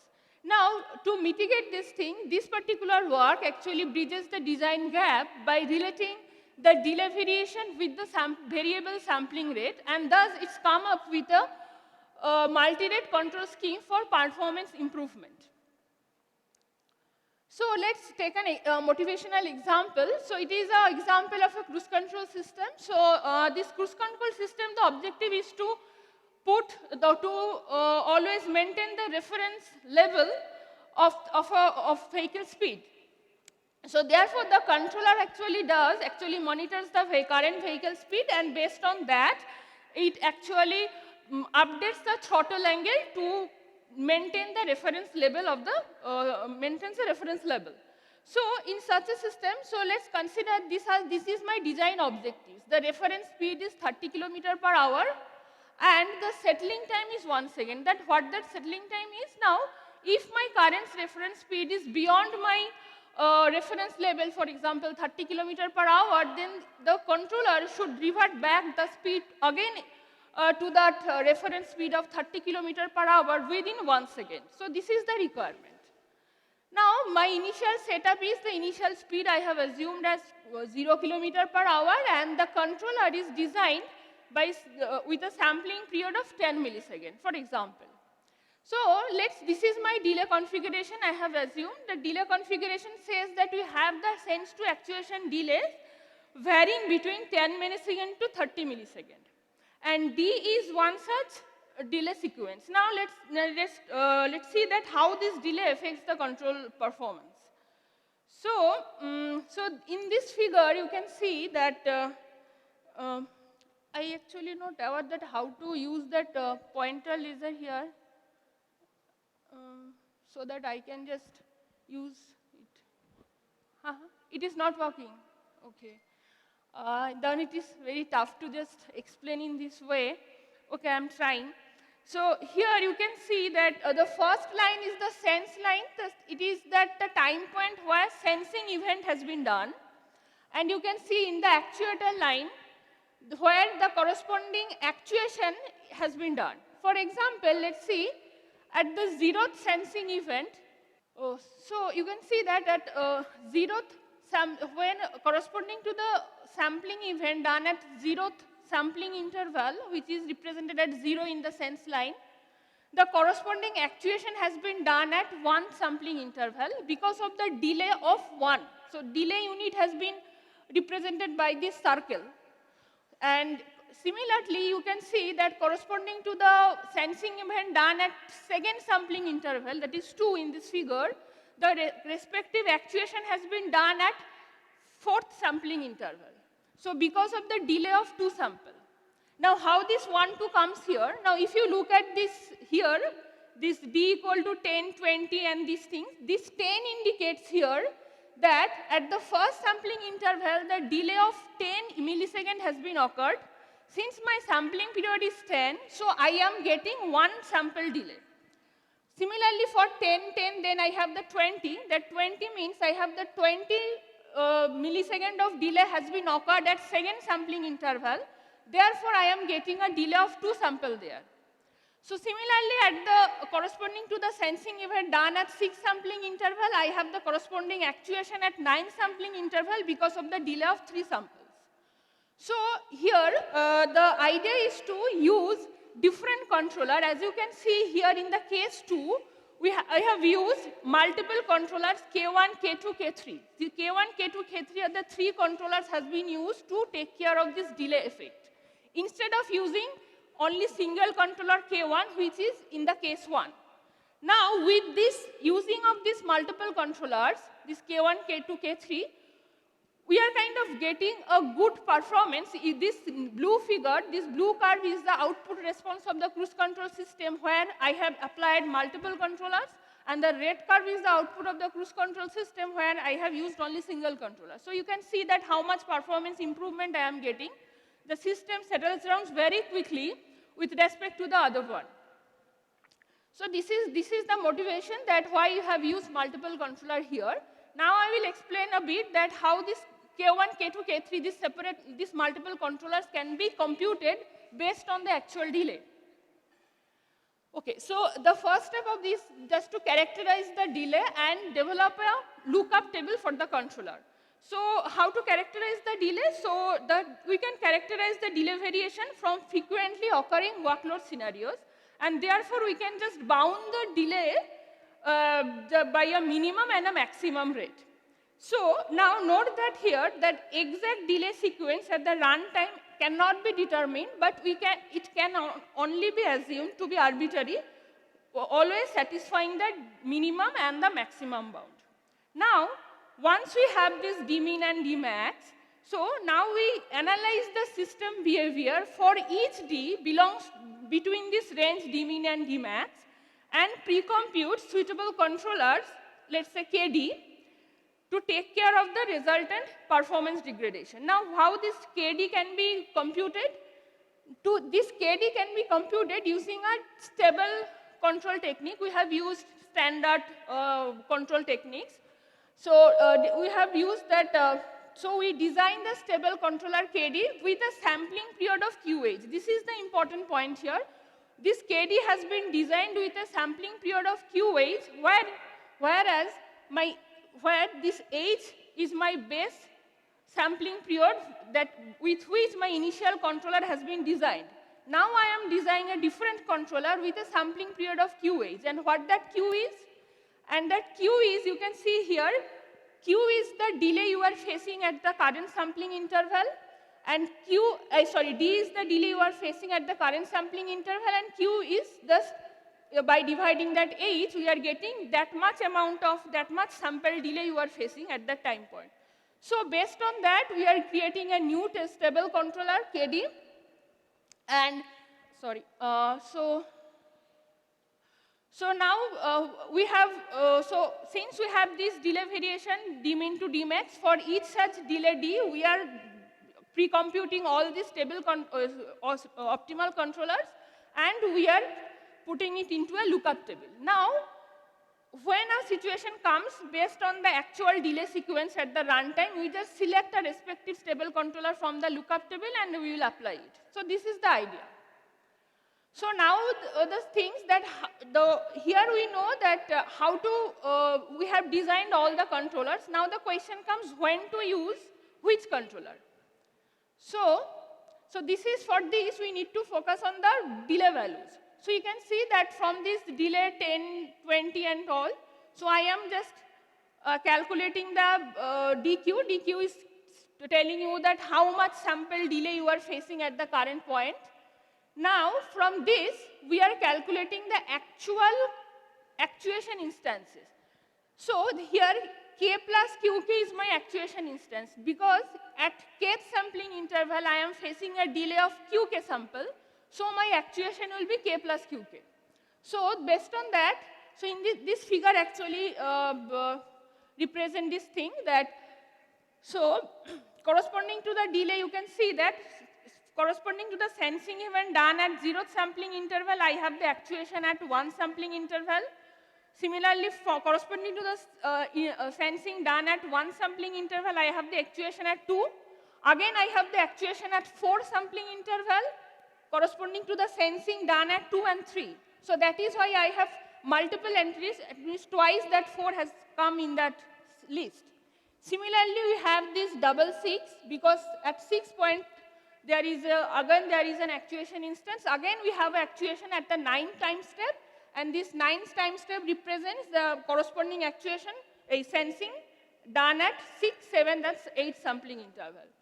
So now, if we just take the distinct elements from this list, so we will get that actually the actuation has been done at 1, 2, 4, 6 and 9 sampling intervals. The rest of the sampling interval, there is no actuation at all due to the delay.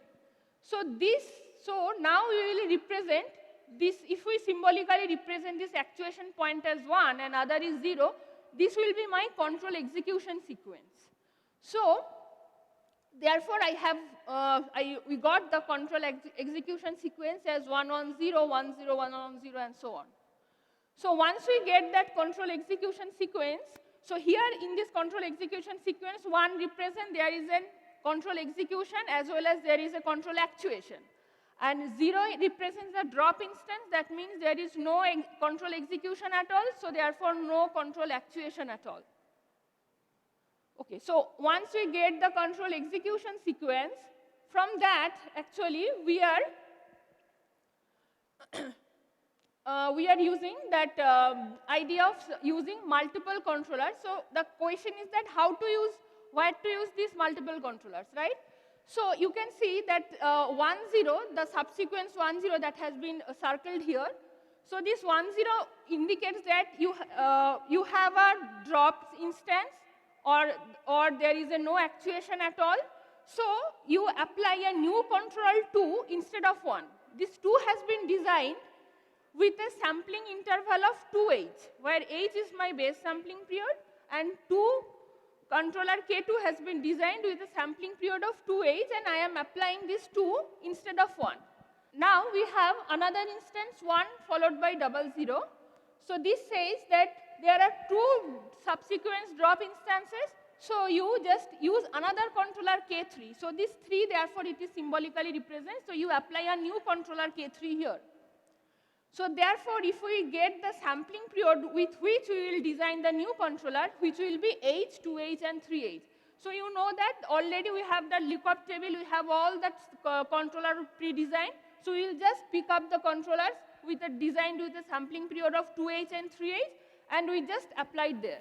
So that is how we are getting this thing, that we are applying here K1, K2, and K3 to just take care of this delay effect. So now this is the case study where we have applied this thing, and as a case study we have used this vision-based lateral control system. This system actually helps the vehicle to follow the lane autonomously, and as a perception computation is there to process the camera frames and compute the lateral deviation of the vehicle at a set look-ahead distance. So in this system, the plant output is the lateral deviation of the vehicle, and the control input is the front wheel steering angle. So the reference has been considered is that your lateral deviation should be in the range of -0.033 to 0.03 meter, and settling time is 0.4 seconds. This is the initial setup. Initially, the lateral deviation is 0 meter, and the initial controller has been designed with a sampling period of 10 milliseconds. This is the delay configuration, same delay configuration we have considered here. Now we have the 3 controllers, K1 for the base controller. We have designed 2 another controllers, K2 and K3, with a sampling period of 20 milliseconds and 30 milliseconds, because we have a delay variation between 10 to 30. And we have compared this proposed scheme multi with respect to other standard control schemes. For example, worst case delay-based control scheme WC, switch linear control scheme SLC, and single rates control scheme single. It is, so this is the difference in the control actuation instances. So if you look at the WC, that is the last line, so you can see, since it's considered the worst case scenario and the worst case delay value is 30 milliseconds, so we have, you see that after every 30 milliseconds there is a control actuation. So it is very less frequent control actuations are there with respect to multi, where you have used, where actuation is done after every 10 milliseconds. So that is why we are getting better with respect to multi. Similarly, we are getting better with respect to SLC, since in SLC you can see the first line, there is the actuation is not periodic, but in our case the actuation is periodic, that is why it is taking care of the delay effect more frequently, and we are getting better performance. And with respect to single, because single only one controller is used, and in our case multiple controller is used, so it is giving the better performance. So this is the performance curve. And we are, with the technique multi, we are kind of getting a better result with respect to other techniques. The approximate improvements with respect to single is 32%, with respect to WC is 27%, and with respect to SLC is 22%. We are also getting improvement in the control effort also, so I am not going into the details of this control effort, but the only thing I want to ensure that here, the control performance is actually achieved at the cost of higher control effort. So optimizing the control effort and the control performance together is not possible. So it is difficult. So but multi exhibits a more balanced result with respect to the existing one. So as a conclusion, I would say that this work actually presents a potential solution to this by developing a delay-aware control design scheme, and it reports significant improvement with respect to other techniques also. And in this particular work, we have considered only single task setting. Maybe it can be extended to multiple task setting as an immediate next step. And thank you. So if you have any question, you can ask. So I guess it is very tough to explain without everything, all these details, just explaining orally, but I don't know. Other questions for the speaker? So you have used multiple controllers, you have designed these multiple controllers. Did you also consider the delay in switching between these controllers? Oh, switching controller is obviously there, but the delay, so here there is no such, we have assumed there is no such delay in just applying the controller, because see here, the idea is to use a different controller. The execution time slot is there, you are just replacing the control algorithm. So there is no such delay at all during the switching between two controllers. And there are no stability issues as well. Stability, obviously, while we are switching, we are ensuring the controller has been designed in such a way that switching stability is guaranteed. If one were to do a hardware implementation of these controllers, is your implementation a hardware? No, no, it is mostly simulation based. Okay. But would you have some sense of what kind of overhead we are talking about as we vary the number of controllers? So we have all the system we have considered, we have all these MATLAB benchmark models. Right. So we have used all these things. So the data is there, so we have used the standard benchmark and used the MATLAB as a simulation platform. Okay, these are the simulation studies. So if I am interested in an area overhead or something, if it is a hardware implementation, you wouldn't have a sense of what kind of overhead we are talking about? So yeah, maybe during the hardware that could be, so we have to take care of this thing also, yeah. Okay. Currently, due to the simulation step, we haven't considered this thing. Fine. Thank you. Okay, on behalf of the conference, it's our pleasure to recognize the speaker with. So let's go ahead with the last paper of today's session. Hardware implementation of ring LW lattice cryptography with BCH and gray coding based error correction by Mr. Somnath Mandal.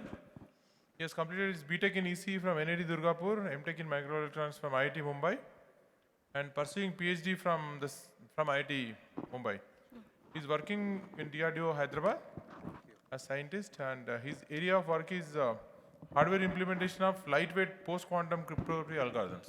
And I will try to capture the problems what I have recognized and the solution I proposed and where exactly I got improvement. So whenever we're talking with this, the brightness is so low, I can't point it out, sorry. It's a post-quantum cryptography. We have a lot of modern cryptography algorithms. However, the quantum computers are getting commercialized, or maybe 10 years down the line, a lot of people can afford, or maybe a lot of organizations can afford these quantum computers. And these quantum computers, the biggest advantage will be it can execute a lot of things in parallel. So the modern cryptography algorithm, especially RSA, ECC, which are based on integer factorization, then discrete log, those can be cracked. Those can be broken. So NIST has come up with a lot of algorithms which are quantum resistant. It means that it will be broken, but it will take a long time. So I can't say those are completely quantum resistant. So please make a note on that. It is like a quantum resistance for certain amount of time. Those problems are called the NP hard. It's a non-deterministic polynomial time problems. So there are a lot of types are there. The most dominating is lattice, then multivariate and code-based. The lattice has the easier way of hardware implementation, so it is leading the race. Here the biggest design challenge will be always the time-space complexity, because all these algorithms are targeted for the IoT-related applications, where mainly the things are handled, battery operated. So yeah, that's a problem. Then another problem is the bandwidth. And the biggest problem is the decryption failure rate, which I will be explaining. So I have targeted here the one lattice-based algorithm. It's a New Hope simple with already some added error correction mechanism. But I will come up with the flaws with that and what we have proposed and with the improvement we have got. If we think of any digital communication systems, we'll always feel that, okay, I have the New Hope simple algorithm left side, then it is giving to the encoder, it will be encoded, and then some gray coding we are doing. All these things, BCH and gray coding is the improvement of the error correction.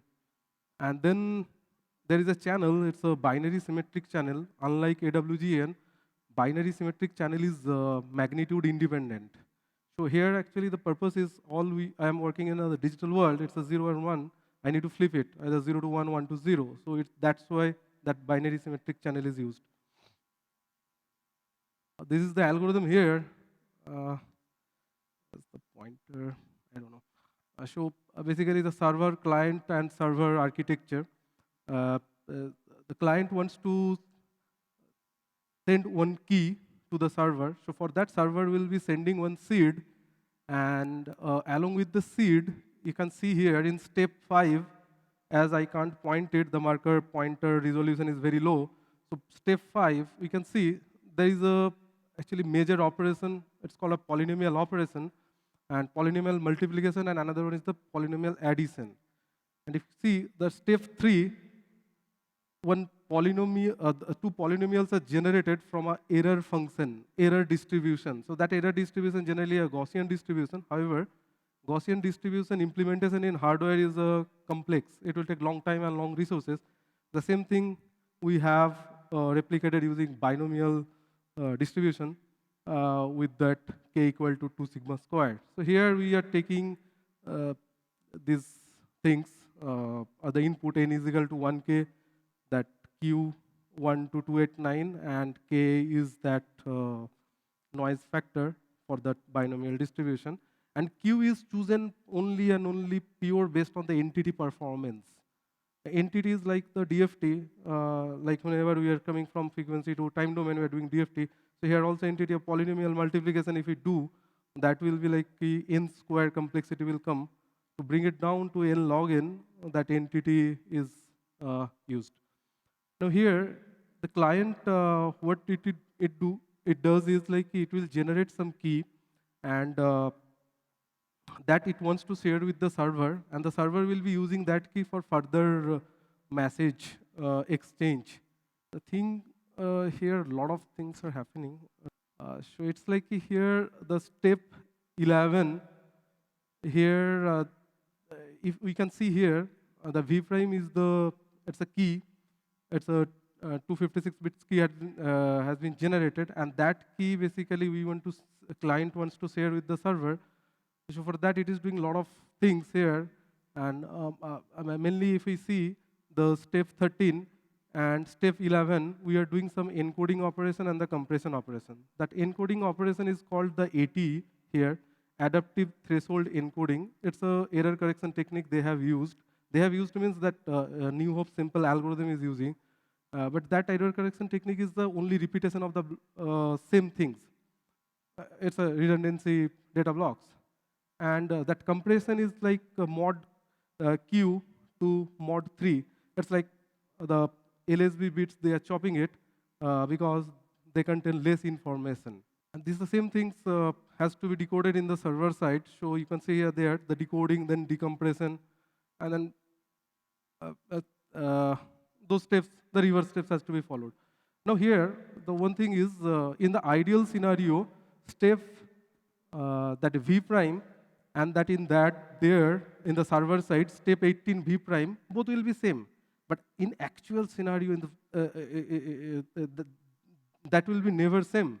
Because the error generated in client side and the error generated in the server side, there will be always a difference. So that difference is called the difference noise. It is coming out of the that error distribution curve. It is noted there, difference noise.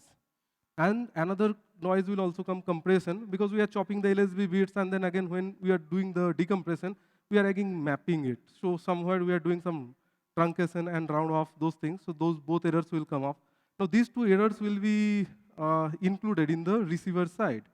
Now if these two errors are greater than mod Q by 2, then definitely the received key and the transmitted key both will not match. So that is the biggest problem here. So you have to make sure, like, and if we make this error distribution curve narrow, the security is decreasing. So at the same time, it's a trade-off. Like we have to keep the decryption failure rate in a considerable amount of time, considerable amount, and at the same time, we should not lose that security. This is the proposed architecture. The right side is the New Hope simple architecture. And this side, it's a BCH and gray coding. BCH and gray coding, we have proposed that ATE technique, whatever I have mentioned a few slides back, that is for the error correction technique they're using. But it's a normal redundancy blocks it is adding. So the message size has increased, and it is not that much error efficient. So for that, we have proposed BCH and gray code. The BCH, we can attain the same performance against BCH plus gray code, but the BCH size will be more, which will again demand the more hardware. And our intention here is the lightweight architecture. So the methodology, what we have followed is a bottom-up approach, and we have designed binary sampler based on 32-bit random number generator. It's a ZO0128++. It's basically doing some rotation and shifting operation for generation of the random numbers. And then we have done a word level Montgomery reduction unit. Then pipeline Kurzweil-Hoffman scalar multiplier, because we have to multiply the entity things after the entity conversion is done. And then some modular adder also we have designed, that's Hans-Carlson, which gives better performance than the other adders. Then pipeline KK core, so that we can get the area performance optimized. And the main thing here is the configurable number theoretic transform, so that the polynomial will be transformed into some points. It's like I have a polynomial, I have put into the entity, and it has given me some dots. Now those two dots will be basically two polynomials, so we got a lot of dots. Those dots we are multiplying using the scalar multiplier. And again, it's like we got some dots. If we connect it, we'll got that, the output polynomial. Then parameterized BCH, so that we can compare our result with the literature data. And then we have proposed one weighted gray coding, which I will be explaining. This entire things is implemented in FPGA, and we have checked it's working. And this BSC channel, I have modeled it in Python and it's software, so that we can bring some randomness. So the normal gray code doesn't modify any symbol. It will be like a 1-bit change, one symbol to another symbol. So what we have proposed is like, let's go for the weighted gray code. And if we do here, you can see the binary 3 is the decimal, 3 is the bit per symbol. So one symbol is represented by 3 bits. And this is the next column is the binary representation of the gray code. But what we are proposing, that let's 000 is represented by 0, 001 is represented by Q by 8. That's for 3 bits per symbol. And Q is here binary, so it will be 2 by 8. So in case of 4 bits per symbol, it will be Q by 16. So in that way, between two symbols, we are widening the gap, and so that the error correction, it helps BCH for performing better. These are the number theoretic transform, the modules. Mainly it has a controller unit, then VRAM address generator, and the arithmetic unit. It is a configurable. We can go for one arithmetic unit or more also. It is configurable. Based on our needs, we can choose it. And here the biggest thing is, as I said, here a lot of memory transaction happens, memory read-write, and it's a haphazard way. So what we did here, that we have taken the reading of it, how the memory access are happening, and we got a pattern. So we made sure that 2 write or 2 read can happen simultaneously. That we have done. That is the, and it got us huge improvement in terms of execution time of the entity, which does polynomial multiplication. These are the results, FPGA resource utilization, which is implemented in HICC 7, and we got quite good improvement. Sometimes we have got execution time improvement, and somewhere we got latency also. But if we see, we have to have a trade-off between the execution time and the area utilization, and it is giving quite good result. We have compared our result with some software implementations. Maximum software implementations are on GPU, huge resources, huge high execution time. But definitely, hardware always gives a better because it is dedicated for that, and that's what we have achieved. And the complete New Hope encryption time also we have shown in the second. And the third one, which I said, adaptive threshold encoding. If here we see, we can see here, if we go for repetition of 4 times, like let's say I have a data block, or a big data block. If I go for 4, 1, 2, 3, 4, then that time it is giving a good error probability rate. It means that I am getting a good error probability rate, but by sacrificing my bandwidth, because that much data I have to send. So the first figure is a normal like BCH, if how it performs. But it's okay, it's a normal thing. And as we have implemented in hardware, it is giving better performance than some implementation.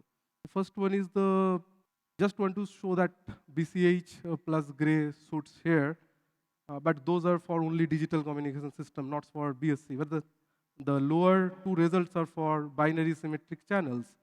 So here we can see that the error probability is it's slowing down if we use BCH plus weighted gray, the red line. It is improved. And here we can see the first one, the blue line is the message size, the yellow bar is the weighted gray encoded message size, because I am transferring it to Q by 8, Q by 2Q by 8, those things. So number of bits are increasing again. So that. And the red line is the increase in size, how much data size has been increased. And the last, the purple one, that is the improvement, basically the error correction efficiency it's showing. So we can easily find out from these things. There is a trade-off again here, and we found that. Mr. Somnath, you may want to quickly conclude. Yeah, it's almost done, sir. Yeah. It's a 4-bit per symbol. We are getting a huge thing. So here the findings are, we got some improvement in terms of area and time against others implementations. And the main improvement here is the BCH and weighted gray coding based time optimized error correction mechanism is giving better decryption failure rate. So basically the improvement in error, which basically directly telling me that I can go for a bit wider distribution for error, which will improve my security.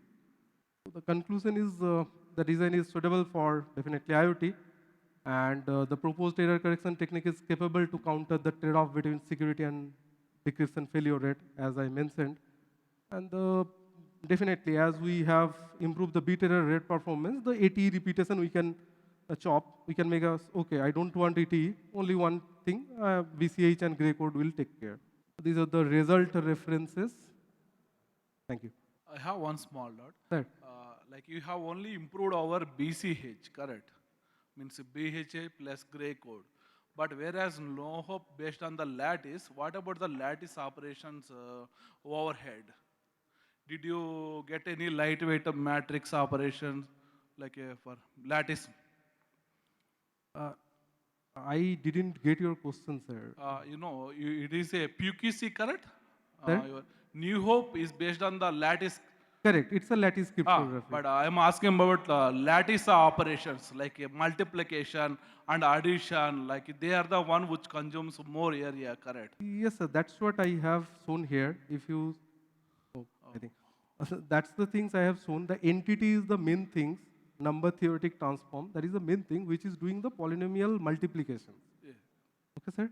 And the thing is, as I have seen, that Hans-Kelsen adder, modular adder, those will be doing the addition. And basically what we do is, sir, like the polynomial multiplication we can easily do, but it will take long time. So what we do, we have bring it down to some point.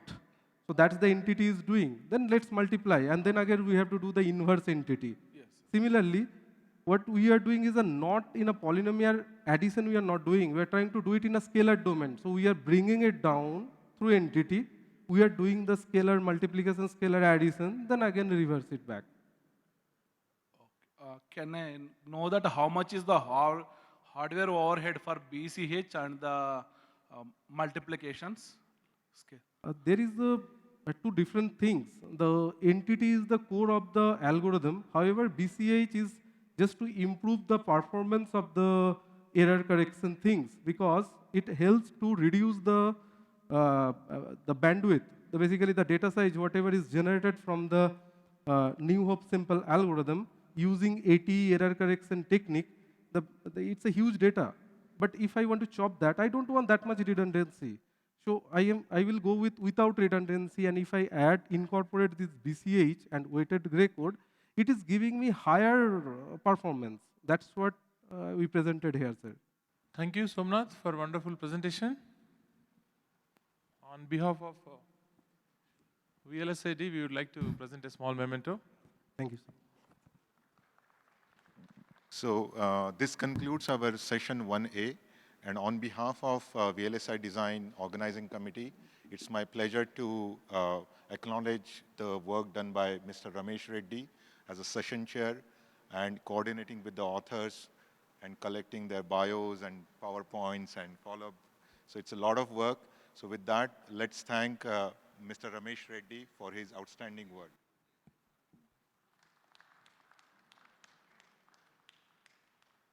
So another session chair for this session, Professor Preeti Panda from IIT Delhi. Once again, he has done tremendous work for this session in making this to go smooth. So let's acknowledge his effort.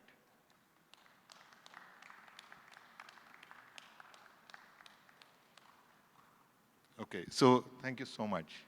So this concludes our session 1A. We'll be jointly chairing the session. We are both assistant professors at Department of Electronic Systems Engineering at Indian Institute of Science, IISc Bangalore. We have 1 invited and 4 regular papers today. We start with the invited paper by Professor Vishwakarma. A brief introduction. Professor Santosh Kumar Vishwakarma received his PhD from Department of ECE at IIT Roorkee in 2010. He is currently a professor with the Department of Electrical Engineering at IIT Indore. He is engaged with teaching and research in the areas of SRAM, in-memory computing, DNN architectures, among other areas.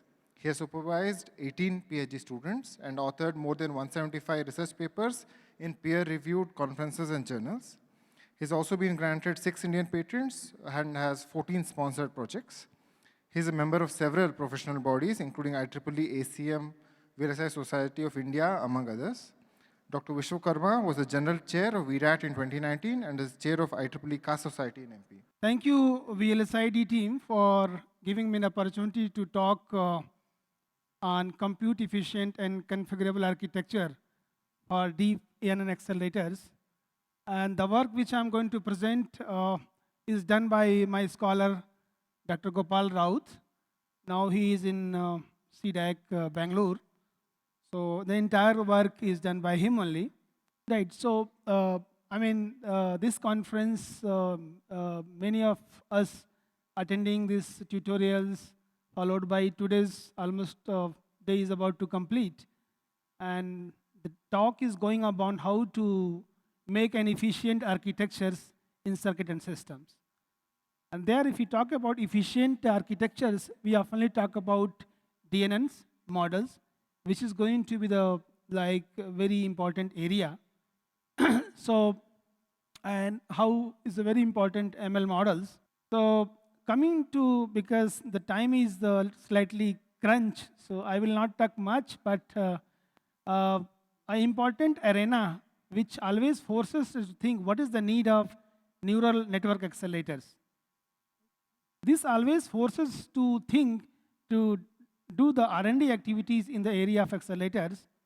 And the important is that for any kind of network required huge number of MAC units and activation function for a particular size of images, right? And that is how we need the efficient MAC and the architecture to design the accelerators. So whenever we are talking about any accelerator, we talk about the performance, we talk about energy efficiency, and we talk about reconfigurable. So how we can reconfigure the activation function, the MAC layer, and a different mechanism so that you can achieve the efficient architecture for accelerators, right? So there are two layers we often keep talking about, the convolutional layer and fully connected networks. And the differences has been shown in this slide. So, so the problem statements for the architecture optimization of the neural networks Excel fall in various categories, right? For example, the fixed point max seems more energy efficient, but they lack the ability to expense a wide range of values. A resource efficient hardware reuse architecture and throughput problems. Approximation in computation to enhance the performance. Right?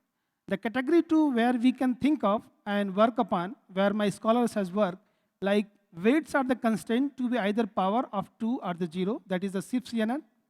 And iterative architecture suffers from the low throughput, that is one other problem statements.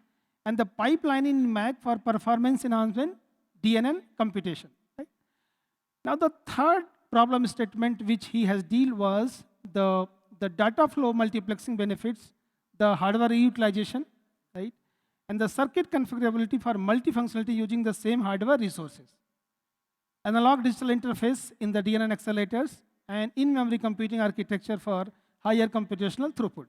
So the bottleneck and limitation, right, which we have realized is scalability issues and the requirement of hardware resources, so that we can have a compute efficient architecture, right?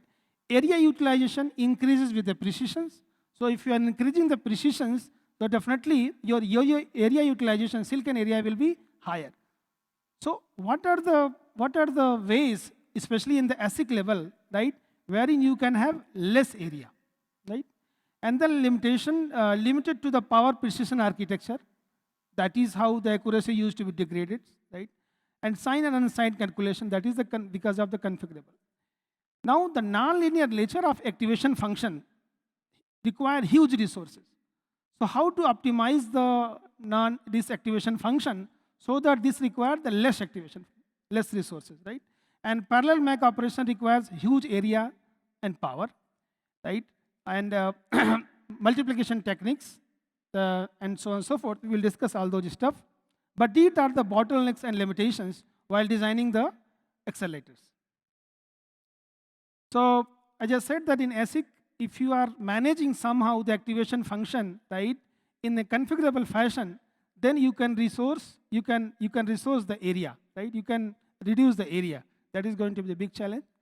And hardware reuse architecture for MAC and activation for using the power getting techniques. That also used to be the highlight of the work. And the performance enhancement architecture for DNN hardware accelerators, how to improve the performance, right? That was the issue. And data multiplexing and data reuse design for fully connected neural networks. So you can see in the picture that the MAC is there and the activation function is there, right? Which is one neuron, and various kinds of activation function are there, which includes the sigmoid function, ReLU, tan hyperbolic, max, ELU, and so on and so forth, right? So how to design the first problem statements where multi-activation function with the same hardware, right? Which you can see in this, that an area-efficient configurable architecture for an activation function is imperative to fully harness the parallel processing capability of an ASIC, right? Because in the ASIC, if your area is very small, so how to design, right? How to act on the activation function so that the area should be minimum. That was the work in this particular. You can see that we have various kinds of activation function called sigmoid, tan hyperbolic, ReLU, and so on and so forth. So solutions of this problem we have addressed in this problem statement, wherein we can reduce the area. So you can see that in this philosophy, right? And the design philosophy was to use the CODIC algorithm. So you can see this is the different kind of logic called the CODIC algorithms, where we have used two kinds of activation function, tan hyperbolic and sigmoid, right? Using this demultiplexing and multiplexing approach, wherein you can also see over here that the various parameters for 8-bit combinational logic and 8-bit CODIC algorithm, which we have proposed, and 12-bit for both, and similarly for 16-bit precision, right? So you can see the area, the dynamic power, leakage, critical path, and number of required cycles.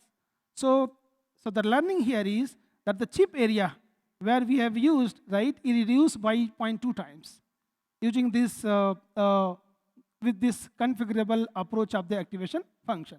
So this is one of the bottleneck which we have rectified in this problem statement.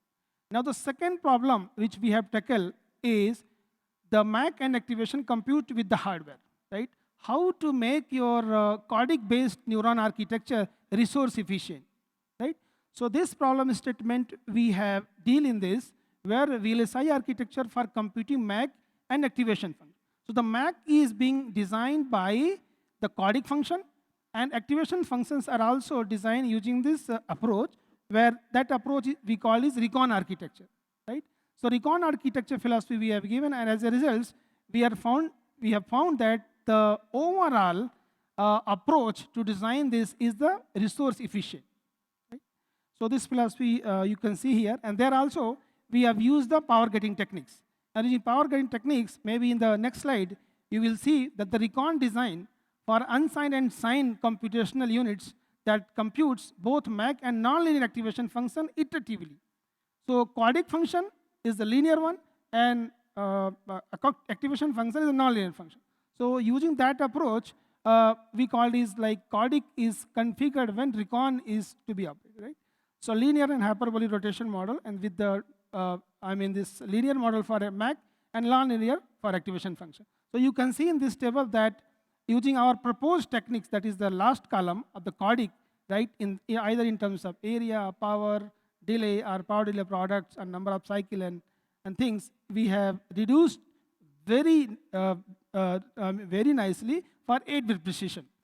So we have churned out that 8-bit precision is the one where the accuracy was very good as compared to 16 and 12-bit. So almost all the exercise we have computed for 8-bit. Now the third problem is statement which one of my scholars has dealt with, the data multiplexing for reuse hardware architecture, right? So you can see here that the MAC1, MAC2 are there, and only one neuron, that is the only one activation function is being utilized, right? So that you can overcome the problem of this hardware which we are going to reuse, right?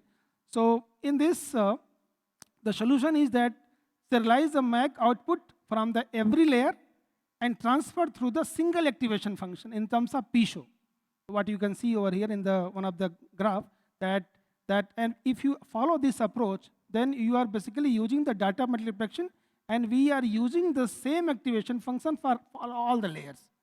So this work is being shown over here, and the block level IP is also being done on the Vivado architecture.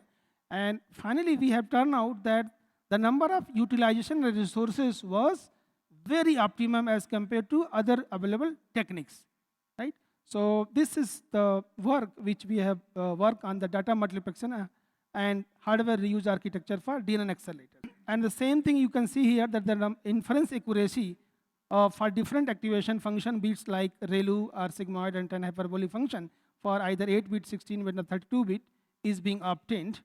And we have done this for the network size, which is mentioned over there, for the MNST data sets, and we have found very efficient architecture using the data multiplication use architecture. So this is my last slide, that the configurable architecture was very important for efficient design of DNN accelerators, right? And there also the codic-based configurable architecture design solved the scalability issues in the ASIC. That was another issue, like. And linear computation, that is primarily used for MAC, and non-linear activation function, right, is implemented on the same hardware resources that gives the scope of the implementation of DNN with the less hardware resources, right? And layer multiplexer techniques gives scope to implement the DNN for tiny FPGA. Even with the tiny FPGA, we can implement the bigger network, right? And that, of course, the data multiplexing tanks with the fully connected layer with reuse the activation function, enhance the physical performance with no throughput loss. So these were the conclusions of the work which was led by my scholar Gopal Rao. So these are the key publication during his PhD tenure, and the entire credit goes to him, and I have presented today his work. So thank you so much to the VLSI team. I hope I have finished on my time. Hi, so if there are any questions, we can take them now. Thanks for the nice talk. I'm Sumit from IISc. So in your Cordic-based work, you are using a DMux. So I guess it will increase latency a bit and also area a bit. So is it significant with respect to the whole latency? Yes. In the first approach it was, but when we have used the another approach, there we have optimized something. Yes, it was. So how much was the percentage of area increase due to DMux? If you can, if you have I any can't idea. answer this. Probably this was led by students only. Yes. Okay. Thank you. Hi. So, is there any specific reason why you have chosen MNIST dataset for? There was no special reason. But of course, it depends upon the application. So at that time, we were looking for number plate recognition, something, and for that, like in our district, right, we were looking for AI accelerators, hardware for that, who can be utilized for number plate detection. Nothing special. But later, we have used many other, data sets also. For breast cancer, one of my students has used data sets, but there was no specific reason at all. But later also, we have used a Cipher 10 also for having huge number of data sets and various classes also. But there was no specific reason at that. Okay. So, and I have one more question. Like, does your MAC unit contains multiple multipliers, or a single MAC unit performs a single So in the last work, so multiple Mac can use single activation function. Right? That reduces the hardware. Otherwise, every Mac requires one activation function for one neuron. So the philosophy which we have given is that all the layers will be reused where only one activation function will be utilized. And hence the area and the power and many things can be reduced. That is called the layer reused feature, which we have introduced, data multiplexing feature. Thank you. Thank you. If no other questions, maybe I have a question. You briefly commented that the accuracy with 8 bits is actually better than that of 12 and 16 bits. Yeah, it's not Can you better explain? as it, when we have analyzed the 8-bit, 12-bit, 16 bits, so our analysis shows that there was a minor difference in accuracy. So like say, for example, maybe 0.5% or something in 8-bit and 12-bit and 16-bit. So we have decided to study the entire work on 8-bit rather than 12 and 16. That was the reason. Okay, thank you. Thank you. Now we'll present a small token of appreciation from the conference.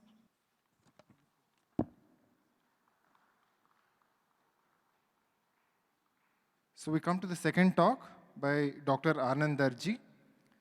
Dr. Anand Darji received his PhD from Department of Electrical Engineering at IIT Bombay in 2014.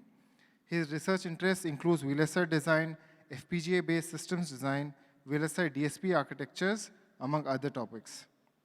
He is currently an associate professor at Sardar Vallabhbhai Institute of Technology. He has 22 years of teaching and research experience and 1 year of industrial experience. He has over 60 peer-reviewed publications in conferences and journals. He has also successfully completed 3 government-funded research projects. I now welcome Dr. Anand Darji to present his talk.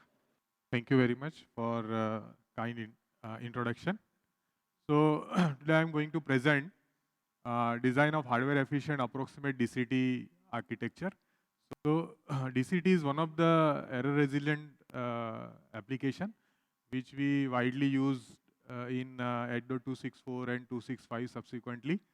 So HICC is the latest hybrid video coding wherein intra-interprediction, transform coding, entropy coding we utilize. HICC focus on 2 key issues. One is increase video resolution, and second is increase the use of parallel processing. Use of coding unit through parallel, means many coding unit for parallel processing, and use of reconfigurable DCT to get good accuracy. So DCT, among all block, DCT has around 25% of compute, which always we target to reduce in order to optimize entire HEVC video coding. Let us have some basic about discrete cosine transform. So DCT utilizes like n number of coefficients, wherein we can have to the power of m. And these are the equations. We know DCT is integer transform, wherein there are coefficient matrix to avoid real operations. We use shifters in place of multiplication since it takes minimal area. And reduced latency caused due to, means it is having lower latency as compared to multipliers. The important property of DCT we know is orthogonality. So whenever we optimize any coefficient, we should take care that it must be orthogonal in order to get better efficiency and good energy compaction. So for n point 2 raised to m, there are distinct 2 raised to m minus 1 coefficients, and even some of the other techniques where we have like BCT has trigonometry symmetry. So number of coefficients due to trigonometry symmetry, it reduces to half. So DCT obtain like we have real DCT coefficients that is in reference number 3 by Subiman et al. So these DCT coefficients, since it is real, the number of LUTs utilized and latency is higher in order to compute DCT. So we propose new real DCT coefficient by shift and add unit. So first of all, we represented efficiently in the power of 2 raised to m, and then we utilize shift and add unit, and then we like this shift and add unit is like approximated real DCT, we can say. So these are the table where the new DCT coefficients have been utilized, which is saying this is the core transform, then the reference kernel, and new DCT coefficient in the third column. So the smaller coefficient can be derived using table index, where we can, it's a scalable architecture. So when you vary I, accordingly we can get coefficient for 4-point DCT, 8-point DCT, 32-point subsequently.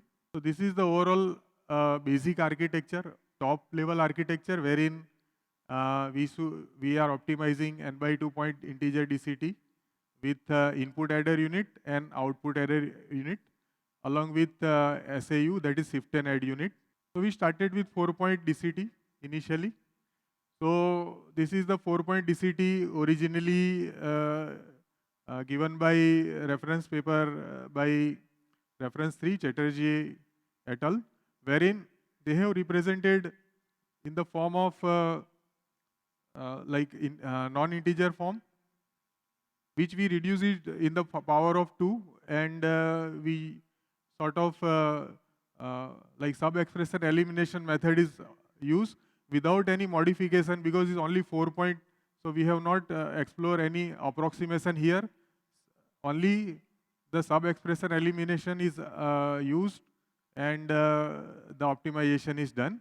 So this is the shift and add unit DCT4, wherein the critical path is now reduced to 2 adder and 3 shifter. And there are 2 SAU we design, wherein with two different critical paths with 2 adder and 3 shifter, and 3 adder and 2 shifter. This impacts operating frequency of DCT because it is much more faster as compared to real DCT. This is the approximate 8-point DCT, wherein we have optimized the coefficient. So we have done MATLAB analysis for orthogonality before using it, which is not not shown here. Directly we gave the table, wherein the earlier paper in the literature, the coefficients are mentioned, which is given in the first table, which we have optimized so that we can put it into shift and add architecture. So these are the coefficients on optimized one: 71 by 64, 63 by 32, 53 by 32, and 25 by 64, which has been optimized in the next column. And with the help of this, architecture is shown as a figure, which has now delay 2 shifter and 1 adder only. Then this approach is extended for 16-point real DCT, wherein this is the table, and a similar method is used. Most of the coefficients are same because of symmetry. Only index coefficients 6, 10, 14, and 26 we have changed and implemented the architecture with 2 shifter and 1 adder critical path shown here. The error analysis is also computed in this table. So DCT we implemented for image, different images like cameraman, circle, Lena, rice, and those all images we computed DCT and inverse DCT, and we computed the PSNR. It is found with the approximation introduced, the PSNR little bit degraded around 1 or 1.5 dB as compared to the paper suggested in literature by Budgavi and Subiman. But we see other end, because of error resiliency property means we are not having PSNR which can be sort of introduce some kind of distortion which can be seen by our eye. So, but whatever the hardware which we see, like as compared to this paper, we have almost improved the area delay product, like DCT 32 point DCT, 35% reduction in area delay product, and 24% reduction we see in the power.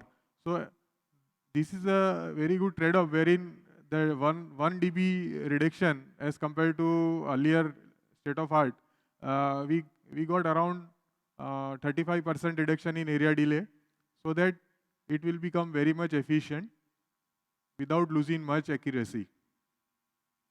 Here we can see the LUT use in both these two papers, around 13,000, 1,33,000 for 32 point by reference 2, and reference 3, 83,000. As compared to that, our 32 point uses LUT only 270. Even number of adders also reduces around like 614 to 512 as compared to reference paper 3. And number of shifters 334 to 254.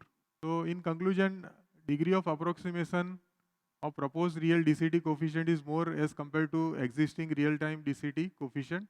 But it is not visible with naked eyes, since PSNR degradation is very small with very good hardware trade-off.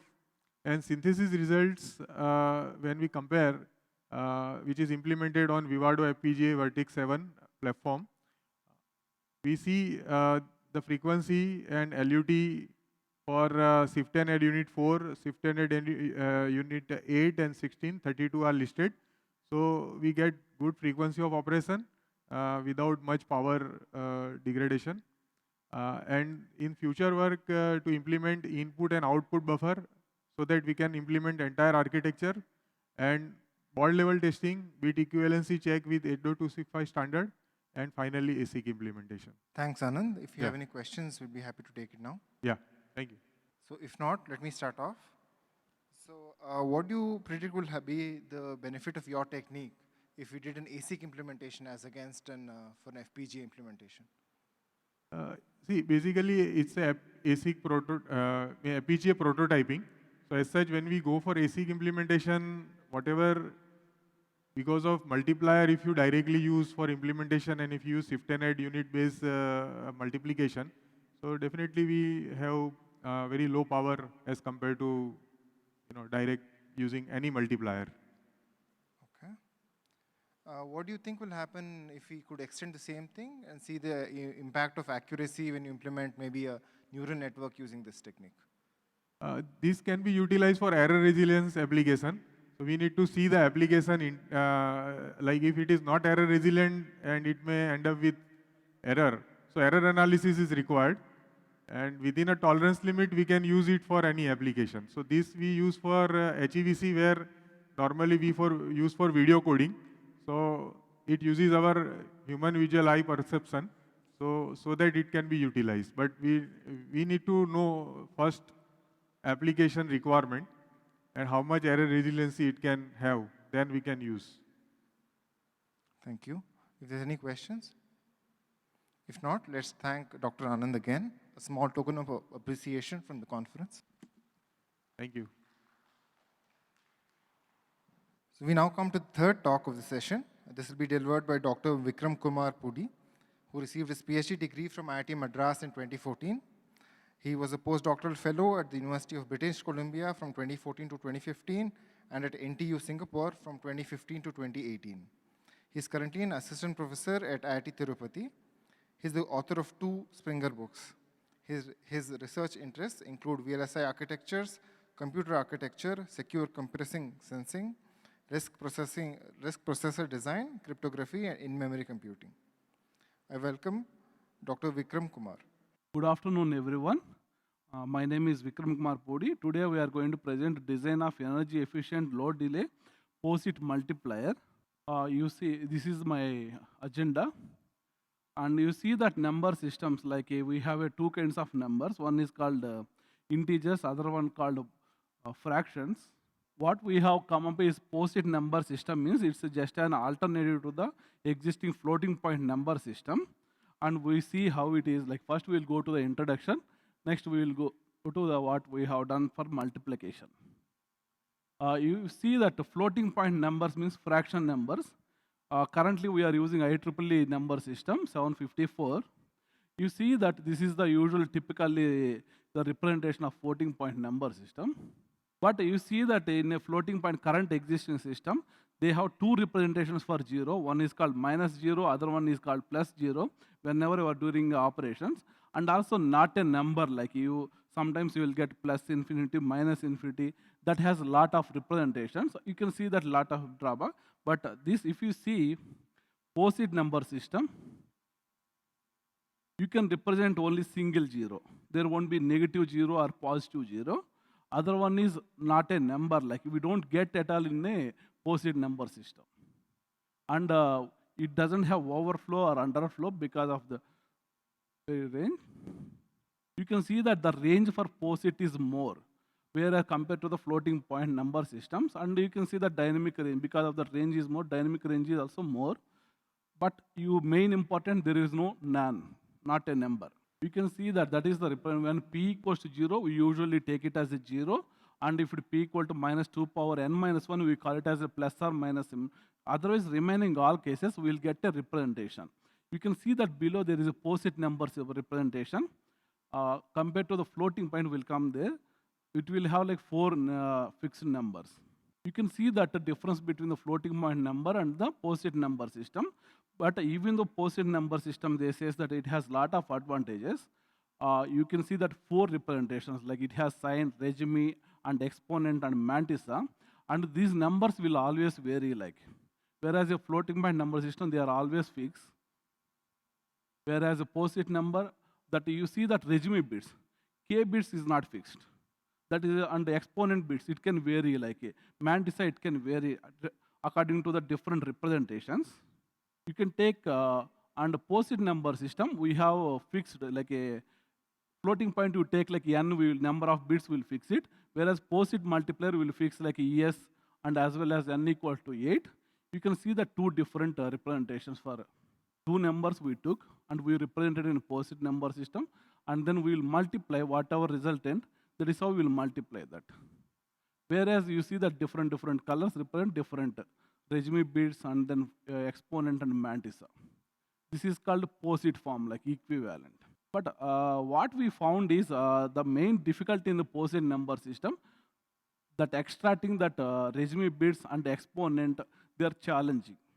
You see that A and B are, both of them are 8 bits, but one of them will have that regime bits as 3 bits, other one have 4 bits. It is always challenging.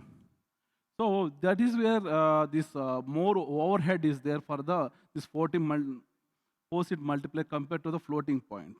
You can see that 3 and 2 and the same numbers, like.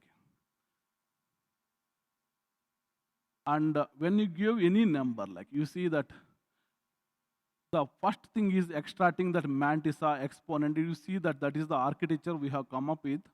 This is the one is challenging. Like here you see that regime is 3. Here regime is -2. So how do you extract it? This is very, very challenging.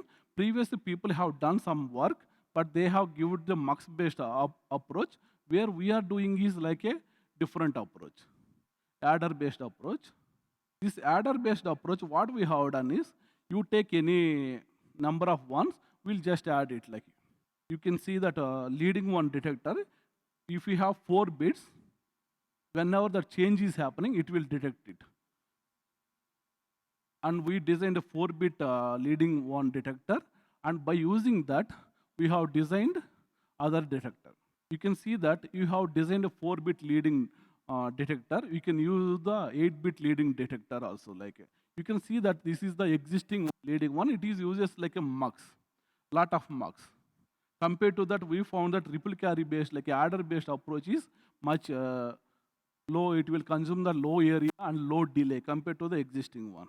This is the one of the multiplication algorithm. You see that you can take like a two numbers, A and B, and the main challenging part is extracting the data from that. You can see that sign is like you have to extract all these things, regime and exponent and mantissa. Once you extract it, this is the most complex part for the floating point. Compared to floating point, POSIT is very complex. Like so, after that, you will follow the sum of the procedures. You can multiply the mantissa and everything. We will check for the overflow. We will get final answer. But at the end, there is one more challenging called packaging. So these are the steps which is involved in the multiplication. But if you see that compared to floating point number, here the extraction of the data like sign, mantissa, regime bits, and as well as like a packaging and final representing are the complex ones. Rest of them, you see that it almost like a same as like floating point multiplication. So we have improved a leading one detector. We have compared our results with the existing work, and we have removed, like you can see that only one leading detector is required. Whereas other one, you have zeros, you have to use a zeros detector, like leading zeros detector. But if you see that results, we are like for example, we are not sure that it will improve the results or not. We have synthesized these results. We came across that if the bit size is increasing, like n is increasing 8, 16, and 32, we found that that is giving better power and better delay compared to the existing works. But whereas the lower sizes, existing work is performing better. And then we have compared with the power and energy in terms of that area. You can check area is reduced by 10%. So this is the FPGA synthesis results we got. And this is the cadence we have used the synthesis. We came across that delay has reduced 17% and energy efficiency is like 28% we got. Basically, we have improved only one portion. Like we didn't optimize the entire multiplier compared to the existing ones. We got these results. So in conclusion, what we found is POSIT, even though very good accuracy, people that hardware required for data extraction is more. If you come up with some good mechanism to extract the better, it may replace the floating point unit in the existing floating point number system in the future. And I think one more thing we didn't keep is in the future work, what we want to design a floating point POSIT unit, which will do addition, multiplication, division in a single unit. We are working on that in the future work. This is some of the references. Hello, sir. Yeah. You mentioned about POSIT has more range, right? Yes. Can you explain me like how it will be having I need to more go to the range slide. I can go to the slides. Actually, you see that exponent in the floating point number is 2 power something, correct? 2 power exponent. Whereas in case of POSIT, we'll get 2 power. There you will write the exponent. That is why you will have more dynamic range. Okay? That is why you will get you are able to represent the larger numbers. If in case you get like a smaller numbers, you will represent with the more number of bits. That regime bits like 2 power, whole power ES is the one we will use it compared to the floating point. Sir, you have used ripple carry adder. That is the slowest one in your architecture. Actually, so why is there any specific reason? Actually, you see that for 8-bit leading one detectors, we are decomposed into 4-bit leading one detectors. Correct? It is not like 8-bit adder. 8-bit adder means you can use a prefix adder or carry looked adder, maybe other adders. But here that is we split in for leading one 8 bits we want to design. First you calculated 2 leading one detector, next 4-bit leading one detector, next 8-bit leading one detector. So that is why we have used only the RCA. We can replace with the high speed like if you want. No. Sir, I wanted to ask whether the advantages were tested for other possibilities of regime bits and exponent bits, because as per your comparison table, you showed that for 16 bits and 32 bit with I think exponent bits of 2 bits of exponent and 3 bits. Yes. So other combinations were tested and whether that showed the improvement over area. For that, what we have done for existing results, whatever they have given, only tested that one. Like. Okay. So, but we have written the course like how our dynamic range it can work it. If there are no more questions, let's thank Dr. Vikram Kumar. Thank you. I'll now hand it over to Dr. Utsav Banerjee. So our next talk is titled Surmounting Challenges in the Design of Low-Power Real-Time Clock IP for Advanced FinFET Technology Nodes.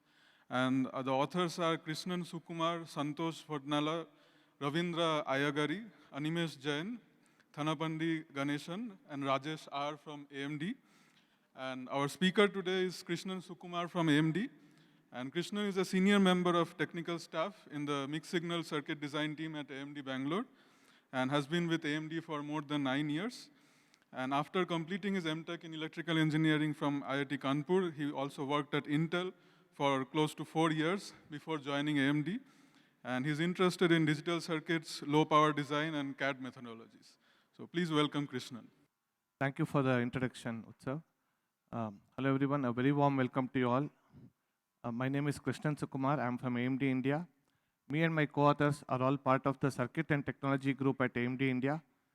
Our group is responsible for the design and delivery of mixed signal IPs that go into various segments of microprocessors.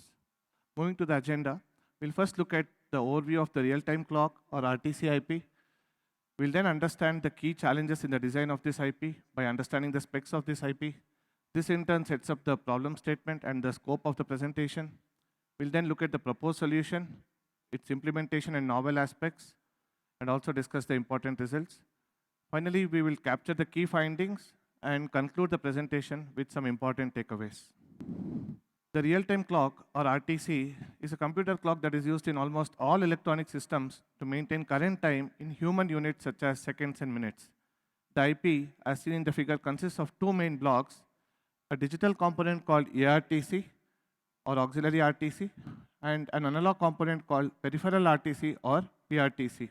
An external quartz crystal generates a precise 32.768 kHz clock, which is available at the oscillator amplifier output in PRTC. VDD18S5 is the primary source of power to this IP and is a 1.8 volt supply. An alternate source of power comes through a 3.3 volt coin cell battery called VDD-BAT. And now since VDD18 and VDD-BAT are both supplies greater than 1.5 volt and thick oxide devices in the advanced FinFET node can tolerate only 1.5 volt, these supplies are driven through low dropout circuits or LDOs to generate internal supplies called VDD15 and VBAT LDO respectively. Coin cell battery life, which defines the average current specification of the RTC IP, has remained pretty much unchanged since technologies, and hence the average current budget of the IP has remained fixed across technologies. When VDD18S5 is unavailable, the IP is powered by the coin cell battery, that is VDD-BAT alone, and this mode is called the G3 state. This presentation is focused on the working of the IP in the G3 state.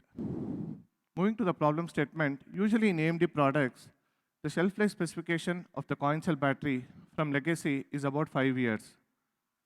For a typical coin cell wattage of about 260 milliamp hour, to achieve the targeted shelf life spec, the average current drawn in the G3 state comes out to be about 6 microamps.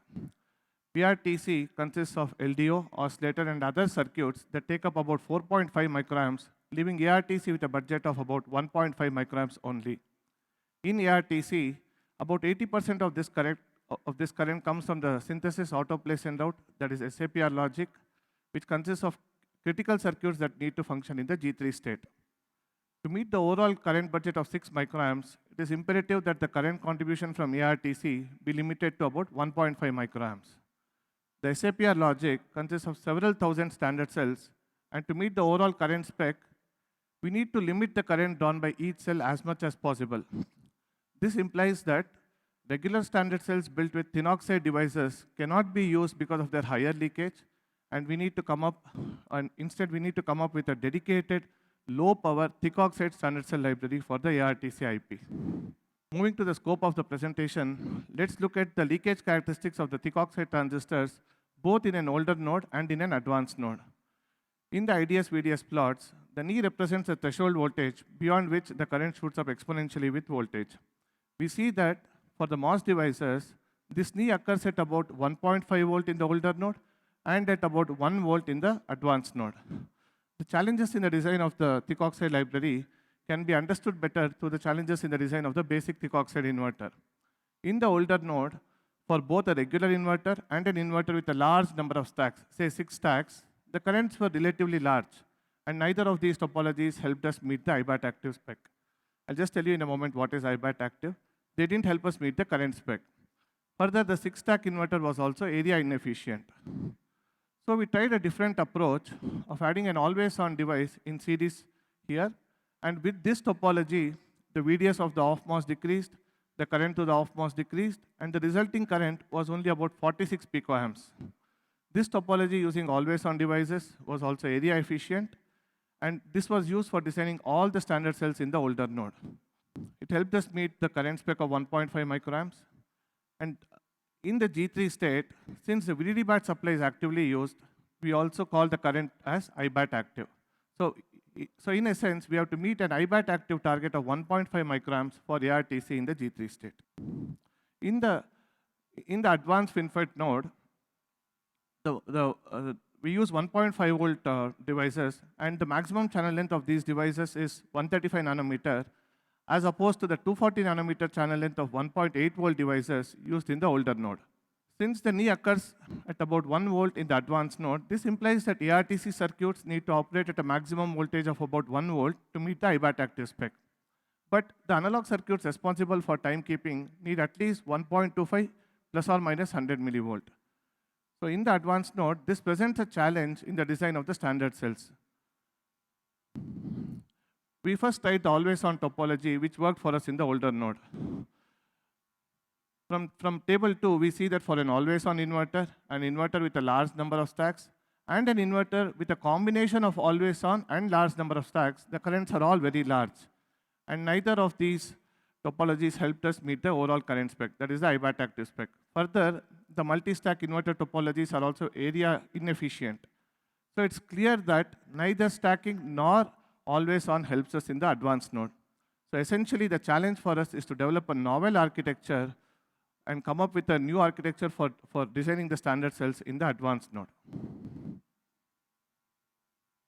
Moving to the proposed solution, we came up with a novel idea of providing intermediate bias voltages, that is V bias N and V bias P, as shown in the figure, instead of VDD and VSS.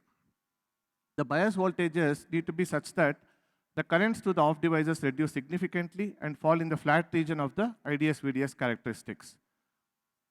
We see from the figure that MN bias and MP bias are the bias transistors. Also, since we are providing intermediate bias voltages only, we need to take a close look at the impact to the functional performance. Different inverters with bias voltages and bias transistors were built and simulated, and for all these topologies, the average currents were obtained at the fast corner. We see that for a given topology, as we see that for a given topology, as V bias N reduces and V bias P increases, that is, if you take the one stack, one V bias topology, as V bias N reduces from a fraction of, say, 0.9 to 0.8 to 0.7 times VDD-RTC, and V bias P increases from a fraction of 0.1 to 0.2 to 0.3 times VDD-RTC, the current also reduces. But the penalty we pay for the same is increased performance degradation. Similarly, for a given V bias N and V bias P, as we go down a column from top to bottom, the average current reduces. That is, as we increase the number of stacks, the current does reduce, but the penalty we pay for this is an increase in area. Looking at the currents and accounting for the impact to area and performance, the two-stack one V bias topology with V bias N of about 0.8 times VDD-RTC and V bias P of about 0.2 times VDD-RTC turns out to be the promising candidate, and the circuit diagram of this is shown in the figure. It's important to note that the maximum VDS across any device is about 1 volt only, which means the currents are already in the flat region now, and they don't increase exponentially. The average current with this topology turns out to be about 42.6 picoamps, which is very close to the 46 picoamps that we obtained in the older node. With this inverter topology and bias voltages, we got the right transient behavior across all PVTs, and therefore this topology, the two-stack one V bias topology with V bias N of 0.8 times VDD-RTC and V bias P of 0.2 times VDD-RTC is our novel solution, and this solution is used for building all the standard cells in the advanced node. Now that we got the solution, we need to implement the bias voltage, as in we need to generate the bias voltages. So they are generated using a bias generator built in PRTC. And while designing the bias generator, we need to be careful about the current that it consumes, because we have a tight spec on the overall current, and also ensure that it doesn't occupy a very large area. So therefore, we implemented the bias generator using a diode-connected PMOS circuit. And the bias voltages are defined as standard power nets and are routed like a power mesh from the bias generator to the SAPR logic. Having implemented the bias generator, let's look at the operation of a standard cell. Yeah, for example, here for the two-input NOR gate, the 1x NOR gate, the right transient behavior is seen even at the critical PVT for functional operation. And similarly, all other standard cells built with this topology also meet their functionality and performance across PVTs. Therefore, the novel solution is a perfectly working solution. We need to also run Monte Carlo simulations to make sure that across PVT conditions, across operating conditions, all the standard cells work fine. And Monte Carlo simulations were run with about 2,000 samples, considering the effect of both local and global variations. The analysis for the 1x inverter is described here, and similar analysis was done for all other standard cells.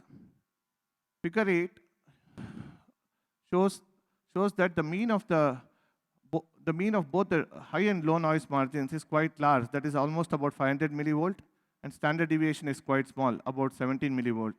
Hence, the inverter is expected to work functionally, properly across all operating conditions. The Monte Carlo analysis for the variation in bias voltages was also done, and this also gave us a very good mean of about 1.06 volt for V bias N and 266 millivolt for V bias P. Now 1.06 is very close to 1.08, which is basically 0.8 times VDD-RTC, and 266 is very close to 270, which is 0.2 times VDD-RTC. 1.35, like VDD-RTC being 1.35, 0.8 times of that and 0.2 times of that. So therefore, our results clearly show that our solution is a proper working solution across PVTs. Let's look at the functional simulation results from the RTC macros in the G3 state.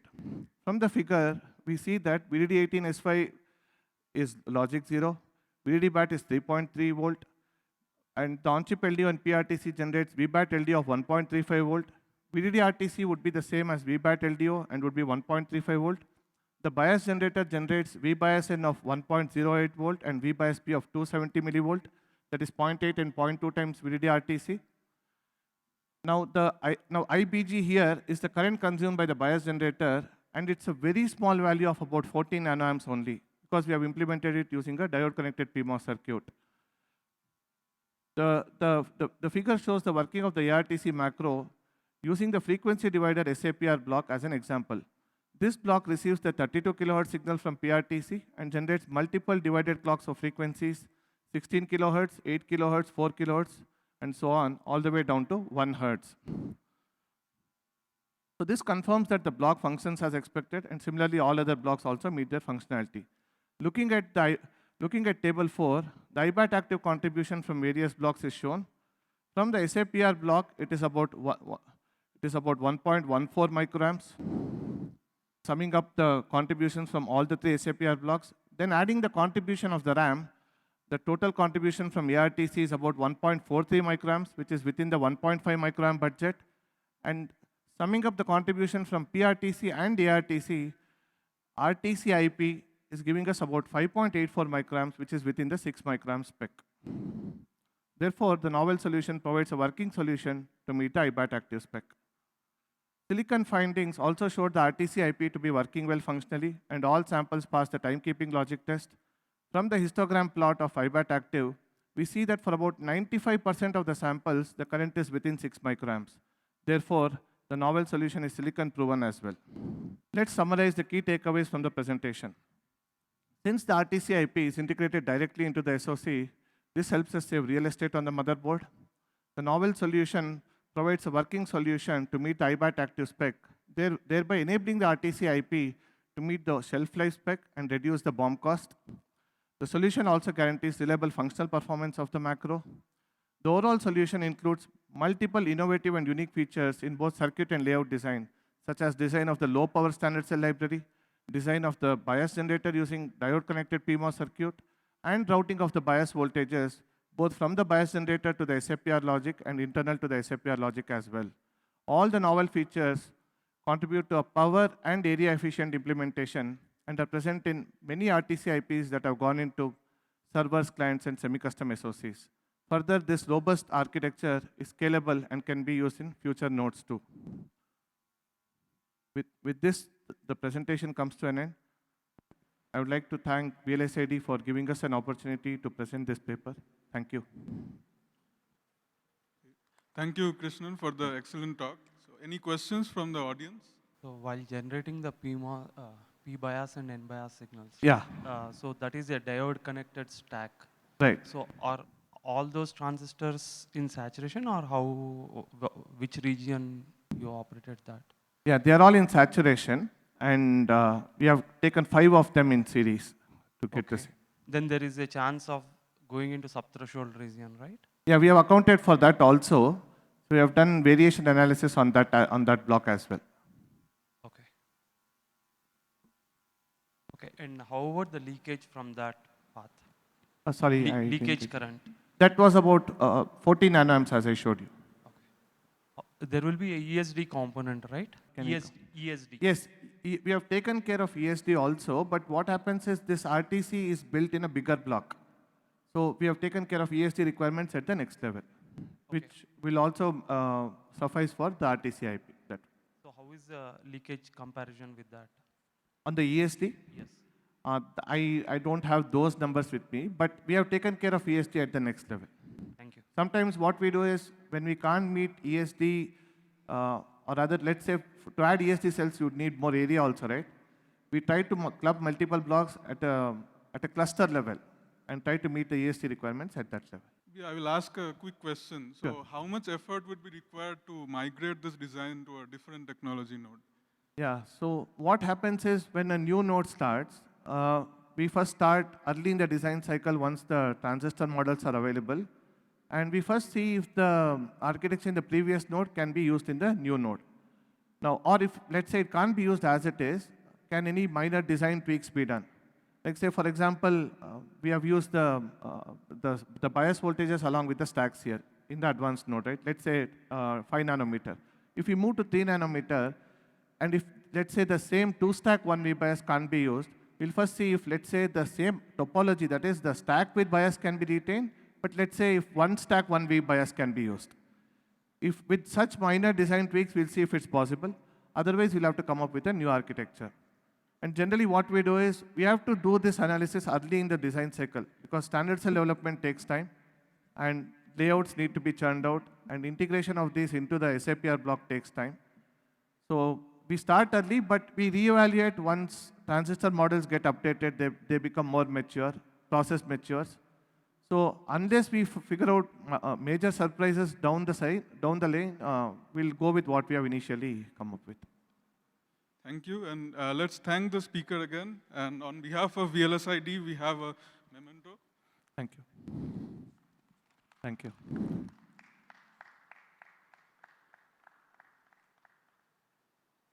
So our next talk is titled Dynamic Keeper for 1R1W 80 SRAM to enable read operation at 150C till 0.5 volt in 5 nanometer FinFET.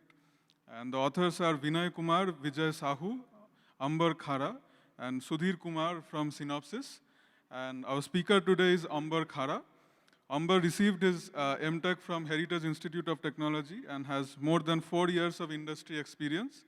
And he is actively involved in low-power SRAM design in the Synopsys Embedded Memory Group. Today I'm presenting that dynamic keeper for one read and one write for 80 SRAM to enable that read operation at 150 degree C till 0.5 millivolt support in 5 nanometer FinFET technologies. Here are the agendas. Today's I will be discussing that 81 read and 1 write bit cell overview, read 0 and read 1 operation overview, keeper design, mainly that keeper design concern for read 1 and read 0. Then I will be discussing that proposed dynamic keeper concept by how we have enabled that up to supporting that 0.5 millivolt and 0.5 volt and here 150C up to that. And then I will show that circuit implementation, simulation results, and comparison with that prior architecture. Then referrals and that Q&A. Here, this is the basic 81 read and 1 write bit cells. Here I can try to show that for that M8 and M7 we are using for that read operation. And for write operation we are doing through that M2 and M5. And basic architectures I have mentioned that RBL should be that read bit line and WBLB is that write bit line bar and WBL is that write bit line and WWL is that write word line and RWL is my read word line. Okay. This is that same latch structure and this is that RF2P compiler. So RF2P compiler in basic SRAM we are using for sensing that sense amplifier. But here we are for RF2P compiler in this architecture we are not using SAM. We are using that inverter sensing. Through that inverter sensing we are trying to read that read 0 and read 1. So I tried to show it here, this one. For read 0, how we can understand this is my read 0. For read 0 case, my RBL should be discharged to that 0. And for read 1, RBL remains it as it is logic 1. So I will be discussing more in my next slide. So here also I am trying to show that how my read 1 figure of merit. So in RF2P compiler, we are using that delay keeper. So I am trying to, laser should not be working. Okay, pointer should not be working. Okay. So here I can tell that whenever we are doing that read 1, so when my read 1 will be there, so my RWL, so read word line should be 1 and RBL should be precharged to 1. So in that time, whenever what is that QB node is present, so in that time we will be getting one small bump to that internal latch node. So that bump can turn on my RPD MOS. So I can get weakly on subthreshold region, it should be there. So I can get that leakage path from there. And another that is that selected cells, but from unselected cells also we will be getting some leakages. So I tried to mention it here that ILEAK total. So ILEAK total should be my ILEAK 0, whatever is that unwanted, unselected cells are there, that will be got multiplied by rows per bit line minus 1, because minus 1 means whatever that selected cell is there, except that cell, everything is unselected. So that's why I had mentioned like that way. And that plus ILEAK 1 disturb. So here my main point is that I keeper, whatever my keeper current, it should be greater than ILEAK total. If it is not greater than, if my keeper current is less, then what will be happen for read 1? It won't pass that read 1, because if my keeper current is less, then whatever that leakage path I am getting, so in that path RBL read bit line should be discharged. But for read 1, RBL should always be 1. So that is my main motivation. So figure of merit says that this is that worst case equation. I keeper minimum should be very, very greater than to that ILEAK total. Then only my read 1 operation will be passed. Next, coming to that read 0 operation. So for that read 0 operation, same thing happened, and for read 0 operation also I had mentioned that equation that I read 0 effective should be I read 0 whatever current RBL should be discharged through this RPG 0 and RPD 0. So from there my RBL should be discharged, so that is my I read 0 current. So I read 0 current minus I keeper should be there, so I keeper minus I keeper current and I leak 1. So whatever that unselected cells are there, so I leak 1 into RPB. So that leakage current I leak 1, it is very less. So we can neglect that part. So I read 0 effective should be I read 0 minus I keeper current. So for my read 0 figure of merit, it should be I read 0, that minimum current should be greater than to that keeper current. So if it is not happened, then what will be, how read will be got failure, I will explain in next slide. So this is the case. In my design, in that 2-port register file, if we do that weak keeper, suppose if that conventional structure, we can design a keeper. So if my keeper is weak, then what will be happened in that case? Then I am discussing that if weak keeper is there, in that time, what will be happened in read 1? So if my keeper is very weak, that slower keeper I had mentioned there, then what will be happened?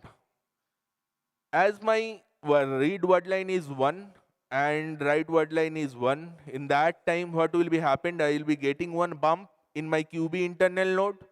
So that will be slightly on, it will be turning on that RPD 0, and I will be getting one leakage path. So in that path, RBL will be trying to discharge, and it will be discharged. You can see it in that waveform. In that below waveform, RBL is my discharging. But for read 1, I should have to make sure that my RBL is to VDD.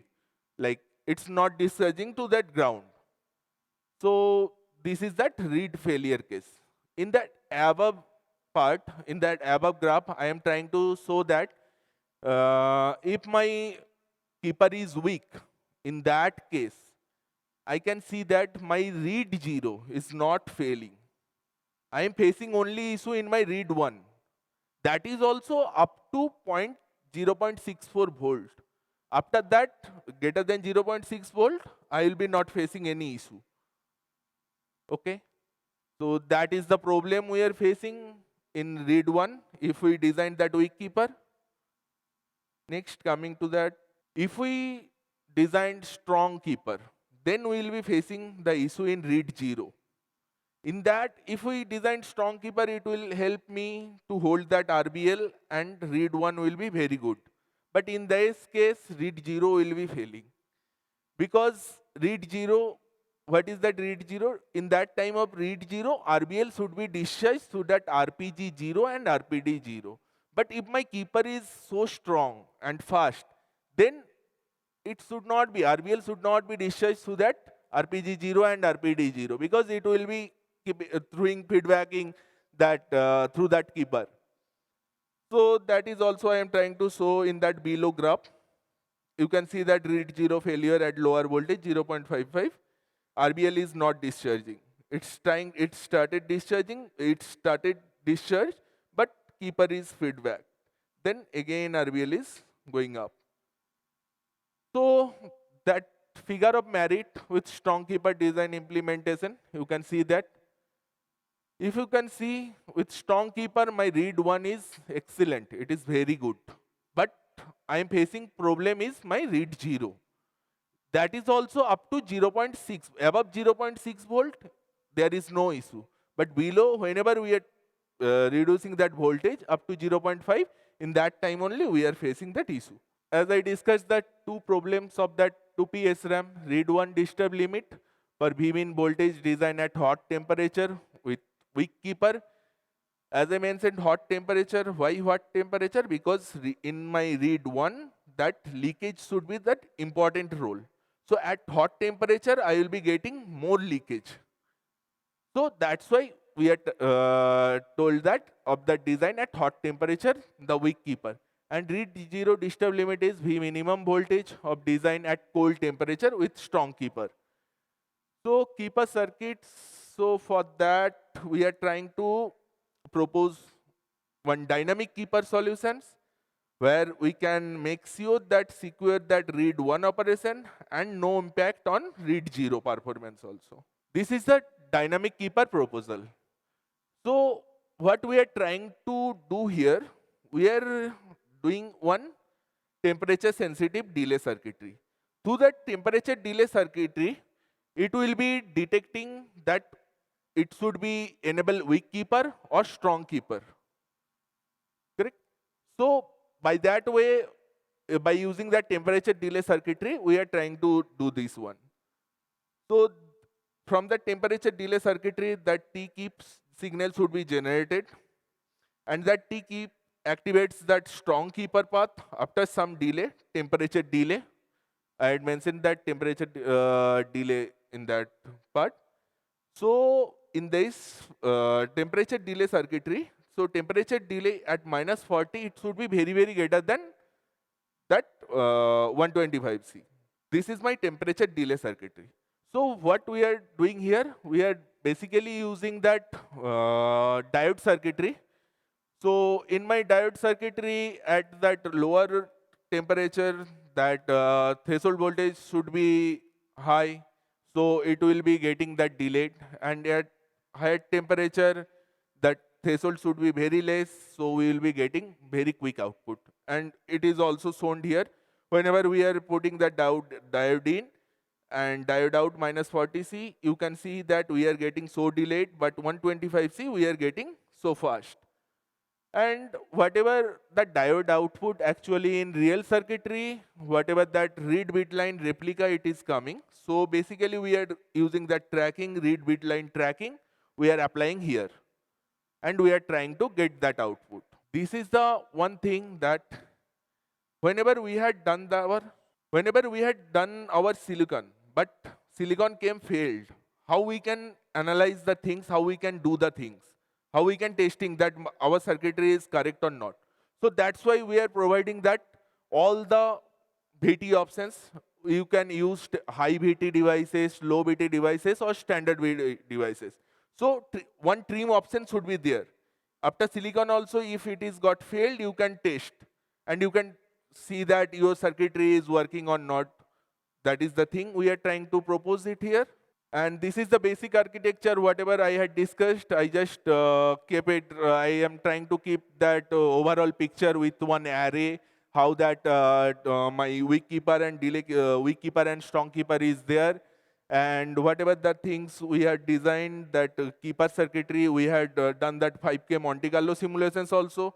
and we trying to show that the curve, whatever that slowest, you can see that fastest sample for in -40 also, we are getting 11.7 nanosecond delay. But whatever that slowest sample in 125C, we are getting 444 picosecond delay. So this is that simulation result for read 0 improvement. So whenever for read 0, the T-keep signal is generating through our sorry, from that temperature delay circuitry. So T-keep 0 means weak keeper is disable and strong keeper is enable, and T-keep 1 means weak keeper is enable and strong keeper is disable. For read 0, T-keep is 1. So for read 0 also we want weak keeper is enabled. So you can see that in above graph, that conventional structure, conventional things are failing. But in our proposed circuitry, that RBL is discharging so fast, and we are gaining also. We are getting gain also from here. This is that read 1. This is that read 1 improvement. You can see that T-keep signal 0 means weak keeper is disable and strong keeper is enable. So for read 1, we are trying to activate that strong keeper, and you can see that RBL is discharging whenever my T-keeper is coming, it's enabled, strong keeper enabled, then it holds that RBL, it should not discharge. So this one is also passing. So this is that basic simulation result. We can see that RBL, whatever I had discussed in previous slides, that for read 0, we are achieving better result with our proposed circuitry. For RWL, rise improved by 15%, and access time we are also getting improved by 10%. This is that comparison with our prior architecture. In this, we are doing it here in 5 nanometer technologies.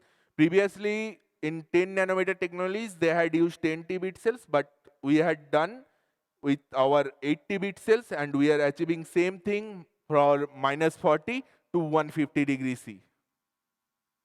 So these all are my referrals, and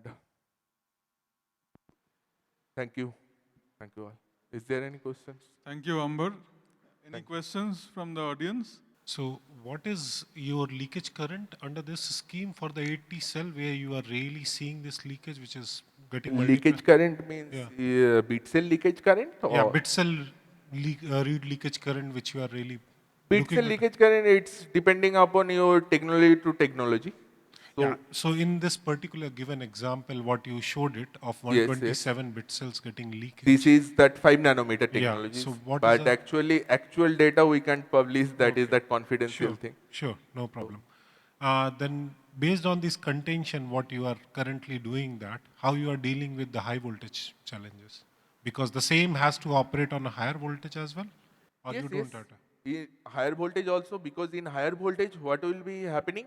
That my always weak delay keepers would be enabled. In that case, no strong keeper would be enabled. Only weak keeper. Because in our circuitry, we had doing some that way. Always weak keepers would be enabled. But whenever it comes to that lower voltage and higher temperature, in that part, only strong keepers would be enabled. So that is our motto. First of all, thanks for presentation. The scheme is clear, but did you try without keeper circuit? Without keeper circuit, we can't try that RF2P. That is two-port register file. That is that one drawback for that. This is not conventional SRAM. So delay keeper is must. Whenever the testing mode will be there. So in that time, we will be providing 1 nanosecond, 2 nanosecond cycle time. We providing that without any operation. So in that time, my RBL will be automatically discharged. So without keeper, RF2P circuitry is not possible. Allow me to disagree with you. Okay. But let's not go in that direction. My question here is, you are trying to solve a leakage current issue by putting extra devices, right? So whatever keeper you are putting, old or new, you have added some, I call it dummy devices. If you are using these memories in advanced application, let's talk about automotive. We have heard this morning automotive. how you will test this part of the circuit, that the keeper circuit is working as a keeper circuit. That's part A. Yeah, think about it. It's Okay. a good one. Maybe it's a good one. What we know is we try to solve this problem in a different way. This is one way, but there are challenges. Okay. The second remark here is, I think it's obvious you are also killing bit of your performance, right? In the read 0 case, right? Now, if I put these statistics, so your figure of merit read 1, where you say that the read path leakage should be less than, you need to do both in the statistical domain, right? Yes, correct. And then you will have mean plus sigma divided by mean minus 6 sigma. Actually, other way around.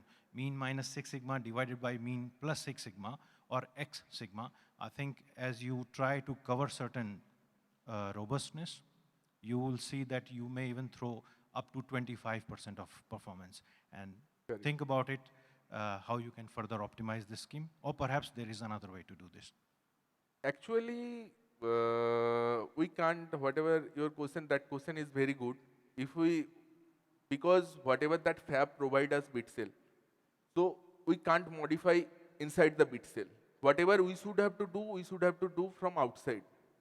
We don't have any option to modify bit cell. That is our one disadvantage whenever we're... Fully agree. You don't have to. And so your solution also doesn't want to change the bit cell. There are other solutions. That's why we should have to think from outside the bit cell, because inside bit cell we can't touch anything. Okay. Thanks. Sorry, the programmable option, I think you mentioned some devices that were there before the red inverter. That red inverter in your presentation, is it a single device, or do you have a lot of pins to reduce Monte Carlo That is, you should have to simulate and you should have to understand in that technology node what you need for yourself. That is, I am just showing that one proposal architecture structure, that that tunable option we can provide. And we can, by tunable option, if silicon is got failed, I can test my circuitry. Is 5K Monte Carlo enough? Actually, we had done 5K, but it's not enough. Thank you. Yeah. There is a normal statistical distribution, yeah. If you can do 60 trial, you can predict mean value with plus minus 3%. If you do 120 trial, you can predict with plus minus 0.3%. So you don't have to do billion simulation. You can just do 60 and 120, you are done. But there are tricks. Google it, you'll find it. Yeah, I think we can take the discussions offline, but thank you for the comments and questions, and thank you for the presentation. So let's thank the speaker with a memento on behalf of VLSID.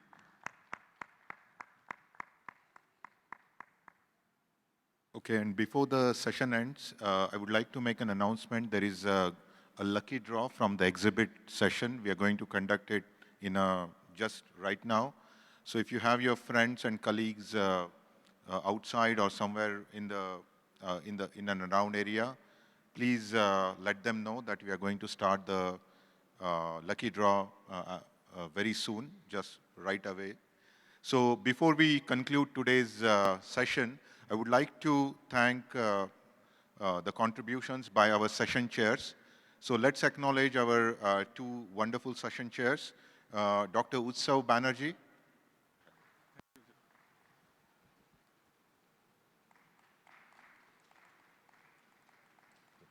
So our second session chair is Dr. K.R. Viveka from ISC Bangalore.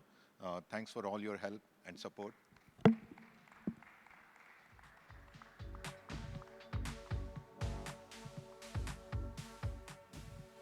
Thank you. So we can now begin the lucky draw session.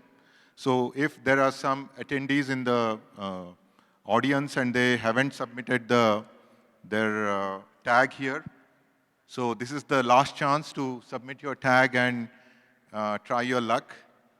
And I would need 3 volunteers to pick up the names. So anyone who is interested, if you haven't submitted your coupon, this is the opportunity for you to do so.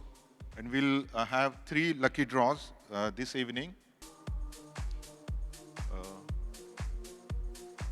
Sanjay, do you mind coming on stage to pick up the lucky draw winners?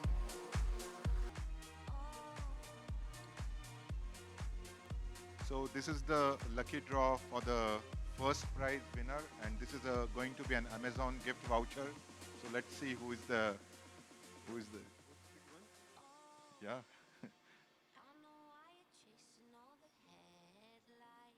So the name says Vibhu from IIT Roorkee. Anybody from IIT Roorkee here? Vibhu from IIT Roorkee. We will send the Amazon gift voucher by email to Vibhu. Let's pick another name. This is for the second prize, which is also an Amazon gift voucher. Srini, do you mind coming on stage?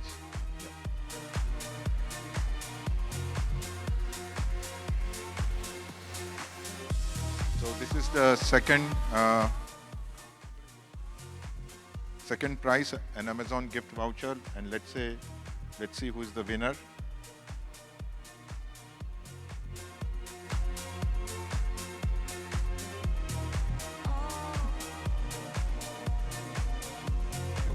Apparently there is no name here, so let's try another one.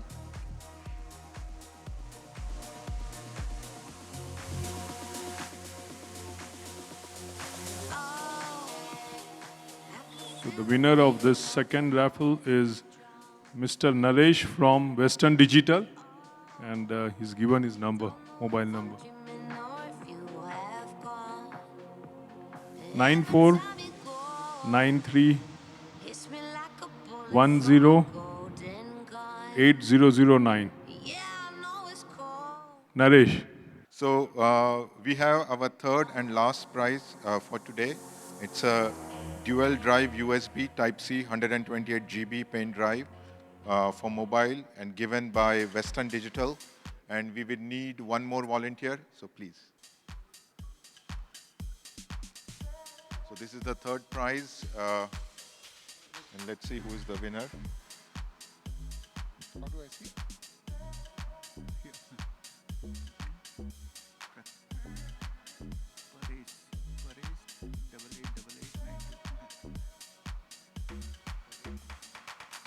From where? Which always?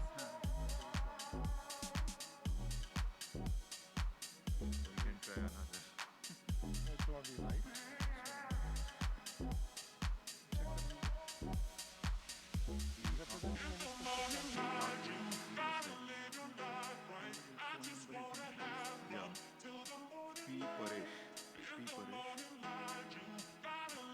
The winner is P. Pravesh. Anyone here? Yeah. Tika, we'll call him and probably send. Yeah. Thank you. And this concludes our session as well as technical sessions for day one. Thank you so much.